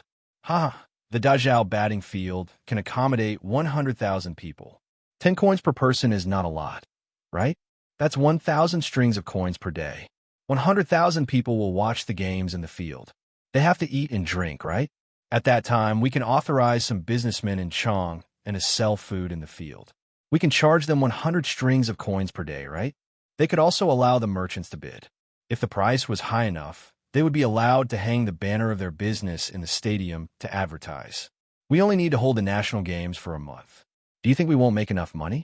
Besides, these athletes, the the soldiers of the vassal states participating in the national games after they arrive in Chang, and the vassal states will be responsible for their food, lodging, and transportation. This is also a big income. In my opinion, if you don't earn 100,000 strings of cash, it's considered a failure. This time, Pai Lupi and Fong Xianling were even more moved. Your Majesty, I think Zio is right. The national games of the Tang dynasty can indeed be held. This subject agrees. Pai Lupi nodded, but he asked, Zio, in the hall today, you only said that there would be 5 competitions, namely batting, long-distance running, archery, horse racing, and weightlifting. How did you manage to delay the sports day for more than a month? Uncle, isn't this simple? So many more projects. In addition to batting, there can be different distances in long-distance running. 1,000 steps, 2,000 steps, 5,000 steps, or even more. Different projects will have different champions. Archery and horse racing are the same. The other 5 events are just my nephew's words. We can always add more events to the competition. If we want more vassal states to participate, we have to let them see the hope of winning the championship. Wahaha! Can I, Old Cheng, also participate in the competition? Cheng Yaojin suddenly laughed. Yuqi Jingda looked at him disdainfully. You old man, what can you compete with? Don't make a fool of the Tang dynasty. Yuqi Jingda, you want to compete with me? Come on, I'm not afraid of you. Seeing that the 2 old men were about to make trouble again, Pai Lupi couldn't help but stare at them angrily. Jijia, Jingda, don't make trouble. Li Wanyu couldn't help but laugh. Uncle Cheng, not everyone can participate in the national games. Of course, you have to be qualified. Bastard, you better tell me clearly. What conditions do you have that I'm not qualified for? Cheng Yaojin said angrily. It's not up to me to decide. Li Wanyu hurriedly waved his hand. He didn't want to provoke this old hooligan. Uncle Cheng, there are hundreds of thousands of soldiers and horses in the Tang dynasty. Even if we only select soldiers from the Imperial Guards to participate in the sports day, we still have to go through many rounds of selection. How will they be selected? Li Wanyu said, I think that each of the 16 guards of the Imperial Guards will select 1 athlete to participate in the national games. As for how each guard will be selected, it will depend on Uncle Cheng and the rest of the officials. In addition to the athletes from the vassal states, there will probably be dozens of people participating in each event. When the official competition starts, they will go through the preliminaries, preliminary rounds, semifinals, and finals, and finally the champion will be decided. Li Wanyu then explained the participation methods and competition methods of the Olympic Games to Pai Lupi and the other big shots in detail. They all nodded. Good, Zio, you're really thoughtful. It's really amazing that you can come up with such a detailed and feasible plan in such a short time.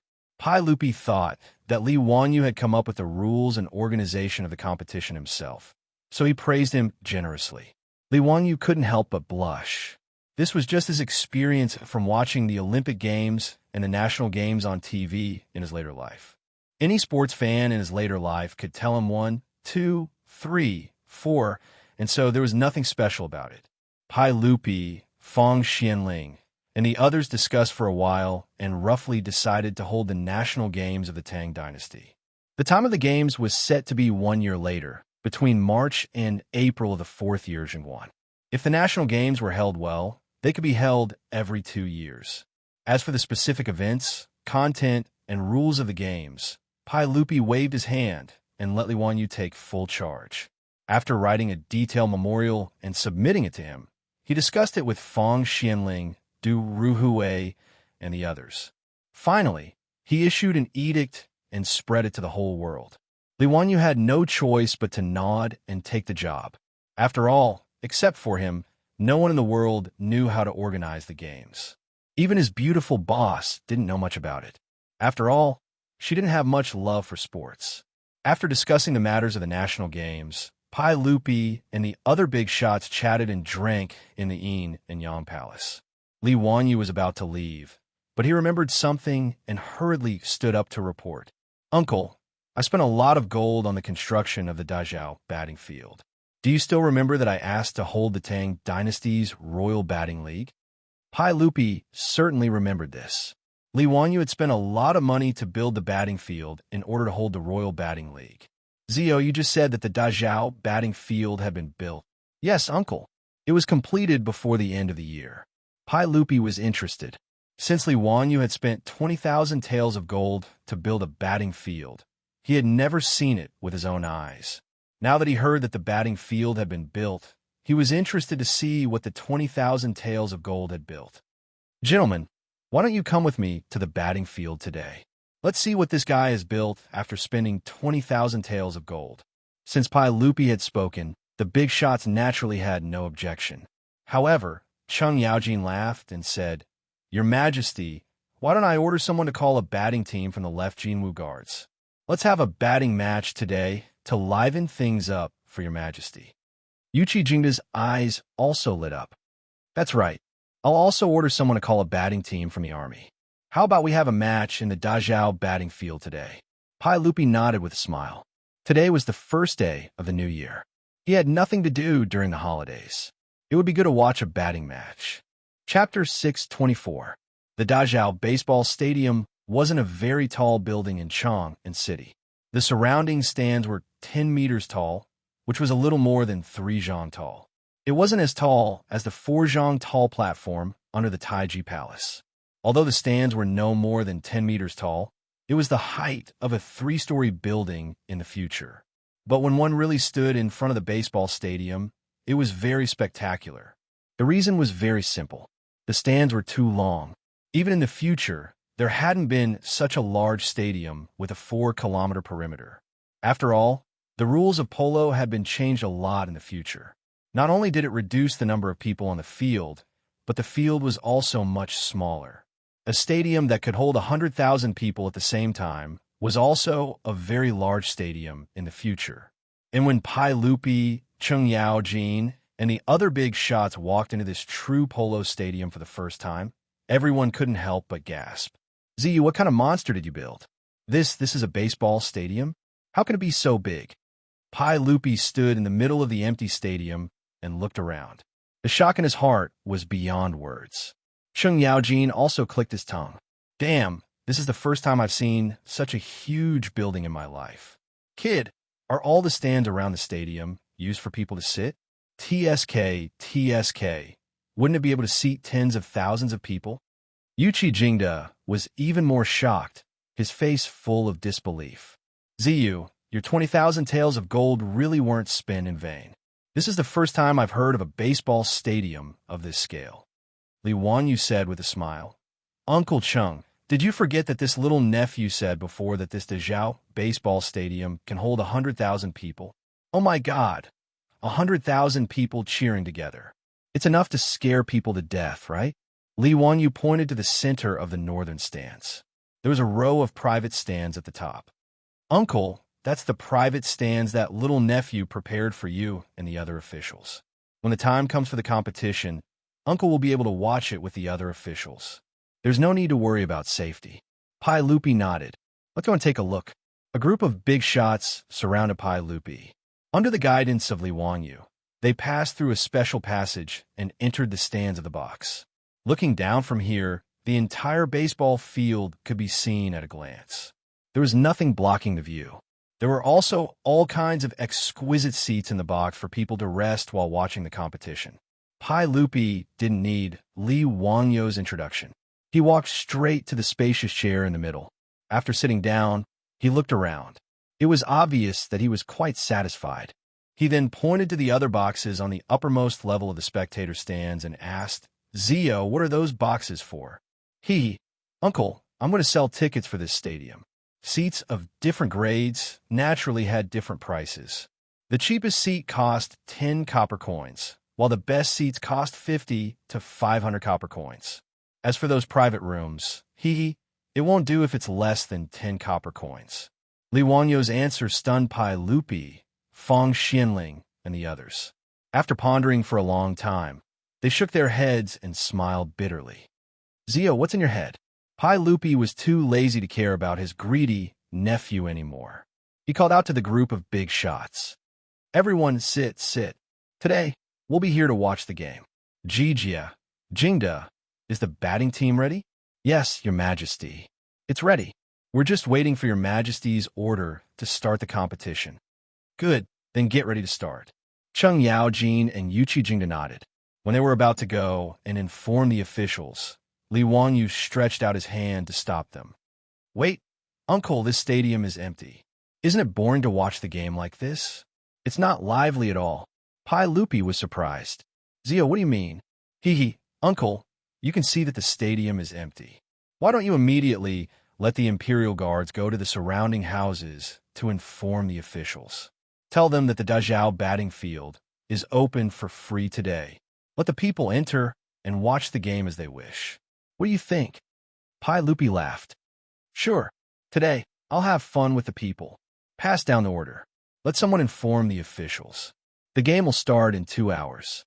The Tangs loved to socialize and liven things up, even the ordinary people. On the first day of the Lunar New Year, the people of Chang and held banquets in every house. Neighbors would greet each other and eat at whichever house they went to. There was a special name for it, which was heirloom. The days of the Lunar New Year were the busiest times except for the Lantern Festival.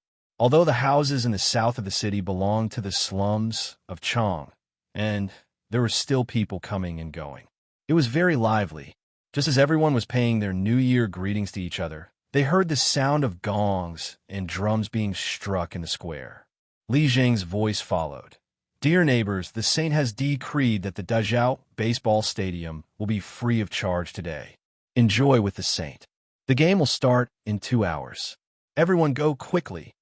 Li Zheng's shout entered everyone's ears, causing everyone to be stunned. Dazhao batting field? Enjoy with the sage? Watch the game for free? The crowd immediately rushed out from every house and surrounded Li Zheng, who was still beating the gongs. Li Zheng, is what you said true? Where is the Dazhao batting field? Why does it sound so familiar? You fool, it's the original Dun House and Zhaoxing House. Wasn't it changed into a batting field by County Earl who? All right, is it that prodigal County Earl who spent 20,000 taels of gold to renovate the batting field? I forgot about it. TSK, I have to go take a look. 20,000 taels of gold. What prodigal? Don't talk nonsense. Be careful that the officials don't catch you and beat you with a plank. County Earl, who is the god of fortune? What do you know? Li Zheng scolded jokingly. Don't care what it is. Li Zheng, you can enter the batting field as you wish today. The sage is there too? We can even watch the game? Nonsense. The sage ordered the Imperial Army to inform us. How could it be fake? Everyone, go quickly. Be careful that there won't be any seats left if you're late. After I inform everyone, I have to hurry over to watch the game. After Li Zheng finished speaking, the crowd immediately dispersed. Some ran directly toward the batting field. Some ran back home to call their aunts and children. There were also some who called their friends. For a moment, the houses were in chaos. This scene was happening in dozens of houses in the south of Chang and city. Not long after, countless people ran out of the houses and headed toward the Dazhao batting field. The news quickly spread to the east and north of the city. Many merchants and wealthy merchants immediately rode their horses and carriages toward the south of the city.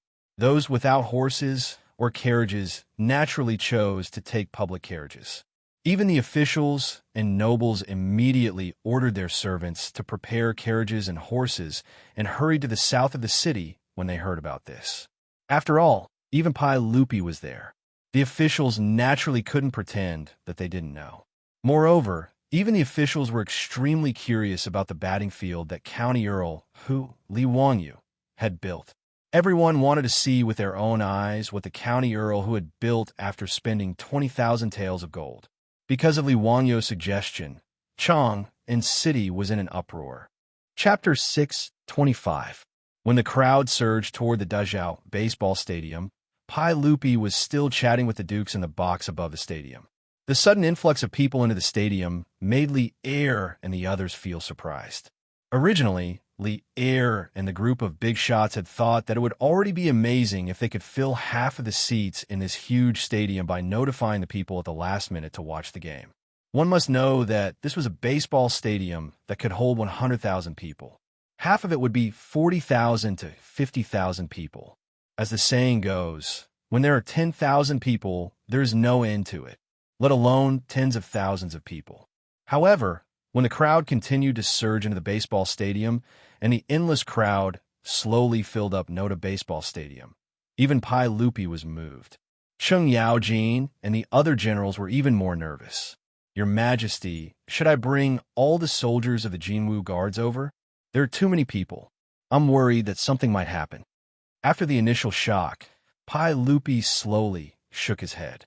There's no need. Do I not trust my own people in Chang'an City? Moreover, the box that Zio made is very safe. There's no need to go through so much trouble. Hearing Pai Lupi's words, Cheng Yaojin could only give up. However, he still ordered his retainers and Pai Lupi's imperial guards to be more vigilant and avoid trouble. At this moment, Li Wanyu felt his scalp go numb. In his previous life, although he had gone to the baseball stadium to watch competitions and attended concerts of singers, it was not uncommon for tens of thousands of people to gather together. However, there was strict security. Not only were there security guards, but there were also many policemen to maintain order. Today, he was hot-headed and did not make any arrangements. He just informed the people to come to the stadium to watch the game. If something were to happen to him, it would be a big problem. In his previous life, because of a large crowd, there would be a stampede, resulting in heavy casualties. It was not uncommon. He remembered that the worst incident was in 1990, when a large number of pilgrims stampeded in Mecca, resulting in the death of more than 1,400 people. Now, Li Wanyu looked at the black mass of people in the stadium below and felt that this was a time bomb that could explode at any time. Uncle, it's better if you quickly transfer the Imperial Guards over. It's your nephew's fault for not thinking things through. Li Wanyu hurriedly persuaded Pai Lupi. Pai Lupi did not understand what he meant and thought that he was worried about his safety, like Cheng Yaojin. Zio, there's no need to worry. The Imperial Guard around me are enough to protect me. Uncle, I'm afraid that with so many commoners gathered here, there might be a riot or an accident. I'm afraid there might be an accident. Hurry up and get the Jinwu Guard to come to the stadium to maintain order. Li Wanyu's forehead was covered in sweat from fear. Pai Lupi, Fong Xianling, Du Ruhui, and the others looked at each other, then turned their heads to look at the increasing number of commoners below. They could not help but break out in cold sweat. Pai Lupi did not dare to hesitate and immediately ordered. Jijia immediately passed down the order to bring all the Jinwu Guards to the stadium to maintain order. There must be no accidents. Cheng Yaojin also thought about it and did not dare to hesitate. He nodded and followed the order to mobilize the guards. Although the Dezhou baseball stadium had been completed, Li Wanyu had not arranged for personnel to manage it. After the numerous entrances to the stadium were opened, there were no security measures or personnel at all. As a result, more and more commoners poured into the stadium. Li Wanyu looked around. Not only did he not see any empty seats in the stadium, but even the aisles were filled with people. It was clear that there were more than 100,000 commoners gathered in the stadium at this time. In this regard, Li Wanyu could only secretly pray to the gods and Buddhas that there would not be any accidents. Fortunately, the commoners who came to watch today knew that the saints were here, so they did not dare to cause trouble. Although there were more than 100,000 people in the stadium, the order was still acceptable. At the very least, Li Wanyu did not see any signs of unrest. Not long after, a large group of Imperial Army soldiers dressed in shining armor and wielding gleaming sabers and swords entered the field and began patrolling the area to maintain order.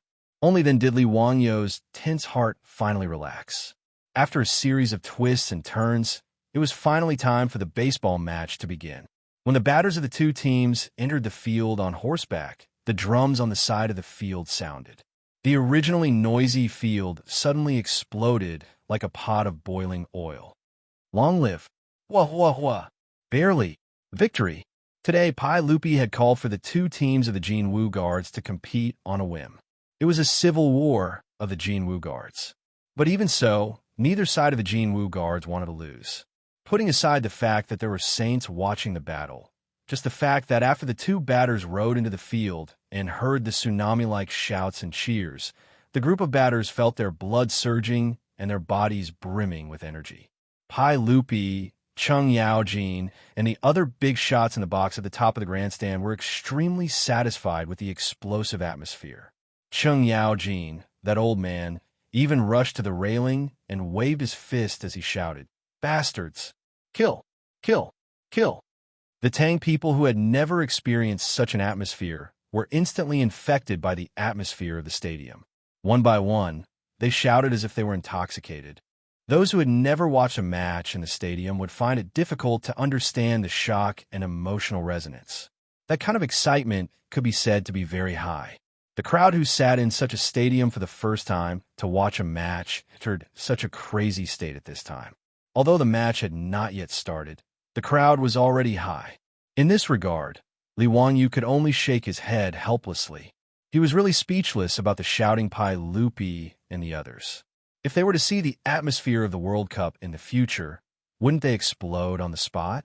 What's more, Li Wanyu listened to all kinds of cheers in the stadium and still felt that it was not enough. Naturally, the Tang dynasty did not have a slogan like "Do your best," nor did it have a unified standard. So in the stadium, 100,000 people were shouting their own words, and it was very chaotic. He rolled his eyes and simply pulled the group of Imperial Guard in the box over and whispered a few words in their ears. At this time, the Imperial Guards were also excited by the atmosphere of the stadium. If it were not for their duty, they would probably jump and shout along with the crowd. Hearing Li Wanyu's order, their eyes lit up and they hurriedly nodded in agreement. In the stadium, the gong had already sounded to start the match. More than 20 strong horses seemed to be stimulated by the atmosphere of the stadium and galloped happily. The rumbling sound of the horses' hooves stimulated the audience in the stands, and all kinds of cheers were heard again. Today, the batters of the Jinwu Guards were also greatly stimulated and played their strength beyond their usual standards. On the field, there was an endless stream of wonderful performances, and the crowd was fascinated by them. The momentum of the applause and the stomping of the feet was very vast. Li Wanyu even suspected that if the spectators' stands around the stadium were not made of solid soil, with so many people stamping their feet and shouting together, the spectator stands would have collapsed. Pai Lupi, Fang Xianling, Chung Yaojin, and the other big shots also stood up and applauded the wonderful performances on the field. While the crowd was watching happily, suddenly there was a uniform cheer behind them. "Rise! Rise! Rise!" Chapter 626. Pai Lupi and the group of big shots turn around in shock. It was the guards in the box. Under the leadership of Li Wanyu, they were shouting slogans rhythmically to encourage the batters below.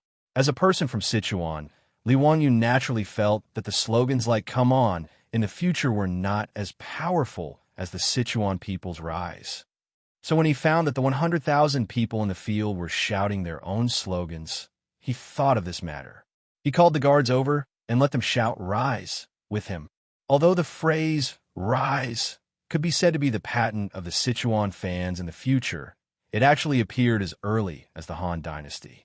There was a record in the book of ancient microcosm, "Some people rise," Dai Yuing, Lu Chichong. Rise was the meaning of rise. In the ancient Chinese language, rise also had the meaning of yang. Rise, rise, rise. Therefore, when the soldiers shouted "Rise," Pai Lupi and the group of big shots were stunned at first. Then, they all pointed at Li Wanyu and laughed, nodding their heads in agreement. The phrase "Rise" was sonorous and powerful, and it made Chung Yaojin's eyes light up. He immediately changed his words and began to shout "Rise" with a group of soldiers to encourage the batters below. It had to be said that the slogan "Rise" was indeed very infectious, especially when there was no unified cheering in the Tang dynasty at this time. Soon, the group of big shots, including Pai Lupi, all followed Li Wanyu and shouted "Rise." After the uniform sound of "Rise" reached the ears of the people around the box, it quickly infected them. Everyone started to change their tune and shouted along with him. Like a virus, the sound of "Rise" in the batting field became louder and louder, and it became more and more uniform. When 100,000 people shouted, "Rise!" and "Rise!" in unison to encourage the batters, that kind of momentum simply pierced through the sky with a majestic spirit that could swallow mountains and rivers. Even the strictly trained horses on the field were a little frightened due to the loud cheers, forcing the batters to tighten their reins and try their best to control the horses under them. The people in the stadium seemed to have been possessed. They did not care if their throats would break from shouting as they cheered loudly. Who asked the Tangs to be so passionate and unrestrained? What's more, batting was the #1 sport in the Tang dynasty. Its status was far higher than that of football in the modern era, and its weight in people's hearts. However, due to the limitations of the venue and the horses, most of the people in Chang and could only watch a few official cricket matches. But this did not affect the Tang's passion for cricket. Today, when the citizens entered this incomparably huge baseball field, they were already quite shocked and excited. What's more, he would be able to watch a high-level batting match with his own eyes.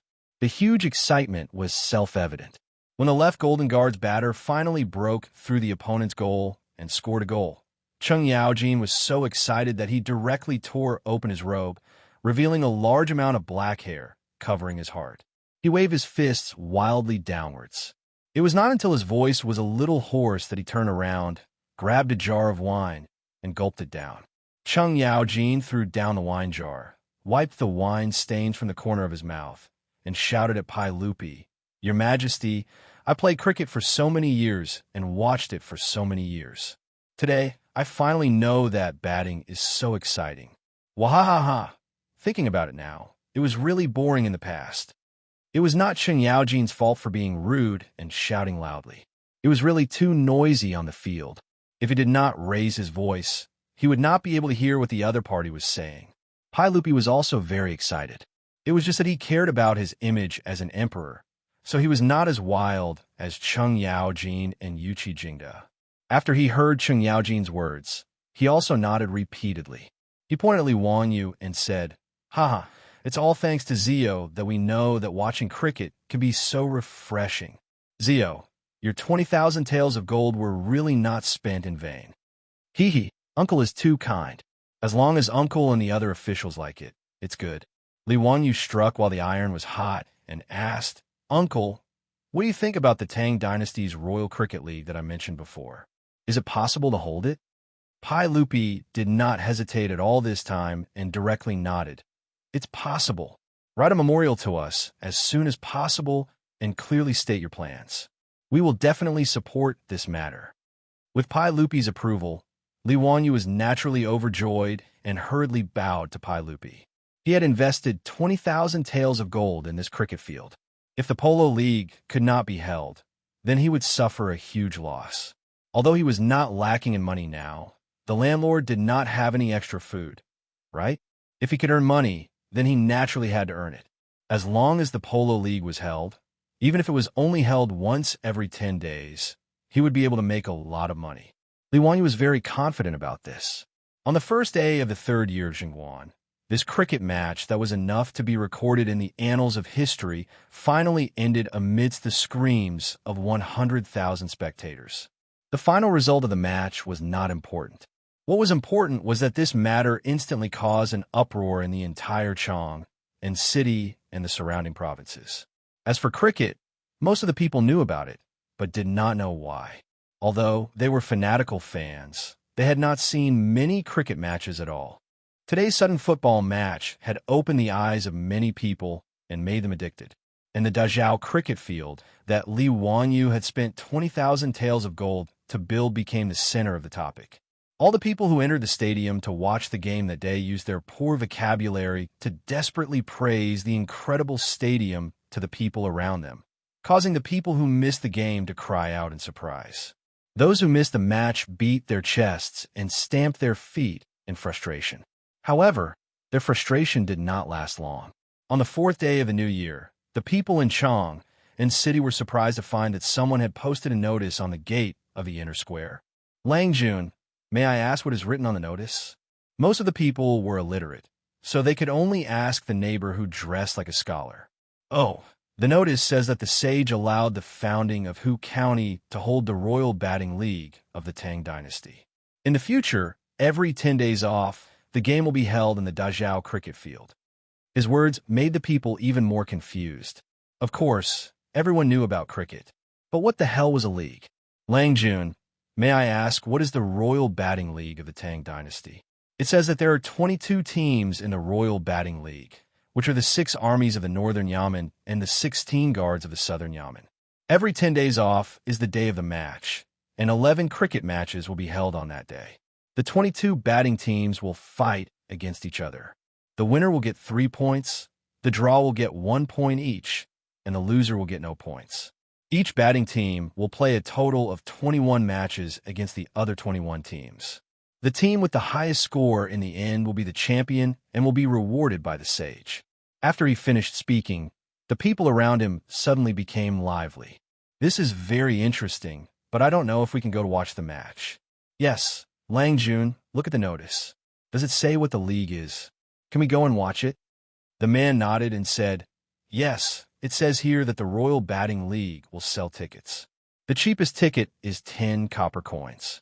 You can watch the match in the Dazhao cricket field for a day. As soon as he said that, the people were in an uproar again. Chapter 6:27. On the first day of rest after New Year's Eve, Chang and city was unusually lively. Early in the morning, whether it was the officials, the nobles, or the merchants, they all rode horses or took carriages to the Dazhao baseball field in the south of the city. The ordinary citizens of Chang and city did the same. They took public carriages or walked to the field. Today's Dazhao baseball field was not as disorderly as last time. Not only were there Chang and county's bailiffs maintaining order everywhere, but there were also golden guards patrolling everywhere to prevent troublemakers. At several entrances to the field, there were also people checking tickets and reminding the audience where they should sit. Li Wanyu had recruited nearly 100 people to serve for this polo league. It could be considered a big investment. Today was the first day of the Tang Dynasty's Royal Polo League. The people in charge of checking tickets at the entrance were already sweating profusely. However, because there were too many people waiting to enter the field, and these people were on duty for the first time, they were naturally a bit flustered. The ticket checker reached out and took a ticket from an audience member. He glanced at the color of the ticket and saw that it was yellow. He couldn't help but feel a bit disrespectful. He ordered in a very stiff tone, "Yellow zone ticket. Remember that after entering, you can only sit in the seats painted yellow. Don't run around. You can't afford to disturb the nobles." Before the ticket checker could finish speaking, he suddenly froze as if his pressure point had been pressed. His lips trembled. County Earl, I don't know. The person holding the yellow zone ticket and waiting in front of him was Li Wanyu. Li Wanyu glared at him and said unhappily, "The audience holding the yellow zone ticket is also our source of income. Have a better attitude." Yes, I deserve to die. I know I was wrong." The ticket checker hurriedly admitted his mistake with a shocked expression. Li Wanyu didn't want to say more. He gestured to the man behind him and said, "Uncle, you go ahead too." Standing behind Li Wanyu and waiting for his ticket to be checked was Pai Lupi in casual clothes. Behind him were more than 10 palace guards in casual clothes, secretly protecting him. Everyone, including Pai Lupi, had tickets for the yellow zone. The reason why the stadium staff spoke so harshly when they saw Li Wanyu holding a yellow ticket was because the yellow zone ticket was the cheapest ticket. It only cost 10 copper coins. The seating area in the yellow zone was naturally the worst. There were also green tickets worth 50 copper coins, blue tickets worth 100 copper coins, scarlet tickets worth 500 copper coins, and purple tickets worth 5 copper coins.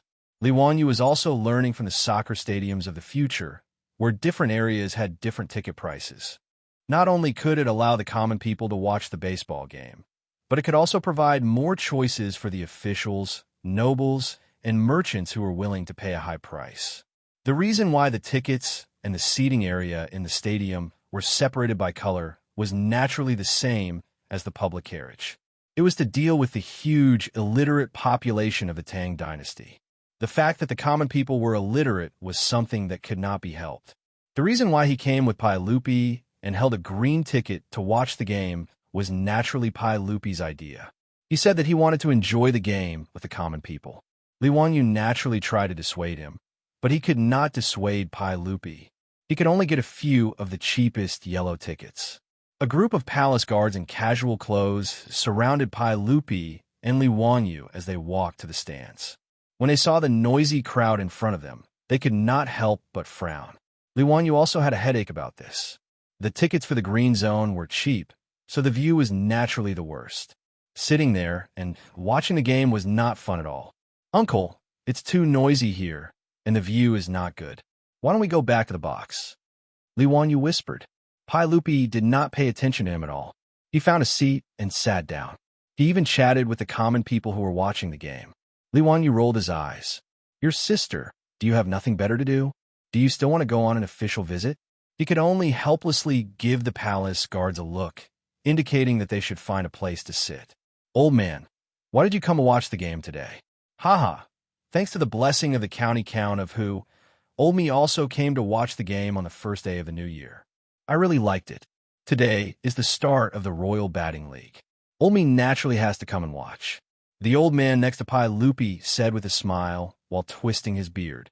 "Old man, you also like batting?" "I like it, but I didn't have the chance to watch it. The construction of this Dazhao batting stadium is a good thing. We common people also have a chance to watch it. It is not easy. Lang Jun, you also like to watch batting?" Pai Lupi smiled. "Haha. Yes, I also like to watch it. It is all thanks to that county count. Otherwise, it would be rare to see such a grand occasion." When Li Wanyu heard Pai Lupi's words, he could not help but secretly curl his lips. "Damn, Pai Lupi, you have the nerve to say that it is rare to see a batting competition? Are you not afraid of having a long nose when you lie?" "Lang Jun, did you buy that lottery ticket?" the old man asked. "Old me bought one ticket for each of the 5 games today. I don't know if my guess is accurate." "Lottery ticket?" Pai Lupi was surprised when he heard this. He naturally had never heard of such a thing. He could not help but turn his head to look at Li Wanyu. Li Wanyu flashed 8 white teeth at him and chuckled. "Uncle, it's the gambling business launched by the Dazhao baseball stadium. Spectators can buy lottery tickets based on the 5 games on the day of the game. It costs 2 copper coins for 1 ticket. You can guess which team will win each game. The odds are all 1 to 2. Pai Lupi could not help but glare at him. This bastard is too good at making money. He did not need to think to know that since the Tang people were so fond of gambling, the lottery tickets for the batting competition would definitely be popular. Just by looking at the old man beside him, who had taken the initiative to ask which team he had bought, it was obvious. "Go, buy the lottery tickets for me. By the left Jinwu guards, the right Yulin guards, the left Shinwu guards, the left Qinyo guards, and the right Wu guards to win. Buy 100 tickets for each of them." Pai Lupi ordered Li Wanyu without any trace of politeness. Li Wanyu could only follow Pai Lupi's orders. "But Pai Lupi, after saying this, why did you turn your head to chat with the old man? Pay up. 500 lottery tickets for 1 copper coin. Could it be that he had to pay for the lottery tickets himself? If he paid for Pai Lupi's lottery tickets with his own money, what would happen if he won and took the money from him? What kind of situation would that be?" Li Wanyu was speechless. Pai Lupi was indeed a bad person. He then looked at the group of Imperial Guards beside Pai Lupi to see if anyone was prepared to pay for the lottery tickets. But it was clear that this group of bastards who were deliberately looking around had no intention of paying for their emperor. Li Wanyu angrily raised his middle finger in his sleeve and then obediently turned his head to help Pai Lupi buy the lottery tickets. Li Wanyu could only rejoice at Pai Lupi's shameless behavior. Fortunately, there were 22 batting teams and 11 matches. Because of the venue, only 5 matches could be arranged in the Dazhao batting field every rest day. The other 6 matches would still be played in the barracks of the Imperial Guards.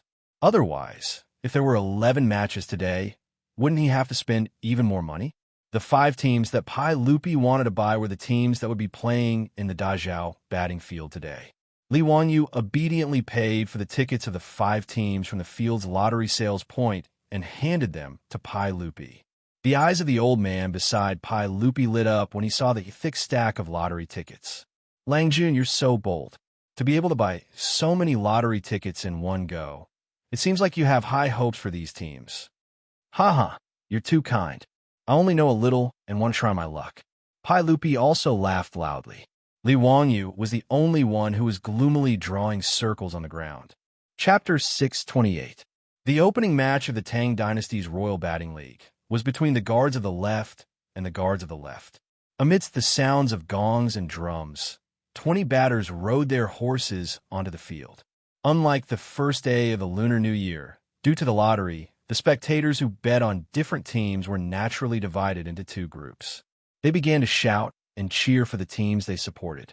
Guard to the left, rise. Kill the guards of the left. Rise. Guard to the left, victory. Guard to the left, die. Although the old man beside Pai Lupi only spent 2 copper coins to buy a lottery ticket, he also stood up excitedly and shouted toward the field. This made Li Wangyu very worried that the old man would be too excited and suddenly have a cerebral hemorrhage. Coincidentally, the old man also bet on the guards of the left, the same choice as Pai Lupi. The old man shouted at the top of his lungs, "Guard to the left, kill the guards of the left. Rise, Motherf asterisk Kerr." Li Wangyu was speechless. Motherf asterisk Kerr. He's even using vulgarities.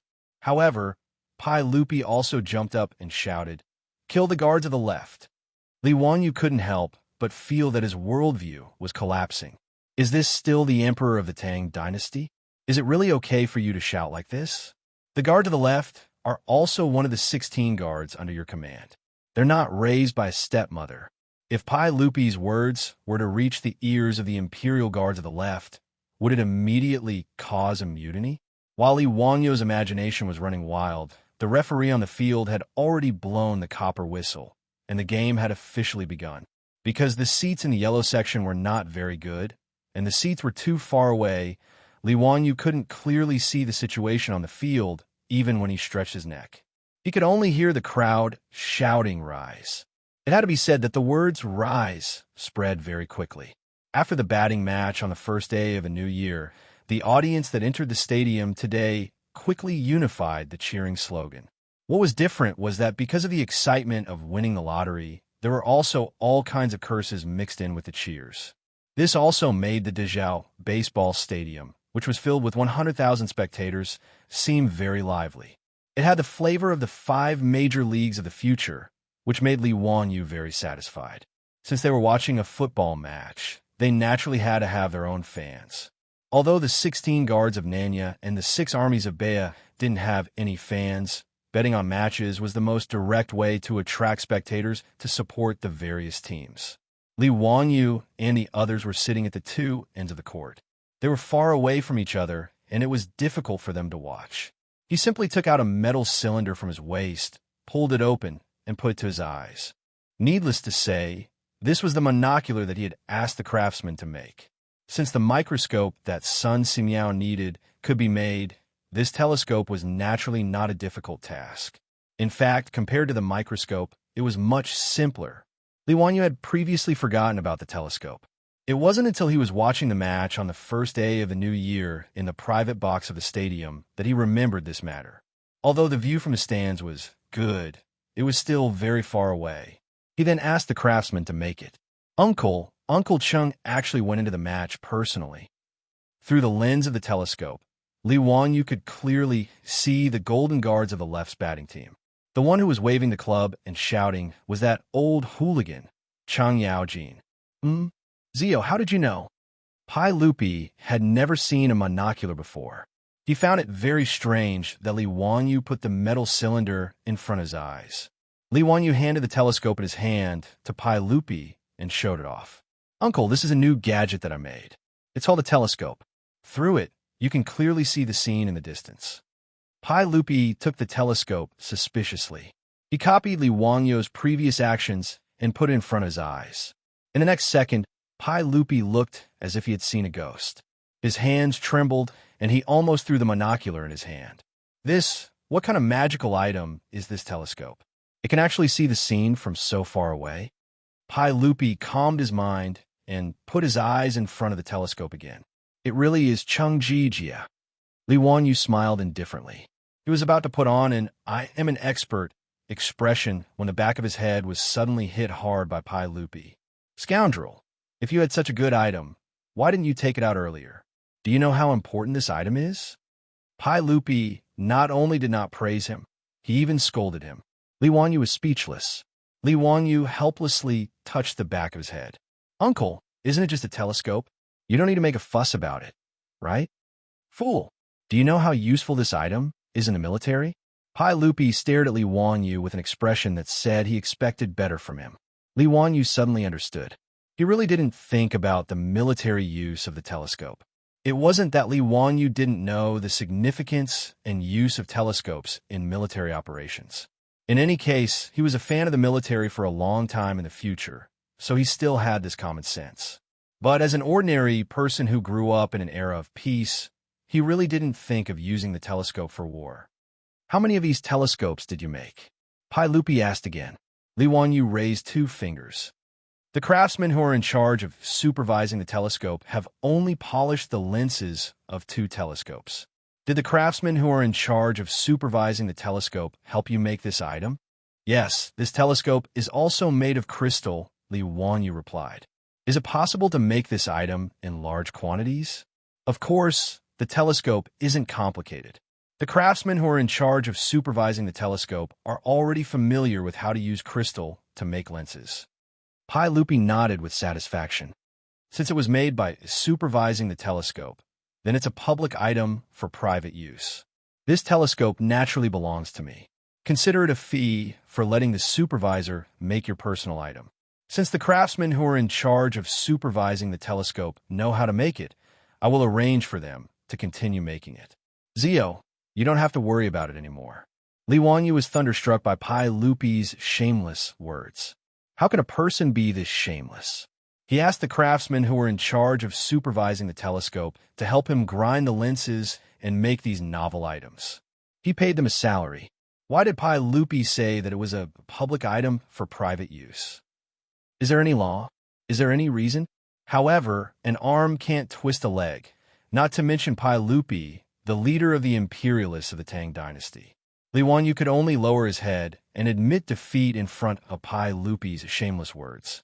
Pai Lupi's mouth revealed a trace of a smile. He felt really good about bullying his nephew. It was as refreshing as drinking a cold drink in the hottest days of summer. Towards his monstrous nephew, Li Er liked to bully him more and more now. He now deeply understood why that old hooligan Cheng Yaojin especially liked to teach this kid a lesson.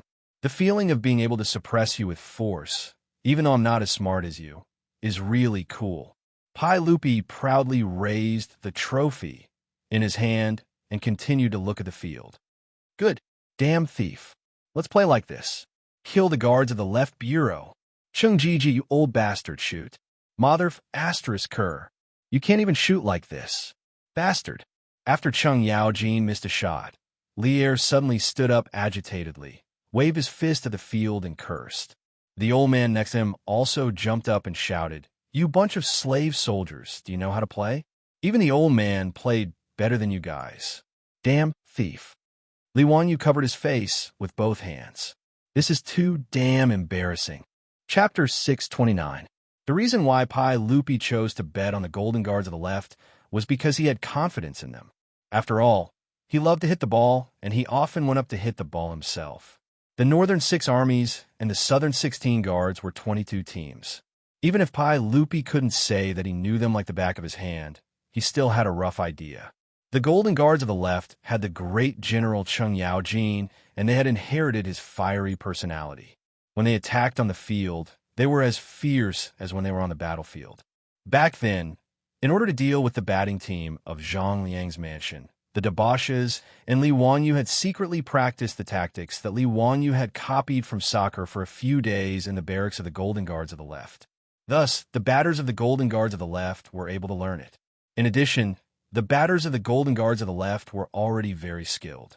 Therefore, even if the Golden Guards of the left were not the best, they were still in the top 3. Pai Lupi even thought that the Golden Guards of the left would be able to win the league championship. Therefore, when the match had just started, the Golden Guards of the left had been suppressing the Guards of the left to their own half of the field. Anyone with discerning eyes could see that a goal was only a matter of time. However, The bad thing was that old man Cheng Yaojin. The batters of the Golden Guards of the left usually trained together and naturally had a tacit understanding with each other. Although Cheng Yaojin was skilled in archery and horsemanship, how could he compare to the others when it came to hitting the ball? The three great generals of the Tang dynasty, Yuqi Jingde, Cheng Yaojin, and Qin Xiong, were absolutely top-notch in terms of bravery in battle. However, although hitting the ball required skillful horsemanship, it was not only that. It was like the world's fastest flying man, Usain Bolt, had changed his profession to soccer, but he was still very ordinary. Cheng Yaojin's hitting skills, compared to the other 19 people on the field, was like the difference between a professional athlete and an amateur expert. The difference was actually quite big.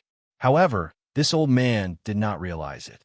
Not only did he personally participate in the match, he also continuously shouted on the field and asked the others to pass the ball to him. Since their great general had given the order, the left Golden Guards did not dare to disobey. They could only desperately feed the ball to Cheng Yaojin. During the first attack, the Golden Guards of the left used their skillful cooperation and positioning advantage to easily tear apart the defense of the left supervisor's gate guards. They directly spurred their horses and rushed towards the opponent's goal with the ball. Cheng Yaojin's reaction was not slow. He also urged his horse to rush out. Of course, he was riding a BMW. His speed was very fast, and he quickly shook off the pursuers of the guards. He rode straight to the opponent's goal, and at the same time, he did not forget to shout, "Wah! You be *TCH, pass the ball to me." The batsman of the left Golden Guard did not dare to be negligent. He immediately sent the ball straight to Cheng Yaojin's horse. Cheng Yaojin was overjoyed. He turned sideways and raised the stick in his hand. Then, he slammed it towards the goal. The 100,000 spectators all had different reactions when they saw this scene. Those who supported the Golden Guards of the left and those who bet on the Golden Guards of the left naturally cheered excitedly. On the other hand, those who bet on the guards of the left prison couldn't help but gasp. However, in the next second, Noda's Dezhou baseball stadium exploded. The fans of the Golden Guards of the left, who were ecstatic just a moment ago, opened their mouths wide in shock. Their faces were filled with disbelief. What followed was a tsunami of insults, all of which were directed at Cheng Yaojin, the one who had just shot the ball. On the other hand, the supporters of the left prison gate guards heaved a sigh of relief and laughed in schadenfreude. There was no doubt that the polo ball, which was close at hand, was hit by Cheng Yaojin's stick. Then, he beautifully hit the ball with an anti-aircraft gun effect. The polo ball flew out from the top of the goal and landed in the spectators' seats at the back. This kind of ball was no different from the soccer field of the modern world, where the goalkeeper would be pushed past and the goal would be empty. It was much more difficult to miss than to hit the goal. When Pai Lupi and the old man beside him saw this scene, they were so angry that they stomped their feet and cursed. On the field, the curses and insults were directed at Cheng Yaojin like a tsunami. This old man was indeed worthy of being called the #1 troublemaker in the Tang dynasty. Not only did he not feel ashamed, but he also shamelessly laughed. Li Wanyu was also speechless. Who the hell are these people? Pai Lupi angrily cursed for a while. Then he turned his head to look at Li Wanyu. Why is this old man on the field? Who allowed him to play? I'm so angry. Li Wanyu shrugged his shoulders. How would he know about this kind of thing? Just when Pai Lupi was cursing Cheng Yaojin, the situation on the field suddenly changed. The left prison gate guards, who had survived the disaster, took the opportunity to counterattack and rushed towards the Golden Guards of the left prison gate guards' goal. After 3 passes and 2 falls, they actually succeeded in their sneak attack and broke through the goal. Pai Lupi and the other seats were behind the Golden Guards of the left prison gate guards' goal. When he saw this scene, Pai Lupi's face turned green. He stomped his feet and cursed. Damn it! Kill them! Kill that bastard Cheng Jijia. In the field, the audience who bet on the Golden Guards of the left prison gate guards' victory were all cursing. Although they didn't know that the person they were cursing was the current founding duke, it didn't affect them in the slightest. Some people even had blue veins on their foreheads, and they almost had the impulse to grab their weapons and curse Cheng Yaojin's ancestors. Li Wanyu, on the other hand, didn't care. After all, he was selling tickets and lottery tickets. Whoever won or lost had little to do with him. Who had ever heard of a banker who opened a casino losing money? However, Li Wanyu didn't expect that Pai Lupi would be so agitated. Who would have thought that the emperor of the Tang dynasty, who usually sat on the throne of the Taiji Palace, would curse Cheng Yaojin because he missed a goal? Even the group of guards beside Pai Lupi couldn't help but turn their heads. They had a strange expression on their faces. Obviously, they were also shocked by Pai Lupi, who had turned into a fanatic fan. Fortunately, the golden guards of the left prison gate guards learned from the shame and bravery. Even with Cheng Yaojin dragging them down, they still scored 2 goals in a row and overtook the score. Cheng Yaojin, who was addicted to the game, proudly took the place of the golden guards of the left prison gate guards. Li Wanyu couldn't help but admire this old guy's thick skin. The final score of the game was 6-1, and the golden guards of the left prison gate guards won. When the final whistle sounded, the spectators who lost their bets cursed and tore the lottery tickets in their hands into pieces and threw them into the air. Suddenly, the entire stadium was filled with flying confetti. Pai Lupi proudly shook the lottery ticket in his hand. However, he heard the old man beside him say enviously, "Haha, congratulations, Lang Jun. You won a lot this time." Old me regrets not listening to the analysis of this newspaper. I shouldn't have only bought 1 lottery ticket. Newspaper? What's that? Pai Lupi asked, puzzled.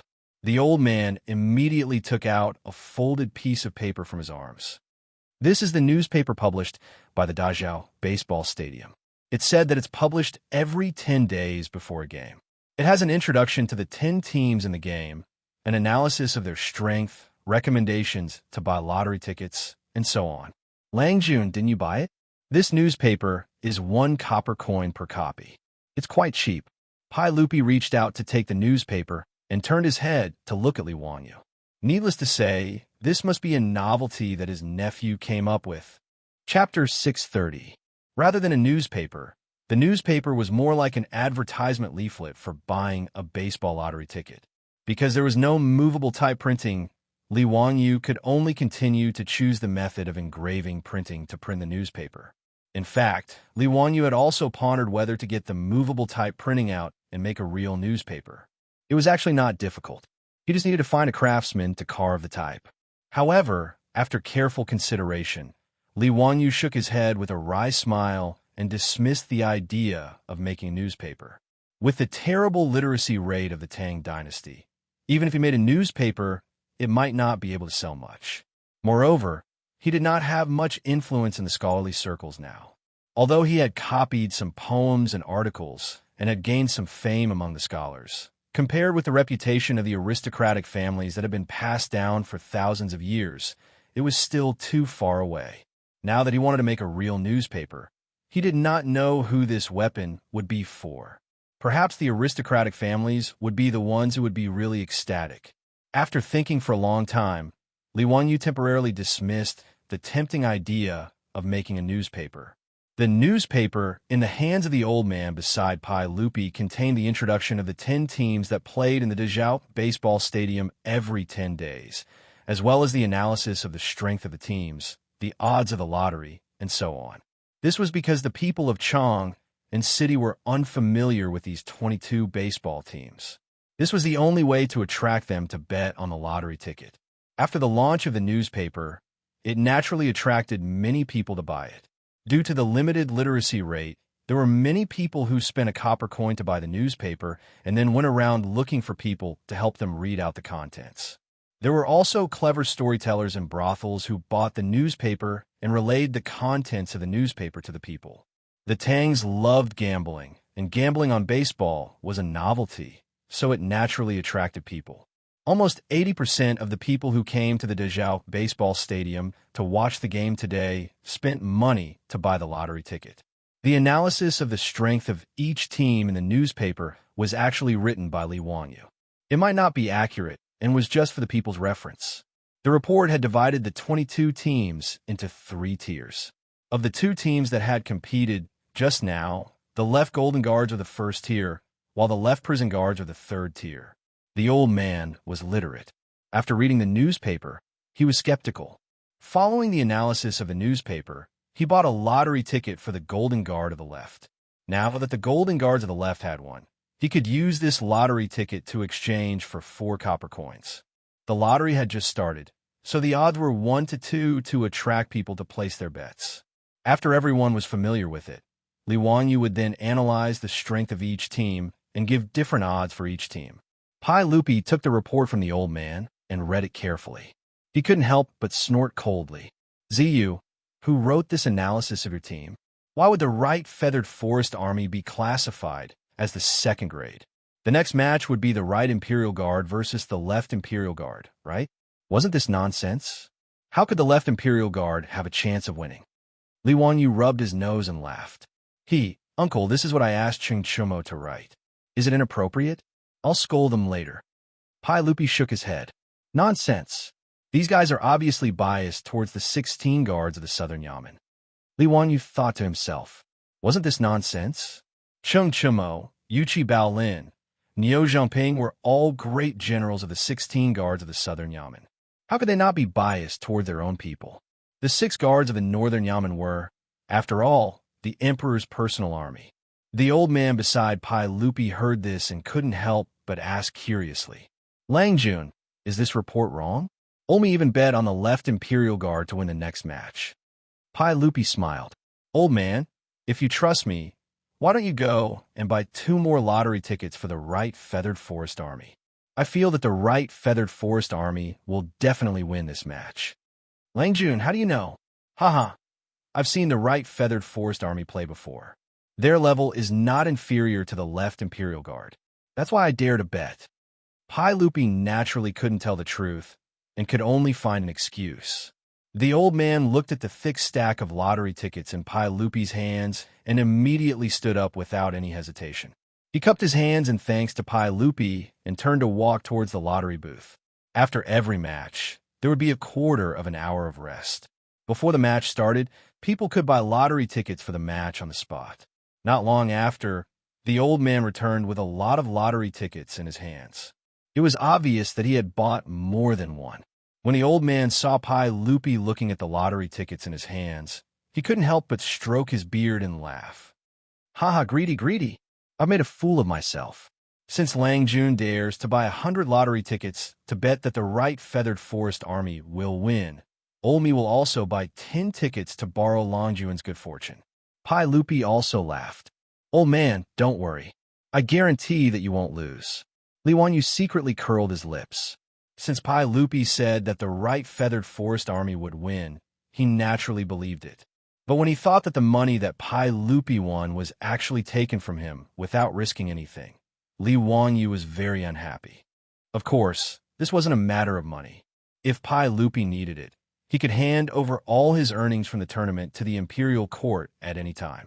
Now, Li Wanyu was no longer the petty white-collar worker in the future who calculated the most cost-effective way to get a loan for a house purchase. With the difference in wealth and status, Li Wanyu became more and more indifferent to money. After all, in the Tang dynasty, what use did he have for so much money? Did he want to learn from Shi Chong and Wang Kai in the West Jin dynasty and show off his wealth? Wouldn't that be a waste of time?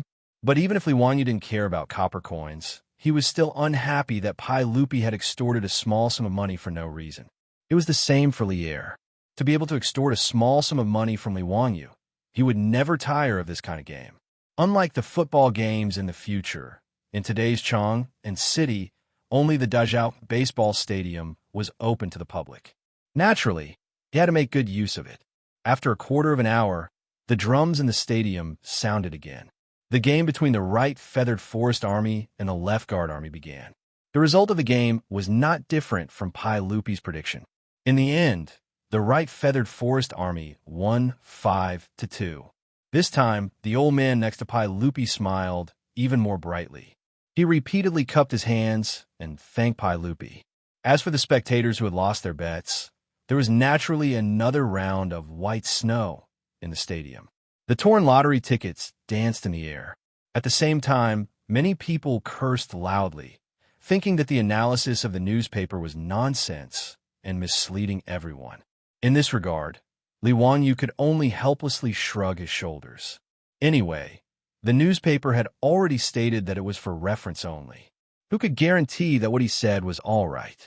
But Li Wanyu had to admit that Pai Lupi really knew a lot about batting.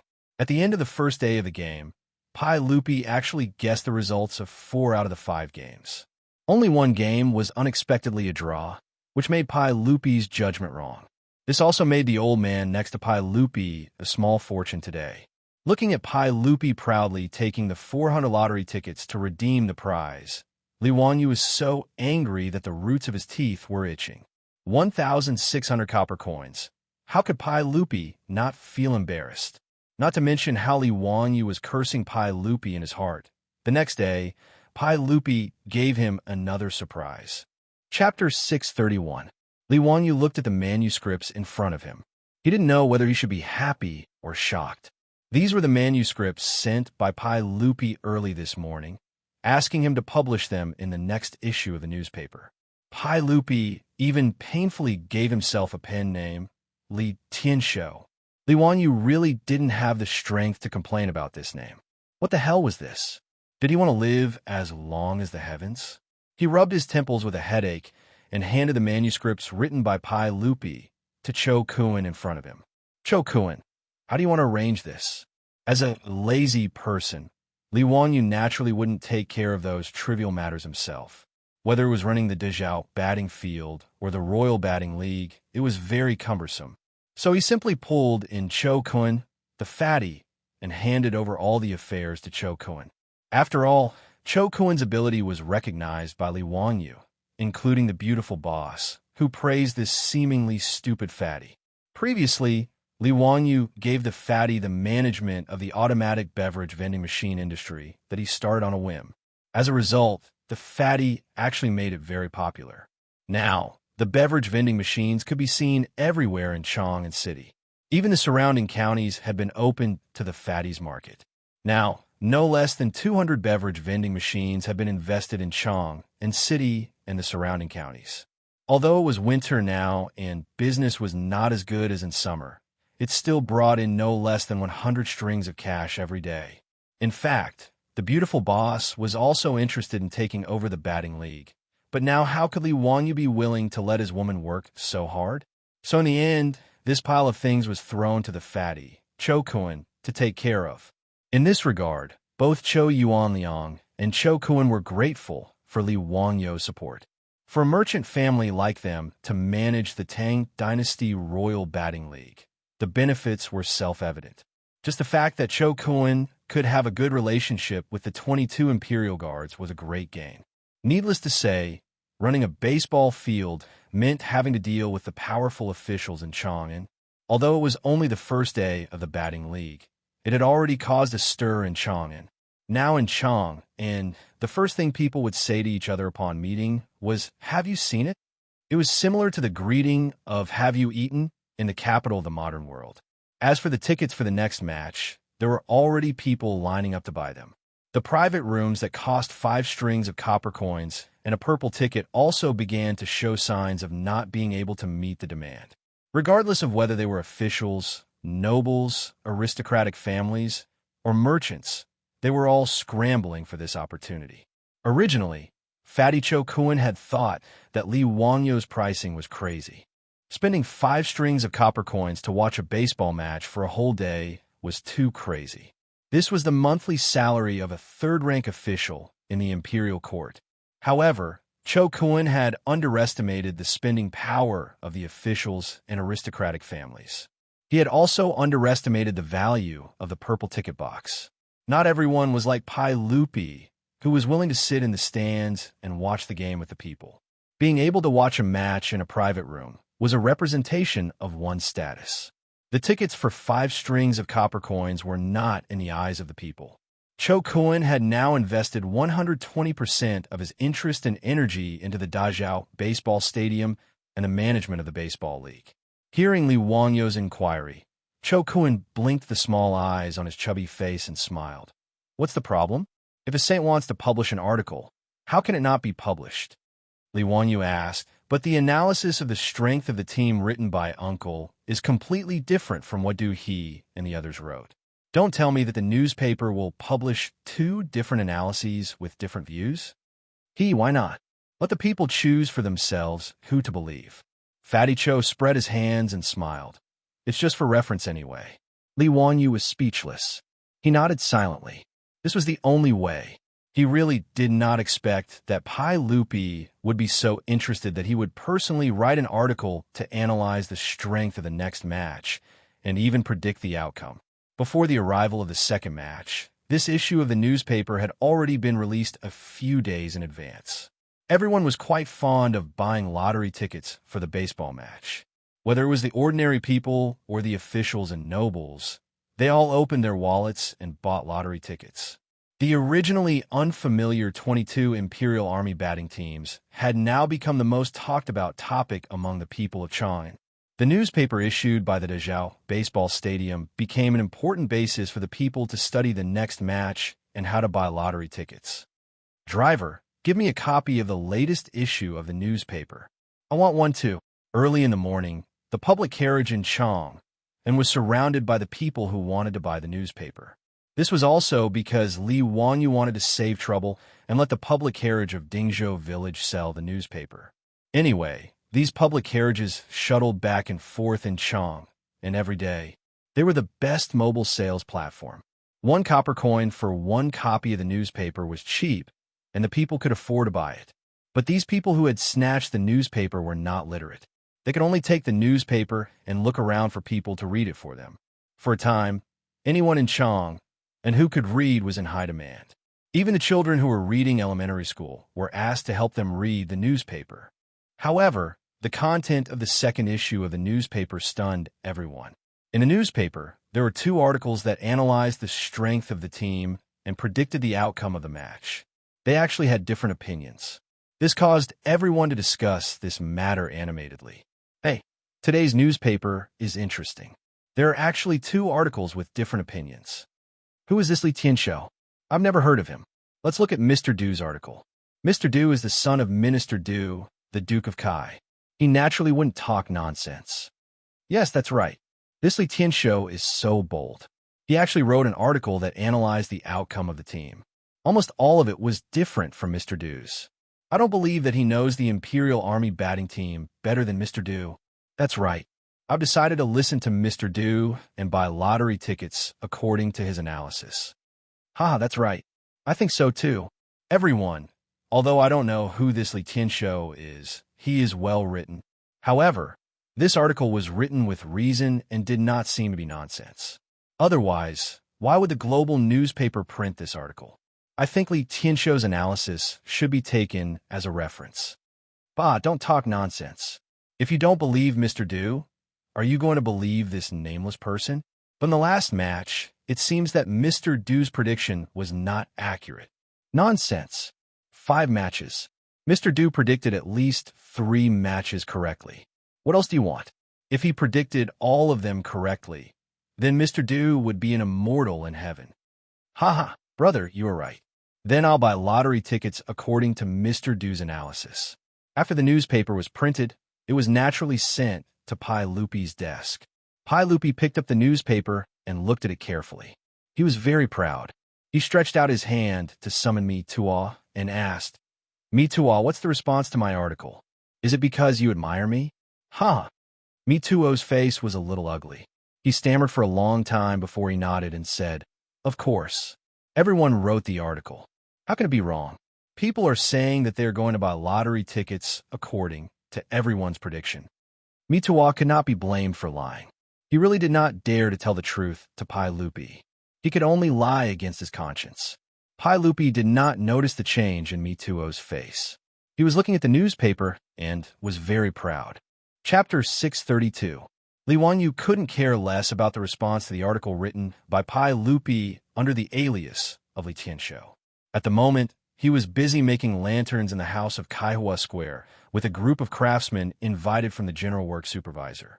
Since New Year's Eve, Li Wanyu had been staying in his house in Kaihua Square and didn't have time to go back to Dingzhou village. After all, during New Year's Day, he, as the county earl who founded the country, had to go to various big shots and Duke's mansion to pay his New Year's greetings. After that, He was busy preparing for the batting league. Besides, the Lantern Festival was coming soon. It was the first time for him and his beautiful boss to celebrate the Lantern Festival in the Tang dynasty. Naturally, they were very interested and stayed in Chang'an for a while. The Lantern Festival was the 15th day of the first lunar month. Since ancient times, Huaxia called the night Xiao. Therefore, the Lantern Festival was also called the Lantern Festival. The Lantern Festival was also known as the Lantern Festival because of the custom of decorating with lanterns and colored banners. However, in the Tang dynasty, the Lantern Festival was more important than New Year's Eve. After the 7-day New Year's Eve holiday, the imperial court officially started on the 4th day of the first lunar month. A few days later, it would be the Lantern Festival and another 3 days of holiday. Li Wanyu felt great every time he thought about how many holidays there were during the Spring Festival in the Tang dynasty. Compared to the 7-day holiday in the modern era, Li Wanyu felt that the civil servants of the Tang dynasty were really lucky. The Lantern Festival was also the only day in Notachang, and that didn't have a curfew. In the Tang dynasty, the Sunset Square was closed and people were forbidden to go out. Only on the 15th day of the first lunar month and the 3 nights before and after the Lantern Festival, the square was not closed. The people were free to go out and light the lanterns. Even the palace maids in the Forbidden Palace could go out and admire the lanterns during these 3 days. On the 15th, 16th, and 17th day, the curfew was lifted in Chang'an. All the temples and Taoist temples and streets were brightly lit. On the spacious streets, hundreds of feet tall greenhouses were built and decorated with lanterns and colored banners for people to visit.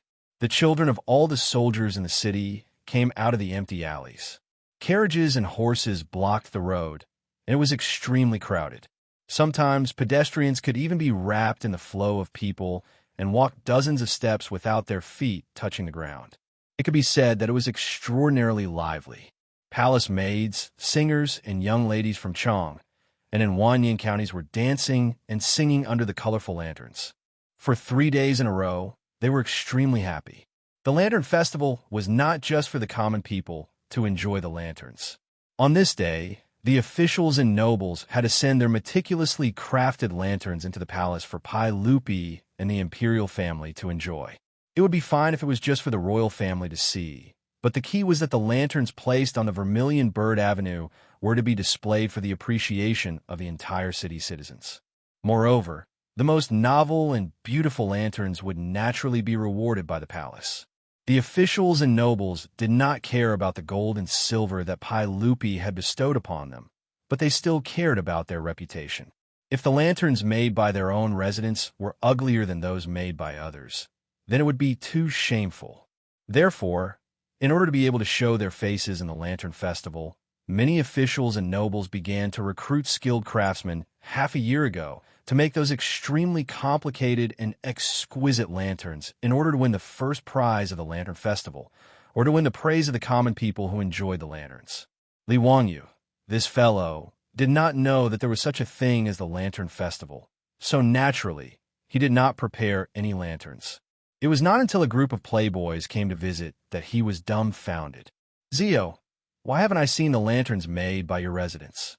Is it in Dingzhou Village in Hu County? You have to hurry up and bring the lanterns to Chang and City, otherwise, if there's a bump, it will not be beautiful." Cheng Chumo's words made Li Wanyu stunned, and he asked, "What lanterns?" The group of playboys also looked at each other. After a long while, Fang Yai asked in disbelief, "The lanterns for the Lantern Festival? You didn't order people to make them, did you?" On the day of the Lantern Festival, the sage will give a banquet to all the officials in the palace. At that time, all the families and manors will carry the lanterns they made into the palace and show them to the sage and the empress. After that, these lanterns will be placed on the Vermilion Bird Avenue for the common people to enjoy the lanterns. The sage and the empress will also choose the most exquisite lanterns and give them as a reward. Hearing this, Li Wanyu was completely dumbfounded. Damn it! How come he did not know anything about this at all? In his mind, there was no memory of it at all. He did not know that Li Zhou did not have a title at all and had the responsibility of supervising Hu County. During the Lantern Festival, He could only stay in Hu County and did not have the opportunity to go to Taiji Palace to present the lanterns. Naturally, the original owner of this body did not know anything about this. Seeing Li Wanyo's expression, the group of playboys understood and all roared with laughter. Haha, Zio, don't tell me you didn't make any lanterns at all. Haha, I think so. TSK, it's rare that Zio has such a timid moment. Hee hee, it seems that after the Lantern Festival, Zio, your name will be spread all over the streets of Chang'an.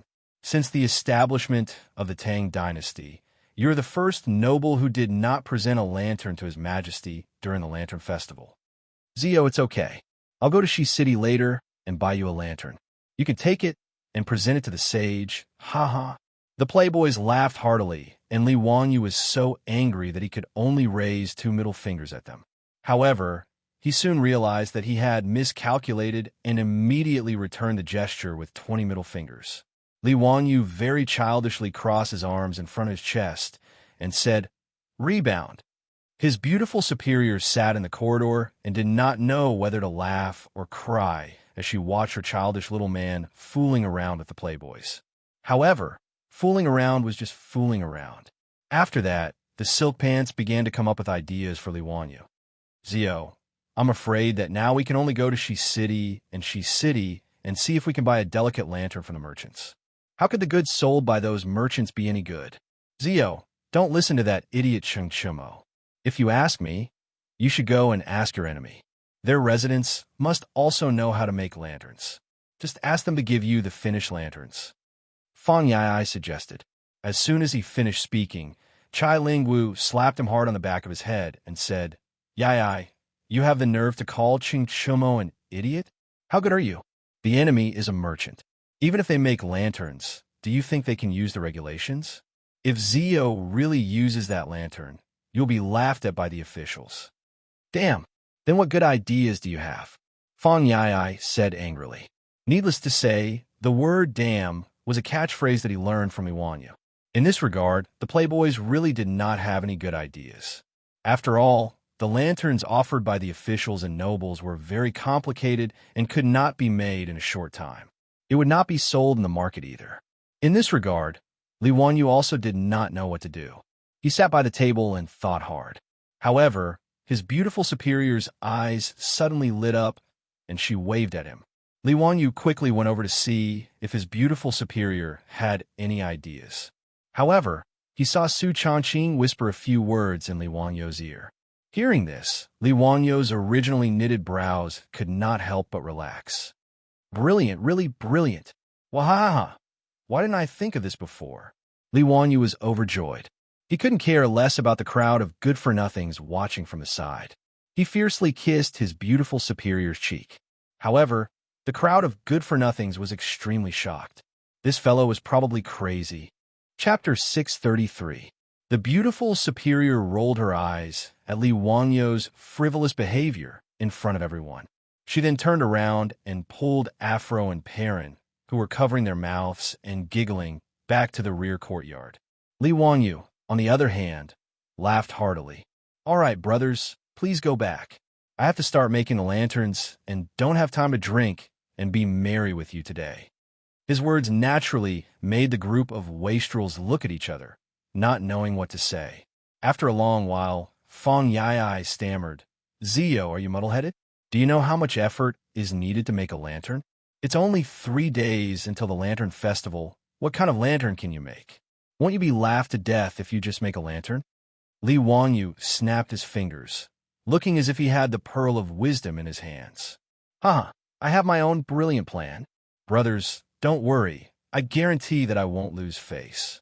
I might even get first place and have the Saint and Her Highness bestow it on me. The crowd naturally did not believe his words, and all of them shook their heads endlessly. Seeing that everyone didn't believe him, Li Wanyu couldn't help but roll his eyes and come up with a mischievous idea. Brothers, since you don't believe me, why don't you make a bet with me? Cheng Chumo and the others looked at each other warily and shook their heads. No, what's there to bet on? Hurry up and tell us, what's your plan? Cheng Chumo and the others couldn't be blamed for being nervous. After interacting with Li Wanyu for so long, Even an idiot would know that he never lost a bet. No matter how absurd the bet was, the winner would still be this brat in the end. Thus, how could the wastrels be willing to make a bet with him? Chung Chumo and his two brothers looked at each other and cracked their knuckles as they surrounded Li Wanyu with sinister smiles. Zio, are you going to tell us or not? If you don't blame us for being rough. Yuchi Baolin, Yuchi Baochi, Fang Yai, and the others also laughed heartily as they surrounded him, looking like they would beat him up if he didn't tell them. Compared to this group of silk pants, Li Wanyu was as weak as a quail. He simply hugged his head with both hands and squatted on the ground. Spare me, hero. I'll tell you everything. His actions naturally caused the group of profligate sons to burst into laughter.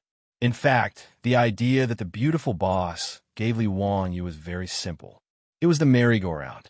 Since he didn't have the time to find a skilled craftsman to carve a complicated and exquisite flower lantern, he might as well use a trick and win with something new. The principle behind the marquee was actually very simple.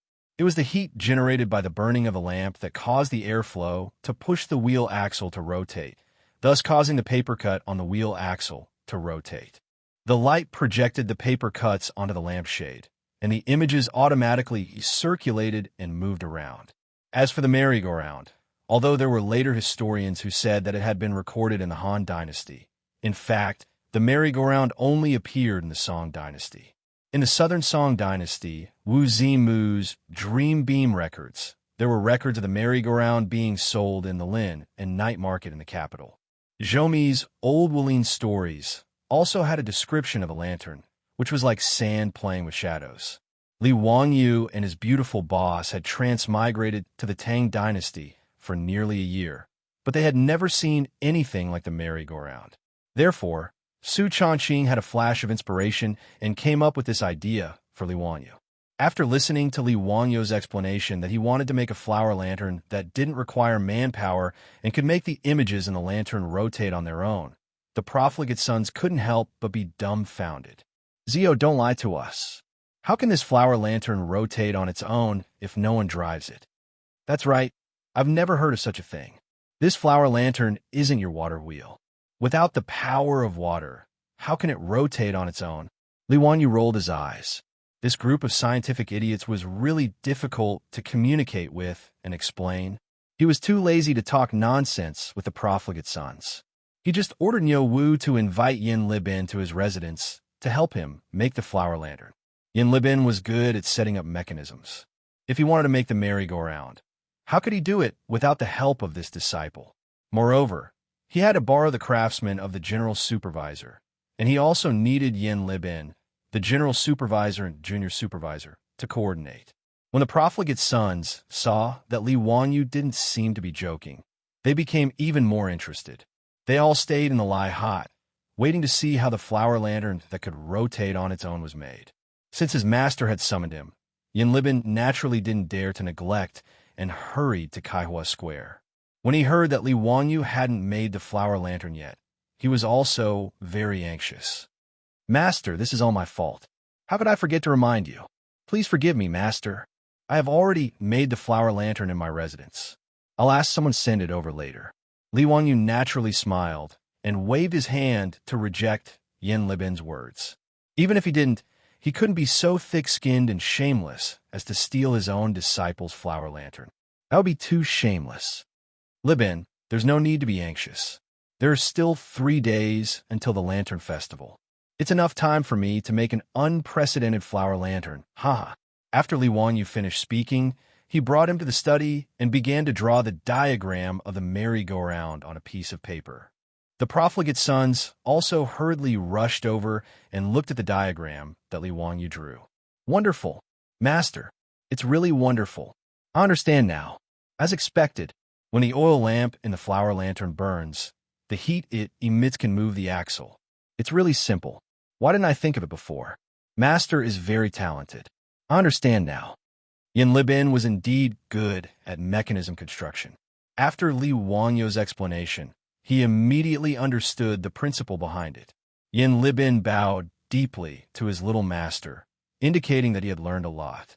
To him, learning how to make mechanisms was one of the greatest joys in his life.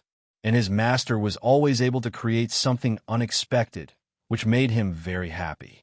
The profligate sons could only look at each other in dismay. They didn't understand what this master and disciple were talking about. What did they understand? Why didn't they understand anything? Li Wanyu disdainfully glanced at the profligate sons. He couldn't be bothered to talk nonsense with this group of semi-literate people.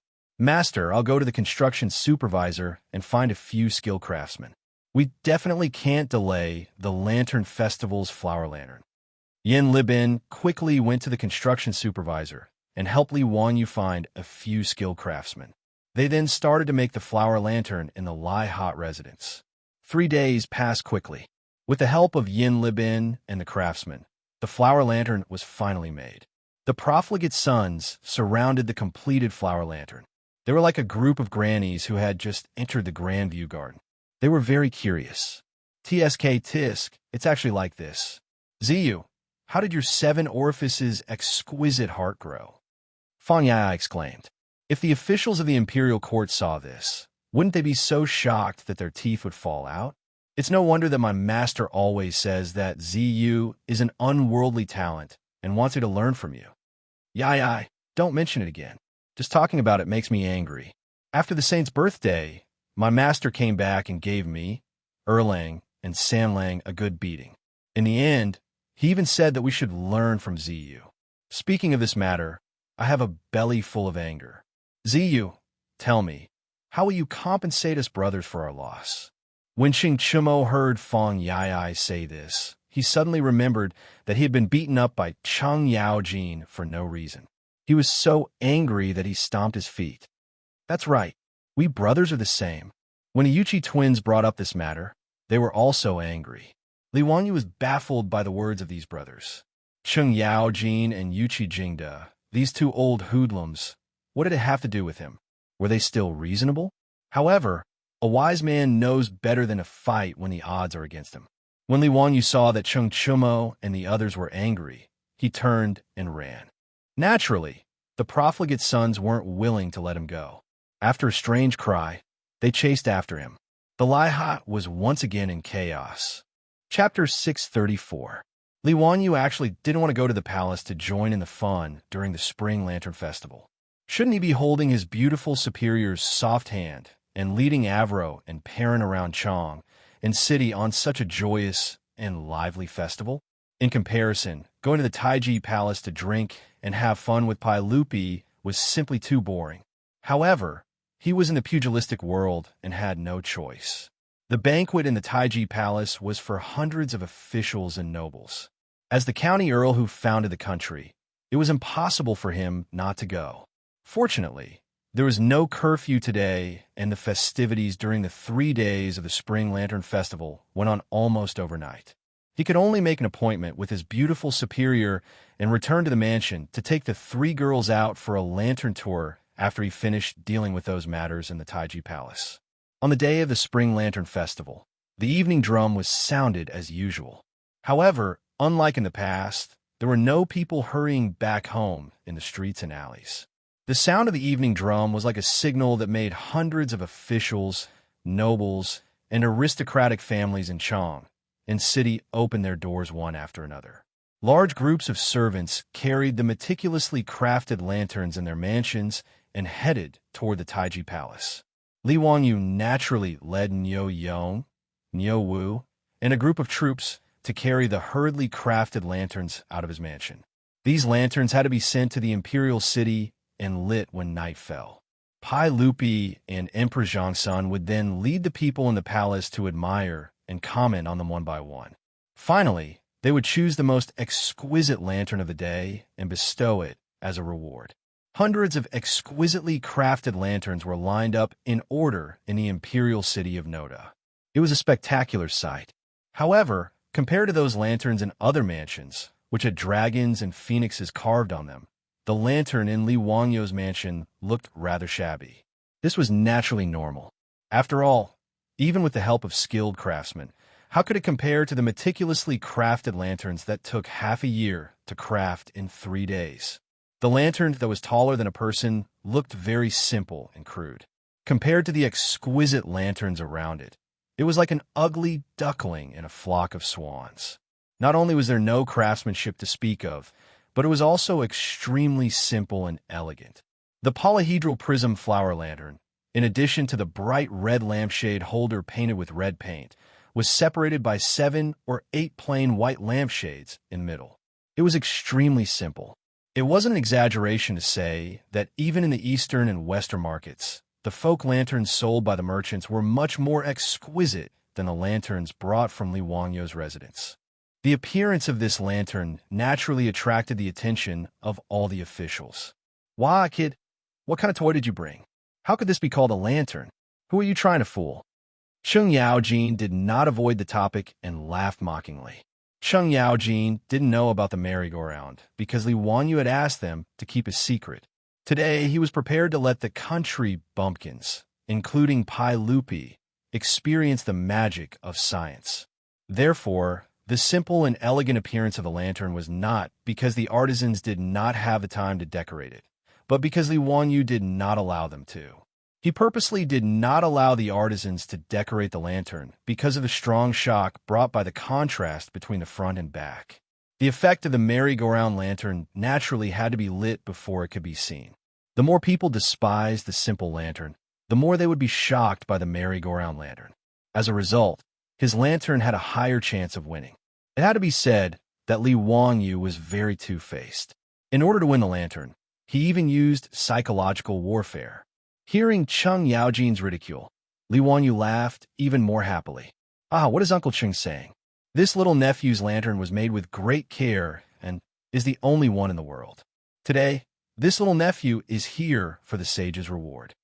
Cheng Yaojin was taken aback by these words and almost wanted to reach out and touch Li Wangyu's forehead.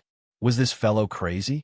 Carrying such a simple and crude lantern into the palace, he actually had the nerve to say that he wanted the reward?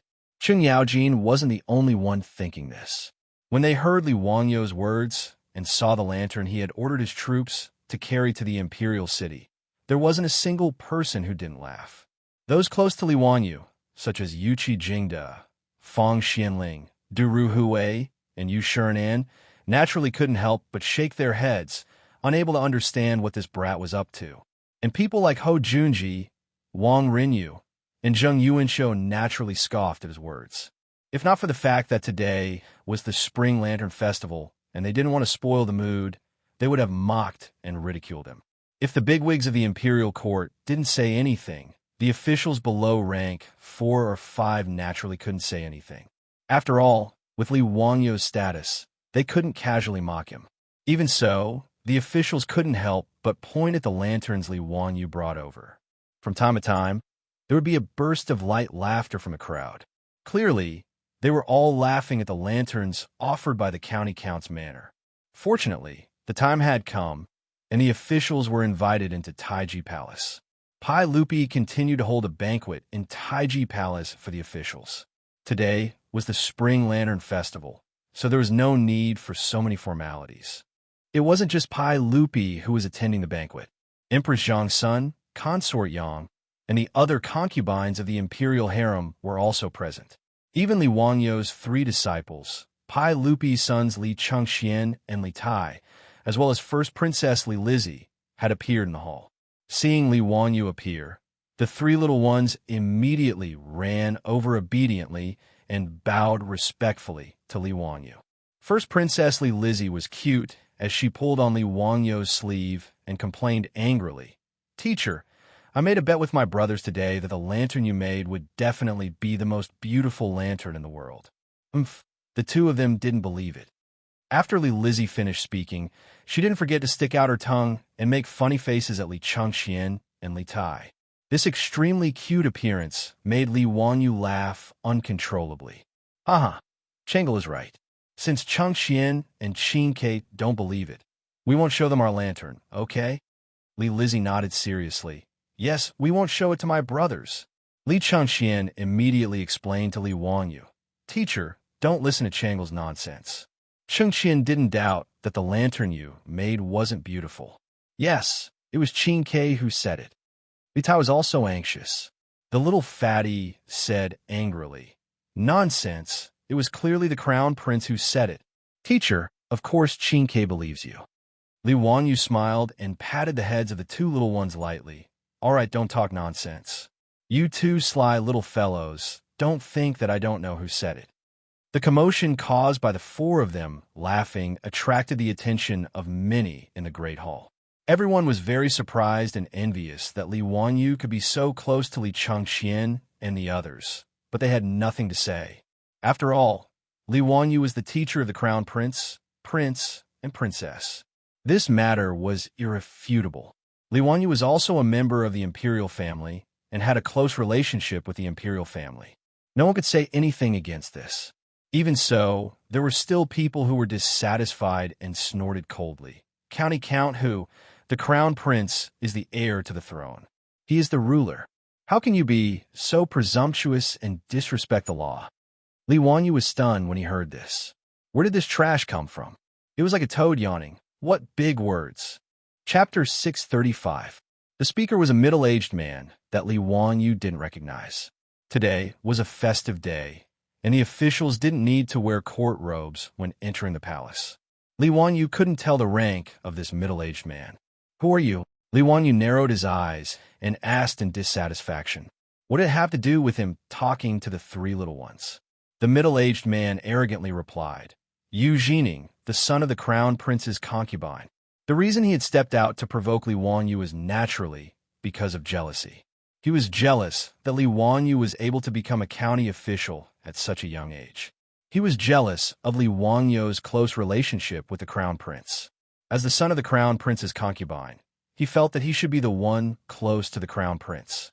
Naturally, he couldn't stand seeing Li Wanyu and Li Changxian being so close. Li Wanyu couldn't help but raise his eyebrows. The son of the Crown Prince's concubine was a fourth-rank official. He was a subordinate of the Eastern Palace and was a high-ranking official that assisted Li Changxian. In the words of later generations, he was the head of the Crown Prince's office and had a lot of power. It could be said that he was Li Wanyu's colleague and had the same responsibility of teaching the Crown Prince. The difference was that although the son of the Crown Prince's concubine had the responsibility of teaching the Crown Prince, he wasn't the Crown Prince's teacher. On the other hand, Li Wanyu was the teacher that the Crown Prince, Li Changxian, Li Tai, and Li Lizzie had kowtowed to him. The last teacher referred to by the ancients referred to Li Wanyu's relationship with Li Changxian and the others. The son of the Crown Prince's concubine wasn't included in this category of teacher. To be honest, only the Crown Prince's grand tutor, and Crown Prince's grand guardian could be considered the Crown Prince's true teachers. However, the three teachers had no real position. Pai Lupi had once joked that he would make Li Wanyu the Crown Prince's grand tutor, scaring Li Wanyu to death. What kind of joke was this? He was only 16, and after the new year, he would only be 17. How could he dare to accept this reward? The title of the Crown Prince's three master teachers was an honor that only secondary rank 1 bigwigs had. If he really agreed to Pai Lupi's request, it would be strange if he didn't get scolded to death by the bigwigs in the royal court. Fortunately, Pai Lupi was only joking. He also knew that it was impossible. Thus, although Li Changxian and the others had taken Li Wanyu as their teacher, and Li Wanyu was nominally the imperial teacher, this was a personal relationship and not the official relationship recognized by the imperial court. Li Wanyu had read about this Crown Prince Yu Jining in the history books. He was the son of the Crown Prince's concubine. According to the historical records, this person could be considered a loyal subject. When Li Changxian was arrogant, extravagant, and indulgent, Yu Jining had always admonished him. He had even written 20 volumes of admonition to admonish him. At the time, Pai Lupi had been overjoyed. Not only had he rewarded him with gold and silk, he had also promoted him to the position of Crown Prince. Later on, his mother had passed away, and Yu Jining had to resign to observe mourning. However, Pai Lupi had stolen his love, and he had been reinstated. The new book of Tang also recorded that because Li Changxian was angry at this person, he had sent an assassin to kill him. In the end, the assassin could not bear to do it, and Yu Jining had escaped with his life. When Li Wanyu had read the history books, he had felt that this Yu Jining was actually not a good person. Deep down, He was just a person who had deceived the public to gain fame. Otherwise, as the crown prince's left concubine, and as the crown prince's subordinate, not only did he not give advice to Li Changxian, he even used the excuse of extravagance and indulgence to gain Pai Lupi's favor. He put on the appearance of a straightforward subject and did his best to persuade Li Changxian. The 20 volumes of admonition were even more laughable. When Li Changxian was the crown prince, he was only addicted to singing and dancing, and his life was a bit extravagant. As the crown prince's subordinate, he actually wrote 20 volumes of admonition. In Li Wanyo's view, how was this admonition? It was clearly writing black material for Li Changxian, reporting him to Pai Lupi. When Yu Jining's mother passed away, it could be seen that this person was infatuated with his position. Pai Lupi only had to persuade him a bit, and he happily returned to the crown prince's position. It could be seen from this. As for the new book of Tang, where the crown prince sent an assassin, in Li Wanyo's view, it was even more ridiculous. The grand crown prince of the Tang dynasty sent 2 assassins to kill an old man, and there was actually a situation where the assassins could not bear to do it. How much of a failure was this Li Changxian? Moreover, this kind of extremely secretive matter could be openly written into the history books. Wasn't this purely a joke? In Li Wanyo's view, this kind of thing was simply a scholar pouring dirty water on Li Changxian. In fact, Li Changxian did not make any big mistakes back then. He just lived a bit extravagantly. With his status, was this even a problem? In Li Wanyo's view, Li Changxian's tragedy was basically forced out by the crown prince's subordinates and Pai Lupi. Thinking about a rebellious youth who could not do anything he liked, and who kept saying that he was muddle-headed, licentious, and extravagant every day, no matter how good his temperament was, he probably could not take it, right? Moreover, after interacting with the 3 little ones, Li Wanyu felt that Li Changxian and Li Tai's temperaments were actually very good, and he liked them very much. Otherwise, why would he be willing to take such a big risk and stubbornly perform an appendix operation on Li Changxian to save his life? Now that he heard that the person who had interrupted his conversation with the 3 little ones was the crown prince's concubine-born son, Yu Jining, Li Wanyu had even less of a good impression of him. I'm talking to Changxian, Qingke, and Changle. It's none of your business. Li Wanyu directly cursed after understanding who was on the other side. Yu Jining couldn't help but be taken aback. Then, he flew into a rage. He was so angry that his fingers trembled. He pointed at Li Wanyu and said angrily, "County count who? How dare you speak such obscenities? How dare you be so arrogant?" Yu Jining was angry, but Li Wanyu completely ignored him. He took the 3 little ones' hands and walked into the great hall. When he passed by Yu Jining, Li Wanyu tossed out, "Bastard." His words made Yu Jining so angry that he felt like he was about to explode. He didn't care that he was in the great hall and directly roared, "County count who? How dare you humiliate me?" This commotion naturally attracted the attention of everyone in the great hall. They all looked over, wanting to see what was going on. Li Wanyu turned his head and said with a smile, "Yu's was bastard's son. You're mistaken. I didn't humiliate you. I simply couldn't be bothered with you. With your appearance, don't come out and show off. You don't care, but if you affect the appearance of Chang'an, then you're in the wrong." Many of the surrounding officials couldn't help but burst into laughter at his vicious words. Although they didn't quite understand what he meant by the appearance of the city, everyone could roughly understand the meaning. When Yu Jining heard the laughter of his colleagues around him, his face turned even redder. He pointed at Li Wanyu and repeated, "Don't be a son of man. Don't be a son of man." Pai Lupi and Emperor Zhang's son were chatting on the royal steps. After noticing the commotion, he couldn't help but smile at his wife. "Guanyin maid, what do you think that bastard Zio is doing now?" Empress Zhang's son also smiled.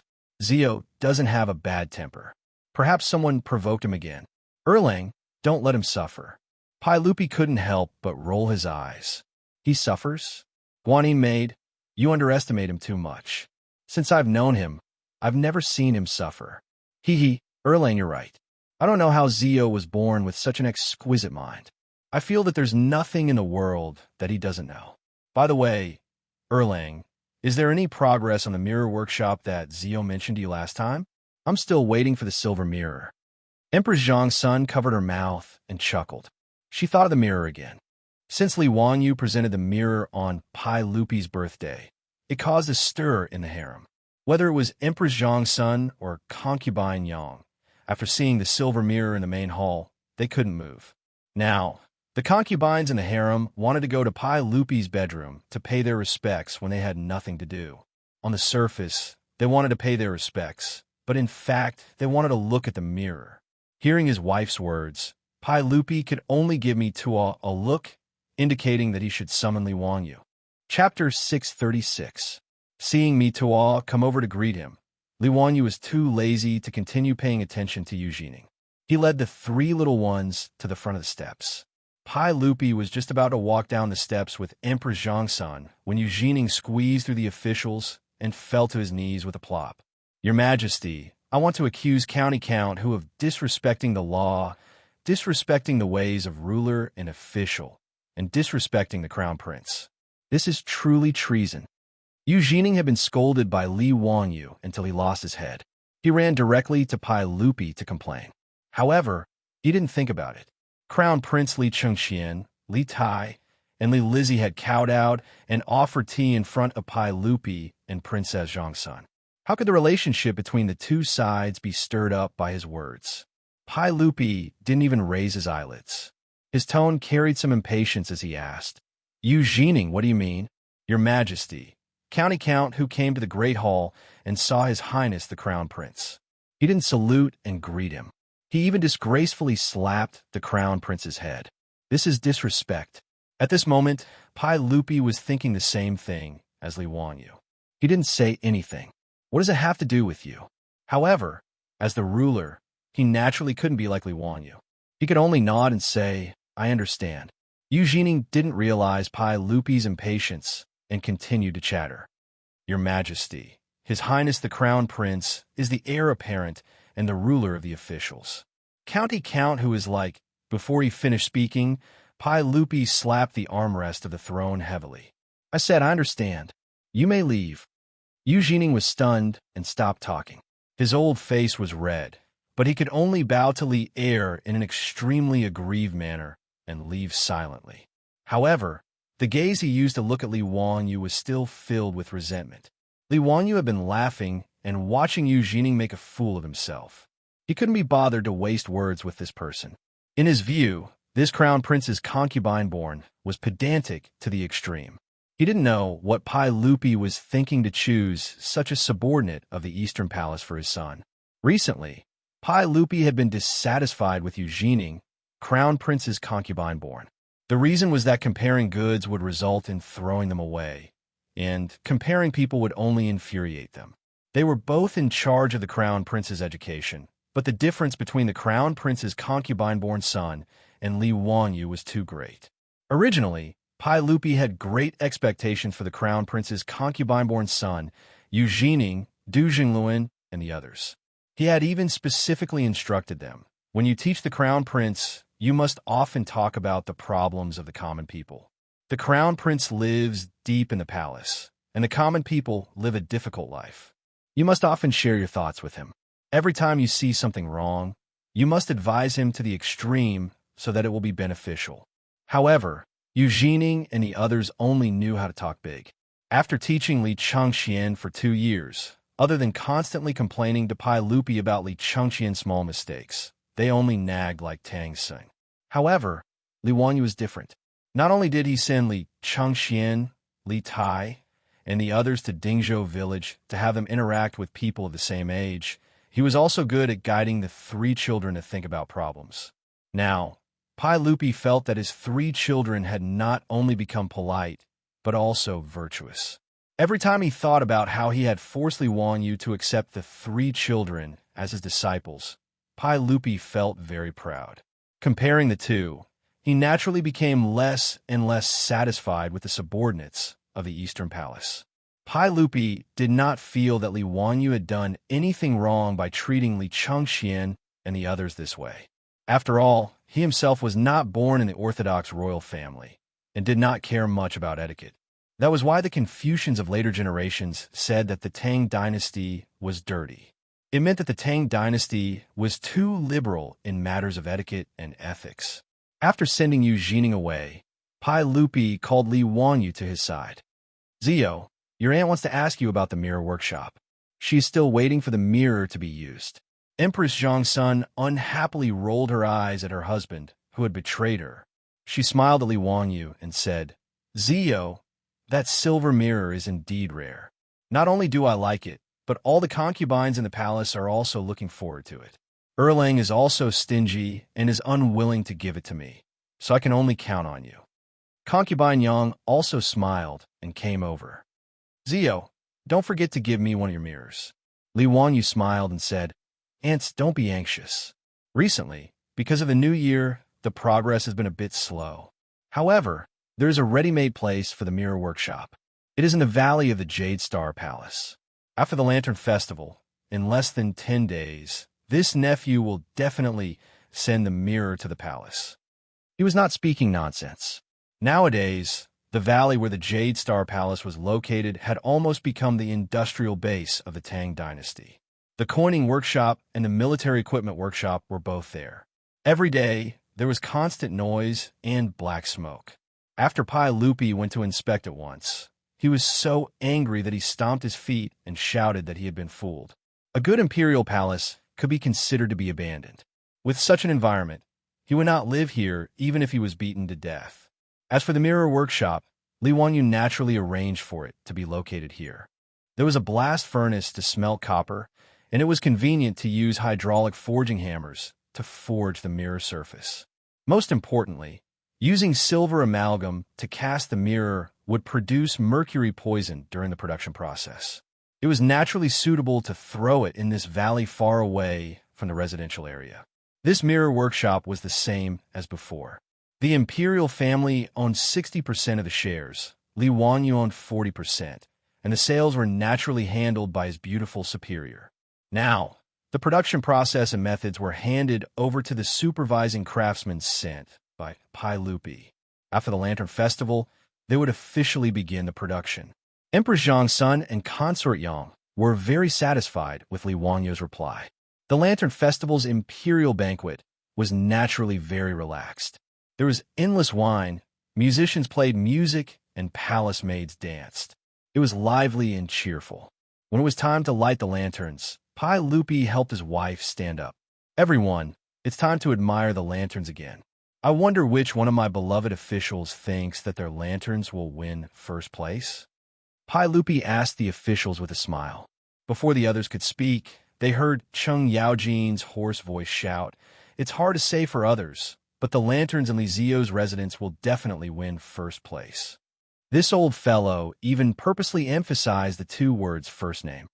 His words caused all the officials and nobles in the hall to roar with laughter. Li Wanyu rubbed his nose in embarrassment. This old man really wasn't a good person. Pai Lupi, Empress Zhongsun, Consort Yang, and the others were confused by the officials' laughter. What's so special about the lanterns in Zio's residence? Yes, your majesty. Zio's lanterns are quite special, haha. Fang Xianling explained from the side, but he couldn't help but laugh. Even though he was on good terms with Li Wanyu, he couldn't help but laugh when he thought of Lai Hat's extremely simple lanterns. Even Zhongsun Wuji cupped his hands toward Pai Lupi. Your majesty, Zio's lanterns for the Lantern Festival this year are really, quite unique. These words naturally caused all the officials in the hall to laugh. Pai Lupi and Empress Zhongsun looked at each other and felt that the crowd's laughter was very strange. He simply said, In that case, let's go take a look. We are also very curious about what kind of lantern Zio will make. He and Empress Zhongsun led a few concubines out of the hall. Chapter 637. Although it was the Spring Lantern Festival, they had to be careful of candles in the palace. Therefore, all the lanterns were placed in the imperial city. Between the Taiji Palace and the imperial city, there was a wide street. This was also for the safety of the Taiji Palace. Therefore, the side of the imperial city that was close to the Taiji Palace had a road that was 100 meters wide. At this moment, all kinds of lanterns were brought over by the officials and nobles. They lined up in a long line and filled the road between the Anfu Gate and Yinshi Gate. Pai Lupi led Empress Zhang's son, the imperial concubines, and the officials and nobles out of the Taiji Palace's Chengtian Gate and saw the lanterns sent over by the various residences. At this moment, the lanterns had already been lit up by the servants of the various residences. The oil lamps on the lanterns emitted all kinds of bright lights in the night sky. Pai Lupi wasn't in a hurry. He pointed at the lanterns with Empress Zhang's son and concubine Yang and commented on which residence's lanterns were more exquisite and ingenious. There were devil's lanterns, screen lanterns, pagoda lanterns, carriage lanterns, jade lanterns, beaded lanterns, sheepskin lanterns, and so on. For the Spring Lantern Festival, all the residences had put in a lot of effort. The craftsmen who made the lanterns ingeniously used beast horns, feathers, and silk to make the lanterns into the shapes of lotus flowers, peonies, chrysanthemums, and so on. The lanterns were colorful and varied in shape, containing different auspicious meanings. Good. This year's lanterns are indeed exquisite. Compared to the previous years, they are more exciting. Pai Lupi nodded and praised. Zhangsun Wuji at the side immediately said, "Your Majesty, this is naturally because our Tang dynasty is prosperous and the people are safe. Therefore, there are many skilled craftsmen. Now that our Tang dynasty has the aura of prosperity, it is all because of your Majesty's contribution." Haha, what you said does make some sense. Pai Lupi accepted Zhangsun Wuji's flattery without blushing. It was obvious that today was the Spring Lantern Festival, and his mood was very good. Li Wanyu secretly gave Zhangsun Wuji a thumbs up, as expected of the imperial brother-in-law. His bootlicking skills were amazing. His words to Pai Lupi were just like how Uncle Yu was supporting Uncle Guo on stage. Everyone enjoyed the lanterns along the way, chatting and laughing, and it was very lively. When they reached a lantern, Pai Lupi couldn't help but stop and frown. Empress Zhang's son and consort Yang couldn't help but be dumbfounded. Whose manner had sent these lanterns? Why were they so special? Needless to say, the lantern placed in front of Pai Lupi was naturally the marquee that Li Wanyu had ordered people to bring in. The only difference was that the servants had already lit up the oil lamps in the other house's lanterns, but the lanterns in his house were still dark and had yet to be lit. This was naturally what Li Wanyu had instructed Niu Wu and the others to not be in a hurry to light the oil lamps. He wanted to personally light the oil lamps in front of Pai Lupi to give everyone a surprise. Pai Lupi didn't know what he was thinking. He frowned and looked at the extremely simple lantern for a while, and then thought of the laughter of the officials in the main hall. He couldn't help but laugh. Haha, if I didn't guess wrongly, this lantern must have been brought into the palace by Yu Zio, right? It's indeed very special. Come, tell me, what's the deal with this lantern of yours? Li Wanyu chuckled and stepped forward. He bowed and said, "Hee, Uncle has good eyesight. You can see it with one look. That's right, this is the lantern that I specially made for you. This lantern took a lot of effort from me. There's only one in the whole world. Uncle, take a look. Isn't my lantern the winner today?" Pai Lupi, Empress Zhang's son, and concubine Yang looked at each other. They thought, could it be that this kid's lantern has some secret? He wasn't in a hurry to speak. He walked around the lantern and looked it up and down several times. However, he couldn't see anything special about it. No matter how he looked at it, it was just an extremely simple and ordinary lantern. Other than the fact that it was slightly bigger, he couldn't see anything strange about it. The officials were originally making fun of Li Wanyu's lantern, but when they heard him say the same thing in front of Pai Lupi, they couldn't help but feel doubtful. Could it be that this ordinary lantern really had some secret that they couldn't see through? However, no matter how the officials gathered around and studied it, it was just an ordinary lantern that couldn't be any more ordinary. Zhangsun Wuji suddenly clapped his hands. Zio's meaning is that you're using this lantern as a metaphor for our Tang dynasty. Just like this simple and elegant lantern, it looks simple and plain, but it's like a piece of white paper that your Majesty can draw a poetic and picturesque picture scroll with ink. His words made the sweat on Li Wanyu's forehead almost drip down. Imperial brother-in-law, are you really a comedian crosstalk? The hole in your brain is really too big for your flattery. Before Li Wanyu could shake his head, the officials at the side all nodded and praised. That's right. It seems that this is what County Earl Who meant. Haha. County Earl Who? You're using a trick. The champion of this year's lantern competition can't be given to you because of this. Haha. Bastard. Why do you also have so many tricks up your sleeve? You're beating around the bush. You're really annoying. Chung Yaojin also scolded jokingly. However, with just this, you can forget about taking the champion of this year's lantern competition. Although Pai Lupi didn't say anything, he secretly nodded and smiled. In his opinion, this nephew of his should be what Zhang Sun Wuji had guessed. Among the officials, there were quite a few who secretly admired Li Wanyu and felt that this county earl who really knew how to flatter. Other people meticulously made lanterns, but he wanted to do the opposite. He made an ordinary lantern and was able to attract the emperor's praise. He was really amazing. Li Wanyu's face darkened, but he could only mumble, that little nephew, and it should be like this. However, Uncle, this lantern can only be seen after it's lit up. Why don't you let little nephew light this lantern and let Uncle and the officials take a look? After receiving Pai Lupi's permission, Li Wanyu hurriedly went forward and, with the help of the palace's eunuchs, blew on the lighter and carefully lit the oil lamp inside the lantern.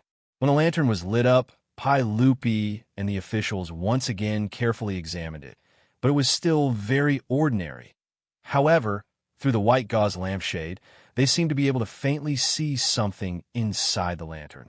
However, they couldn't see it clearly. Other than that, there was nothing special about it.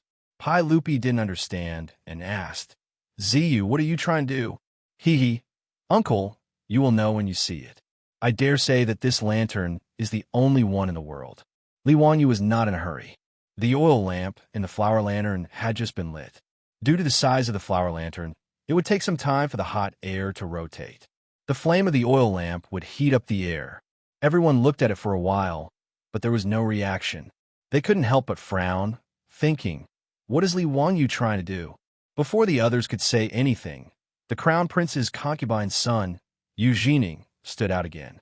Your Majesty. County Earl who is obviously deliberately mystifying and deceiving your Majesty.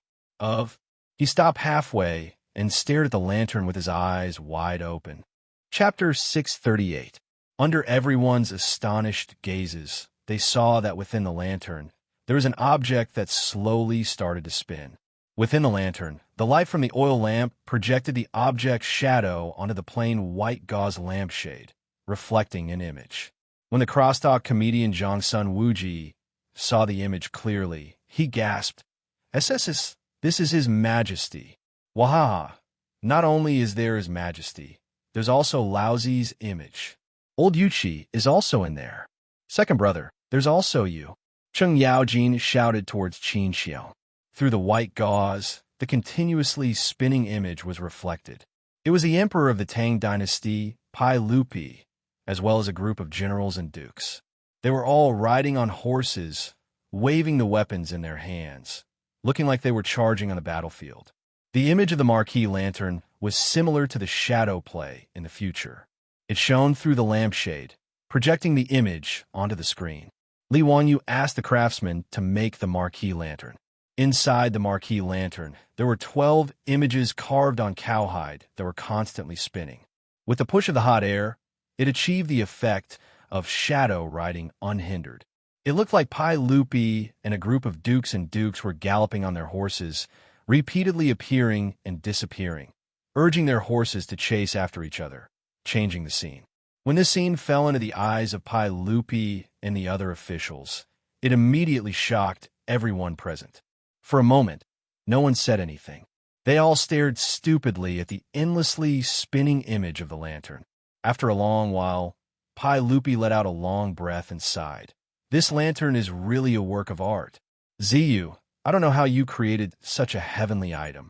It's really uncanny and unbelievable. The crown prince's left concubine's son, Yu Jining, who wanted to complain just now had his old face flushed red, as if he was suddenly slapped by someone. He didn't dare to say anything else and quietly retreated, afraid of causing more trouble. Pai Lupi glanced at him from the corner of his eyes and was too lazy to bother with this person. The crowd of officials and nobles surrounded the lanterns that Li Wanyu presented, each of them praising it endlessly. Wahahaha! Didn't I just say that Li Ziyo is the winner of today's Lantern Festival? What do you think? Don't you think I, old Chung, have a discerning eye? Chung Yaojin suddenly opened his mouth and laughed loudly. He had a look of I knew this would happen. Everyone who saw this wanted to give this shameless old man a kick. King said that in Taiji Palace. But was that what you meant when you said those words? Li Wanyu also silently rolled his eyes. With regards to Chung Yaojin's thick skin, he also had a deep understanding and was not surprised. Seeing everyone's enthusiasm for the merry-go-round, Li Wanyu suddenly thought of a folk story about the merry-go-round. He couldn't help but smile and say, "Uncle, everyone, I have the first half of a couplet here. Would Uncle and everyone be interested in matching the second half?" The Lantern Festival, riddles guessing, and matching couplets were all things that the Tang people loved. Hearing him say this, everyone naturally smiled and nodded. Li Wanyu lightly coughed and pointed at the merry-go-round. "My first half is merry-go-round lantern. The lantern moves the horse. The lantern extinguishes, the horse stops." Li Er smiled when he heard that and said, "Good point. Zio's first half is very ingenious." Just as Pai Lupi finished speaking, Wang Rinyu stepped forward and said with disdain, "I thought that Count Huxian would come up with something absolute, but it seems like it's just so-so. What's so difficult about this? Listen to this old man's second half. Shake the heavens, the drum shakes the heavens, the drum stops the heavens to rest." Zheng Yuanshou also twirled his beard and smiled. "It is indeed very simple. Cry the phoenix flute, the flute cries the flute sings the phoenix's harmony." The crown prince's concubine-born son, Yu Jining, immediately came over. "I've long heard that Count Huxian's talent is outstanding, but this first half is just so. I also have a second half. Snow falls in the sky falls in the sky is clear, the snow reflects the sky. Count Huxian's couplet is really too simple." Li Wanyu didn't expect that he would be mocked for his casual couplet. Even Pai Lupi's expression became somewhat ugly. He had just been exaggerating the ingenuity of Li Wanyu's first half, and these three people had jumped out to slap him in the face. It was really annoying. This first half was not difficult. The reason Li Wanyu thought of this first half was because he thought of Wang Engxi's folktale. Later generations said that Wang Engxi went to the capital to take the imperial exam and coincidentally met a certain official looking for a husband for his daughter. The first half of the couplet was pasted on the merry-go-round lantern. Wang Engxi did not immediately think of a way to match the second half. When they arrived at the examination hall, the head examiner wanted to test Wang Engxi.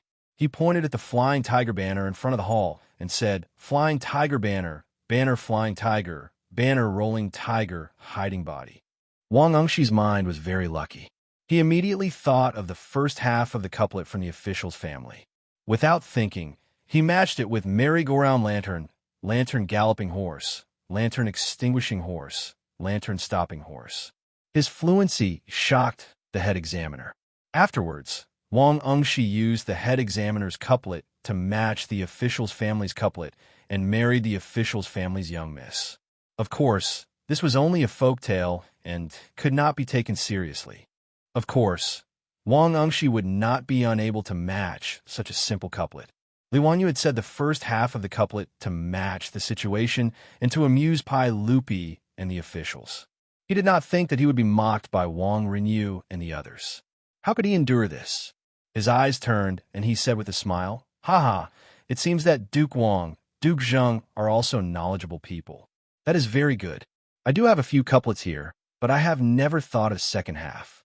I think that for Duke Wang, Duke Zheng, and this used with Shu Sun, it should be very simple. Would Duke Wang, Duke Zheng, and used with Shu Sun be willing to teach me a thing or two?" Wang Rinyu stroked his beard and smiled proudly. "Couplets are just a small path, just words for a game.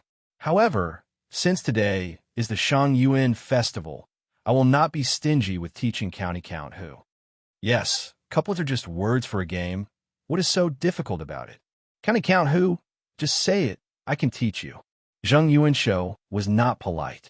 Hearing this, Li Wanyu couldn't help but smile even brighter. That is good. Duke Wang, Duke Zheng, please teach me. My first couplet is Smoke Locks Willow Pond. Just as he finished speaking, Yu Jining jumped out again. What's so difficult about this? I'll give you a pair of lanterns. Yu Jining's words stopped abruptly halfway through. The blood slowly drained from his face. He opened his mouth for a while, but no sound came out. Only now did Yu Jining realize that the first half of the couplet was not easy to match. Li Wanyu laughed inside. How could this couplet be so simple? The first half of the couplet had 5 characters embedded in each character, and the concept was very wondrous. Smoke Locks Willow Pond was an absolute first half of the couplet. Over the years, countless scholars had tried to match it, but none of them had a good couplet. Many people in the future even thought that this was the first absolute in the world. Not only had Yu Jining figured out the first half of the couplet and the difficulty it contained, the other officials present, including Pai Lupi, had also figured out the meaning. They couldn't help but furrow their brows. 5 characters. Not only did they have a concept, each character had the 5 elements as water. This was too difficult. Without waiting for everyone to figure it out, Li Wanyu continued, I have a second first half of the couplet. Duke Wang, Duke Zheng, please teach. This first half is Chapter 639. When Li Wanyu said the second couplet, Yu Jining's face turned even paler. The faces of Wang Rinyu, Zheng Yuanshou, and company turned even uglier. It was another absolute. All the characters in the first half of the couplet had the same pronunciation. In addition, the words yin and in were both verbs, meaning that the smoke from the chimney would follow the eaves to smoke the eyes of the swallow. Together, they formed a story. This homophonic couplet was naturally hard to match. The officials all looked at one another, wondering how this county earl managed to come up with such a couplet. Weren't they deliberately making things difficult for him? Even Yu Shernan, Kong Yingda, and the other Confucian scholars had no idea what to do. Li Wanyu did not wait for the crowd to react, but opened his mouth again and said, My third couplet. The first line is lonely cold windows, empty widows. Everyone was speechless again. Why were the couplets Count Huxian came up with so many difficult couplets? These 7 words were all part of side division. Furthermore, they had such an artistic conception. How was one supposed to deal with them? The more Li Wanyu spoke, the more spirited he became. In his previous life, his grandfather had forced him to learn ancient texts. He felt that these ancient texts were definitely very interesting, and thus he had memorized many of them. I have another couplet here, long. Please enlighten me, Duke Wang and Duke Zheng. This was a multi-tone couplet. One word, with different pronunciations, combined to form a couplet. Wang Rinyu, Zheng Yuanshou, and the others' faces were already pale, and their eyes were glazed over. What the hell were these couplets? Why would there be such an inexplicable couplet? The officials were also dumbfounded. Since when were they so absolute that they could do wholesale? Their gazes towards Wang Rinyu and the others were filled with sympathy and mockery. Li Wanyu, the county count of Huxian, was well known throughout the court. Why did they still provoke and ridicule him? Wasn't that the same as asking for a slap in the face? After Li Wanyu said these couplets, everyone thought about it carefully and felt that it was impossible to match them. It was too difficult. Regarding this, Li Wanyu naturally snickered in his heart. Wasn't this nonsense? Although it wasn't that no one could match it, there were still people who came up with an appropriate second verse in the later generations. However, the reason why these couplets were known as the absolute couplets throughout the ages was because they were extremely difficult to comprehend. He did not believe that Wang Rinyu, Zheng Yuanshou, Yu Jining, and the other officials would be able to come up with a second verse in such a short time. In fact, they might even be dominated by the terror of these first lines for the rest of their lives. Now, not only were Wang Rinyu and Zheng Yuanshou, the 2 heads of aristocratic families, pale, but even the hundreds of officials from aristocratic families were the same. How could the one who was humiliated by Li Wanyu be Wang Rinyu? The faces of these aristocratic families were also swollen by Li Wanyu's couplets. For a moment, no one said anything. Fang Xianling and the other big shots were happy to watch the show, but the aristocratic family officials did not know what to say. In the end, it was Pai Lupi who helped Wang Rinyu and Zheng Yuanshou out of this predicament.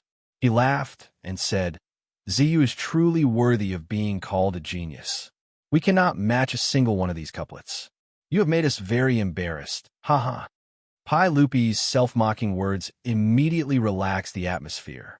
The officials also laughed and said, "Ha ha, it's not just your majesty. We're also ashamed. We cannot match a single one of these couplets." TSK, TSK. This old man's eyes have been opened today. This old man always thought that this couplet was just a game, but he never thought that it would make Hu Xianbo so embarrassed. "I'm ashamed. Ha ha." Fortunately, the spring examinations do not test couplets. Otherwise, if Hu Xianbo was the examiner who set the questions, wouldn't none of the examinees be able to get in? The officials laughed at themselves and brushed this matter aside.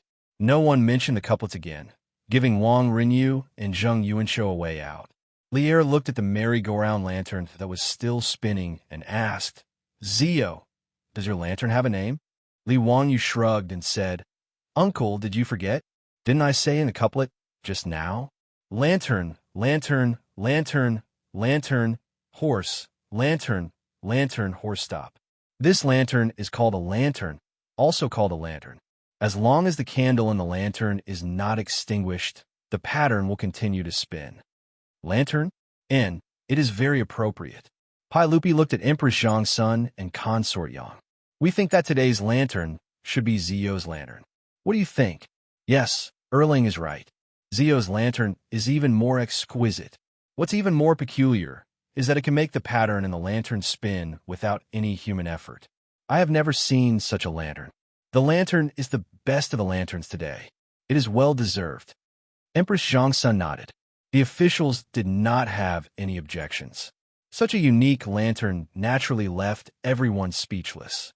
After admiring the various lanterns that the officials had sent into the palace, Pai Lupi ordered people to move the lanterns to Vermilion Bird Avenue in Chang, and for the people to enjoy. Today was the Shangyuan festival, so Pai Lupi did not keep the officials any longer. Everyone bowed to Pai Lupi and Empress Zhang's son and left the Taiji Palace, returning to their own manners. At this time, the city of Chang was already brightly lit. All kinds of lanterns and streamers had appeared on the streets, and everywhere was decorated with lanterns and streamers. The streets were full of pedestrians. Men and women in Chang, and under the beautiful light, were looking for the face that moved them. The young ladies brought their maids and maidservants to play around with blushing faces. The polite young men kept a distance from the beauties and brushed past them in search of their 500 years of marriage. That night, spring came early. Many shoes and socks were squeezed off on the street, and many tender skin were touched by those hands. For the Tangs, the Shangyuan festival was not stingy with Valentine's Day. To be precise, in the Tang dynasty, the Shangyuan festival was Valentine's Day. In the old plays, there were countless stories about lovers meeting on the Lantern Festival or reuniting with each other. In the riddle of the Spring Lantern, Yuan Yin and Ying Yang were engaged on the night of the Lantern Festival. In the two capitals, Princess Lekong of Nanshin and her husband Su Dian were reunited on the night of the Lantern Festival. Ouyang Xiu's poem, "Last year on the Lantern Festival, the lanterns in the flower market were as bright as day. The moon was above the willow branches. This year on the Lantern Festival, the moon and lanterns were the same. I didn't see the person last year, and tears filled my sleeves." It also described the regret and sadness of the woman who didn't see the person she liked on the day of the Lantern Festival. In the city of Chang, men and women exchanged glances and tried to test each other's feelings. People who were controlled by hormones were collectively caught up in this large-scale outdoor blind date. As the saying went, looking for her thousands of times in the crowd, suddenly looking back, she was still there in the waning light of the lantern. Wasn't this the style of the Lantern Festival? Li Wanyu rode on horseback, surrounded and protected by Niu Wu and his troops, slowly passing through the crowd. Looking at the scene in front of him, he couldn't help but be intoxicated. Finally, the group returned to the house in Kaihua Square. His beautiful boss, Aphrodite, and Perrin had been waiting impatiently for a long time. Seeing that he had finally returned, the three women complained that he was too slow and immediately pulled him out to enjoy the lanterns. Li Wanyu naturally agreed to it. Not avoiding the eyes of others, he laughed, holding his beautiful boss's hand in his left hand and Aphrodite's hand in his right hand. Behind him, Perrin, who was pouting because Lang Jun didn't pull her, followed by Niu Wu and the others. Then, under the protection of Niu Wu and the others, they merged into the crowd at night, watching lanterns, performing tricks, welcoming Aunt Z, and dancing. This night in Chang was like a dream, a carnival feast. Chapter 640. For Chang, a city which had a curfew for 362 out of the 365 days of the year, the 3 days of the Spring Lantern Festival were extremely precious. Therefore, these 3 days are the hottest and wildest days in Chang and City. Li Wanyu and his group, under the protection of the Central Platoon, followed the crowd and headed towards the Eastern Market. Since the curfew was lifted during the Spring Lantern Festival, the merchants naturally wouldn't let go of such a good opportunity to make money. The East Market and West Market were also open for business throughout the night for these 3 days. No matter which dynasty it was, the commercial center was naturally the most attractive place, and the East Market and West Market naturally became the most lively places in Chang and City during the Spring Lantern Festival. Even Li Wanyu and his beautiful boss, who had transmigrated from the future, had never experienced such a bustle. Along the way, Su Changqing seemed to have turned into a young girl like Perrin, constantly pointing at the various snacks sold by the roadside vendors and acting like a spoiled child, asking Li Wanyu to buy them. Speaking of which, the snacks sold in the Tang dynasty were indeed plentiful, including all kinds of piping hot pastries, glutinous rice balls, boiled water drinks, meat porridge, silk baskets, fried cakes, candied haws, sugar figurines. But whether it was his beautiful boss, Aphrodite, or Perrin, they were all actually narrow-minded. They ordered Li Wanyu to run around and buy all kinds of snacks, but they stopped after tasting them. In the end, Niu Wu and his troop benefited from these snacks, because there were simply too many people roaming at night. Even though it was winter, Li Wanyu was sweating profusely in the crowd. Niu Wu had wanted to help his Lang Jun out when he saw that it was hard on him, but Li Wanyu flatly refused. On such a festival, squeezing through the crowd and helping the girls buy things was where the fun was. If any guy in the future had the chance to accompany his beautiful boss, Aphrodite, and Perrin on the streets, he would probably be willing to run around until his legs broke. Looking at the mature and alluring Su Changqing, the sexy and charming Aphrodite, and the shy Perrin, Li Wanyu could not help but think of the comic The Three Cat-Eyed Sisters that he had read in his previous life. For many people born in the 90s, the bad side of the animation was a childhood memory for many people. The three sisters' sexy and explosive figures were the ultimate temptation in many boys' dreams. Li Wanyu, on the other hand, had inexplicably transmigrated to the Tang dynasty, yet he could have these three. He really didn't know if he had saved the universe in his previous life in exchange for this. Thinking of this, the corners of Li Wanyu's mouth could not help but curl up. The villainous heavens treated him well. They played, laughed, and fooled around until the second half of the night, but the number of people on the streets still didn't decrease. At this moment, Li Wanyu finally felt that his legs were no longer his own.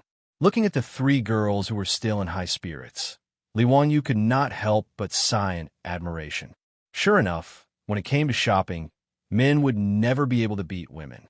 He pointed to a restaurant not far away and said in a pleading tone, "Ladies, let's take a break. We really can't walk anymore. There's a restaurant over there. Let's go have a midnight snack, drink some wine, and take a rest." His beautiful boss naturally smiled and nodded in agreement, and the group headed to the restaurant.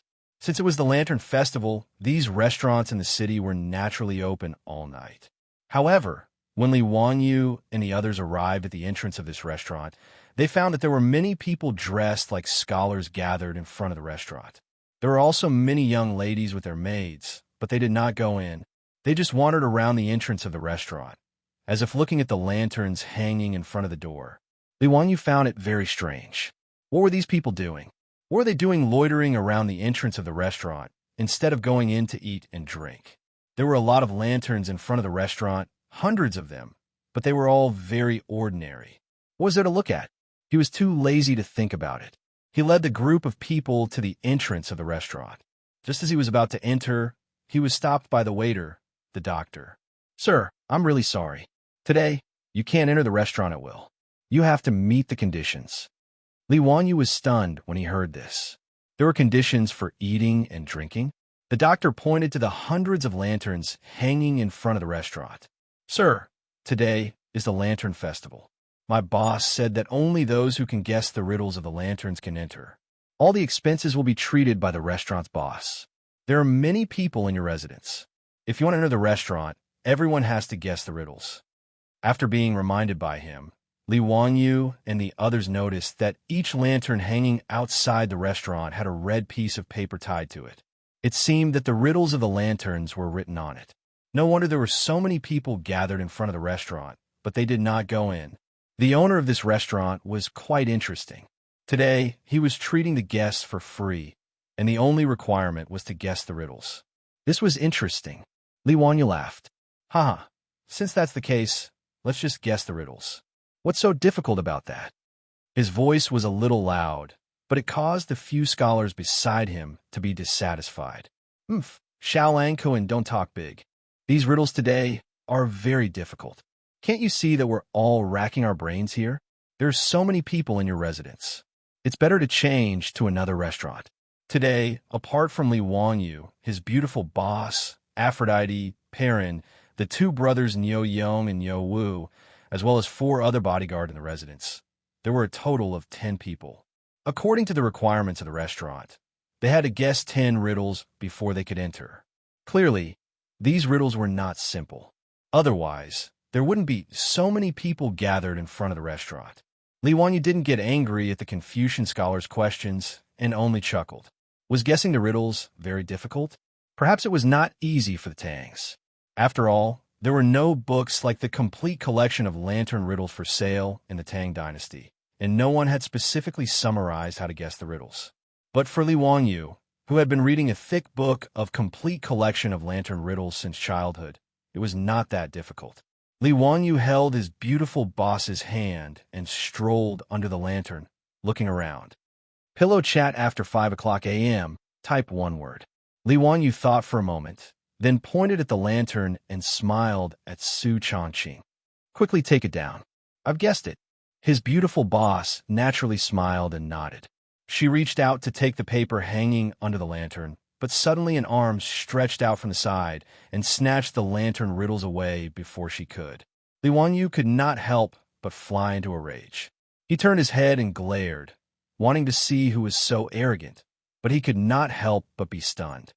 "Uncle, Aunts, what are you doing here?" The one who snatched the riddle was none other than the smiling Empress Zhongsun. Beside her stood Pai Lupi and Yang Fei. The 3 of them were dressed in casual clothes and were obviously traveling incognito. Li Wanyu looked behind Pai Lupi and saw dozens of palace guards in casual clothes hiding in the crowd to protect him. He had seen a few of them several times and was very familiar with them. His beautiful boss hurriedly pulled Aphrodite and Perrin to greet Pai Lupi and the others. Pai Lupi smiled and waved his hand. "No need to be so polite. Today is a festive day, and your 2 aunts and I are also here to join the fun." Empress Zhongsun smiled and waved the lantern riddles in her hand. "Chongqing, you don't have a problem with this, do you?" The beautiful boss naturally knew that Empress Zhongsun was joking with her. She covered her mouth and chuckled. "Of course, I don't have a problem, but you'll have to ask Wanyu for the answer." "I don't know." Empress Zhongsun turned to look at Li Wanyu, waiting for him to give the answer. Li Wanyu rubbed his nose with an embarrassed smile. What else could he say? Naturally, he smiled and replied, "Ants, Zhanbian can be understood as the side of the character Zhen, which is derived from Wu Wuyang is Mao, which is derived from Mao. Chatting past Wu Wuyang can be understood as the character chatting has passed Wu Mao, leaving behind air. Therefore, the riddle is the character da. Empress Zhang's son nodded in satisfaction and took the riddle to the doctor with a smile. Sure enough, she exchanged it for a small wooden tablet, which was the proof to enter the restaurant today. Pai Lupi was not in a hurry. He strolled around with his hands behind his back, looking for the riddle, wanting to solve it himself. Li Wanyu naturally did not disturb him and looked for the riddle himself. Now that there were even more people who wanted to enter the restaurant, he had to make more guesses. Chapter 641. For Li Wanyu, these riddles were actually not difficult. Most of the riddles in the Tang dynasty were guessing riddles. In fact, there was a pattern to follow. At least compared to the puzzling brain teasers of the later generations, the riddles were much simpler for those who had studied them. The later generations even summed up the method of guessing the riddles into 20 rules, such as the correct deduction method, the reverse deduction method, the increase of characters, the damage of characters, and so on. Li Wanyu walked to the next lantern and looked up. The riddle hanging under the lantern was Flying Swallow in the Sky, fighting a character of the Qin dynasty. He thought for a moment and immediately tore off the riddle. However, he was not in a hurry to find the doctor to verify it. Instead, he continued to wander among the lanterns and guess the riddles. For every riddle that he guessed the answer to, he gently tore the riddle from the lantern and held it in his hand. He was ready to go to the doctor in the restaurant later to check the answer. However, his actions were very strange in the eyes of the bystanders. The Confucian scholars who had spoken before became more and more dissatisfied when they saw Li Wanyu taking off the riddles as if he was playing around.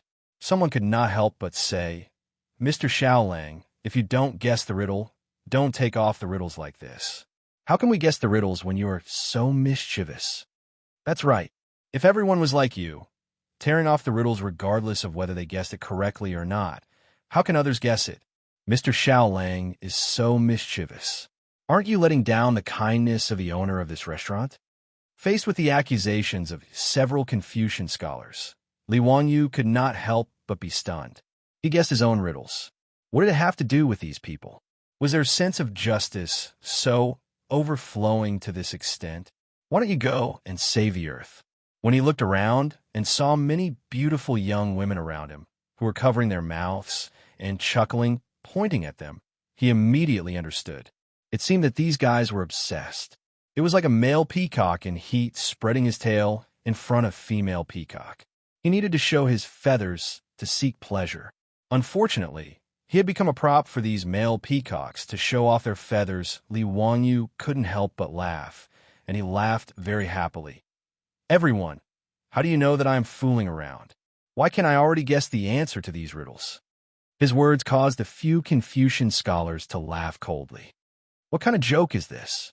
How can you, Mr. Xiaolang, guess these riddles? As far as I know, these lantern riddles were all written by the owner of this restaurant. He spent a lot of money to invite the great scholars of the present age to write them for the sake of enjoying the Lantern Festival today. If you don't abide by the rules like this, wouldn't you be letting down the master's good intentions?" That's right.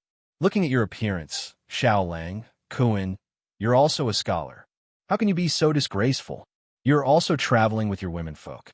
Don't be so reckless and disgrace the face of the scholars of the Tang dynasty. Ignorant and incompetent.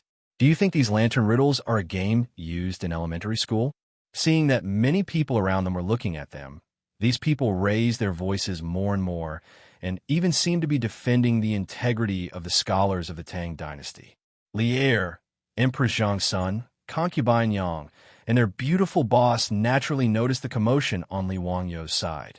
However, when they understood the words of the few Confucian scholars, they all had smiles in the corners of their eyes, as if they were ready to watch a good show. Even Niu Yong and Niu Wu wanted to come over and scold those ignorant Confucian scholars, but they were stopped by Pai Lupi's eyes. There were actually Confucian scholars who dared to scold Li Wanyu for being ignorant and incompetent. In Pai Lupi's eyes, it was really interesting. Now Li Wangyu's reputation in the scholars of Chang and could become more and more famous.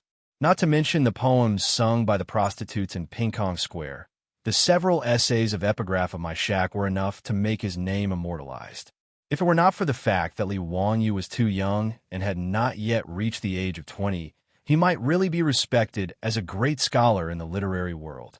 Even so, now there were often scholars in Chang, and who rushed to the Lai Hut of Dingzhou village in Hu County, wanting to submit their poems and essays and ask Li Wanyu for advice. For these fans who came to him, Li Wanyu politely declined and ignored them. What a joke. He just plagiarized some poems and essays, which could be used to show off, but if he wanted to give advice, he would be asking for humiliation. Although Li Wanyu had been forced by his grandfather to learn ancient poetry since he was a child, if they really want to talk about it, the scholars of the Tang dynasty who had been immersed in essays, poems, essays, laws, decrees, and moi since childhood could easily defeat him. How could Li Wanyu ask for humiliation by giving advice on poems and essays? Wouldn't that be exposing his own shortcomings? He had been rejected too many times. Now, there was a rumor in Chang, and that Li Wanyu, the Earl of Hu County, was unreasonable and quite arrogant. Regarding this, Li Wanyu could only smile bitterly and shake his head. Was this the after-effect of being a plagiarist? In short, all the civil and military officials in the imperial court, including Pai Lupi, sincerely admired Li Wanyu's talent and learning.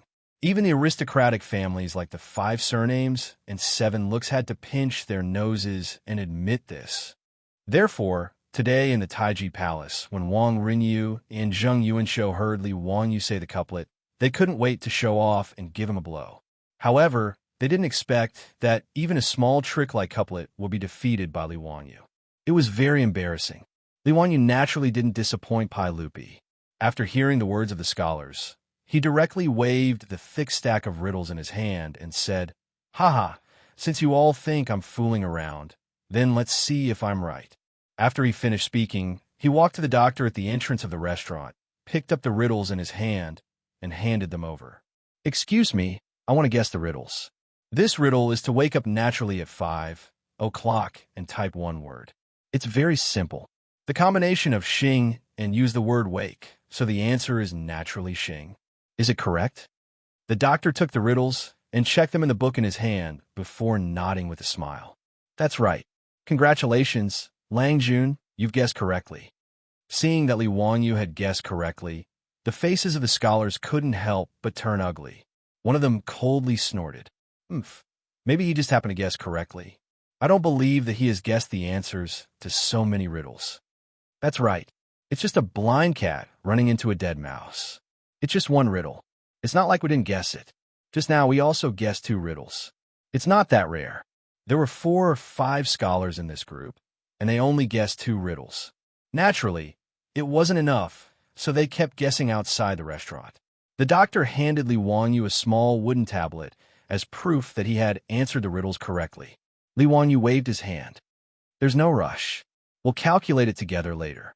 I still have a lot of riddles to guess." He picked up another riddle. "Paint it white and it's black. Type one word. Paint the word 7 with white, and it becomes the word soap. The word soap is black, so the answer to this riddle is 7. Doctor, is it correct?" "Congratulations, Lang Jun, you've guessed it again." The doctor's words made the faces of the scholars suddenly turn ugly. They looked at each other a few times, and their hearts were filled with uncertainty. Could it be that this young man had really guessed all the riddles in his hand?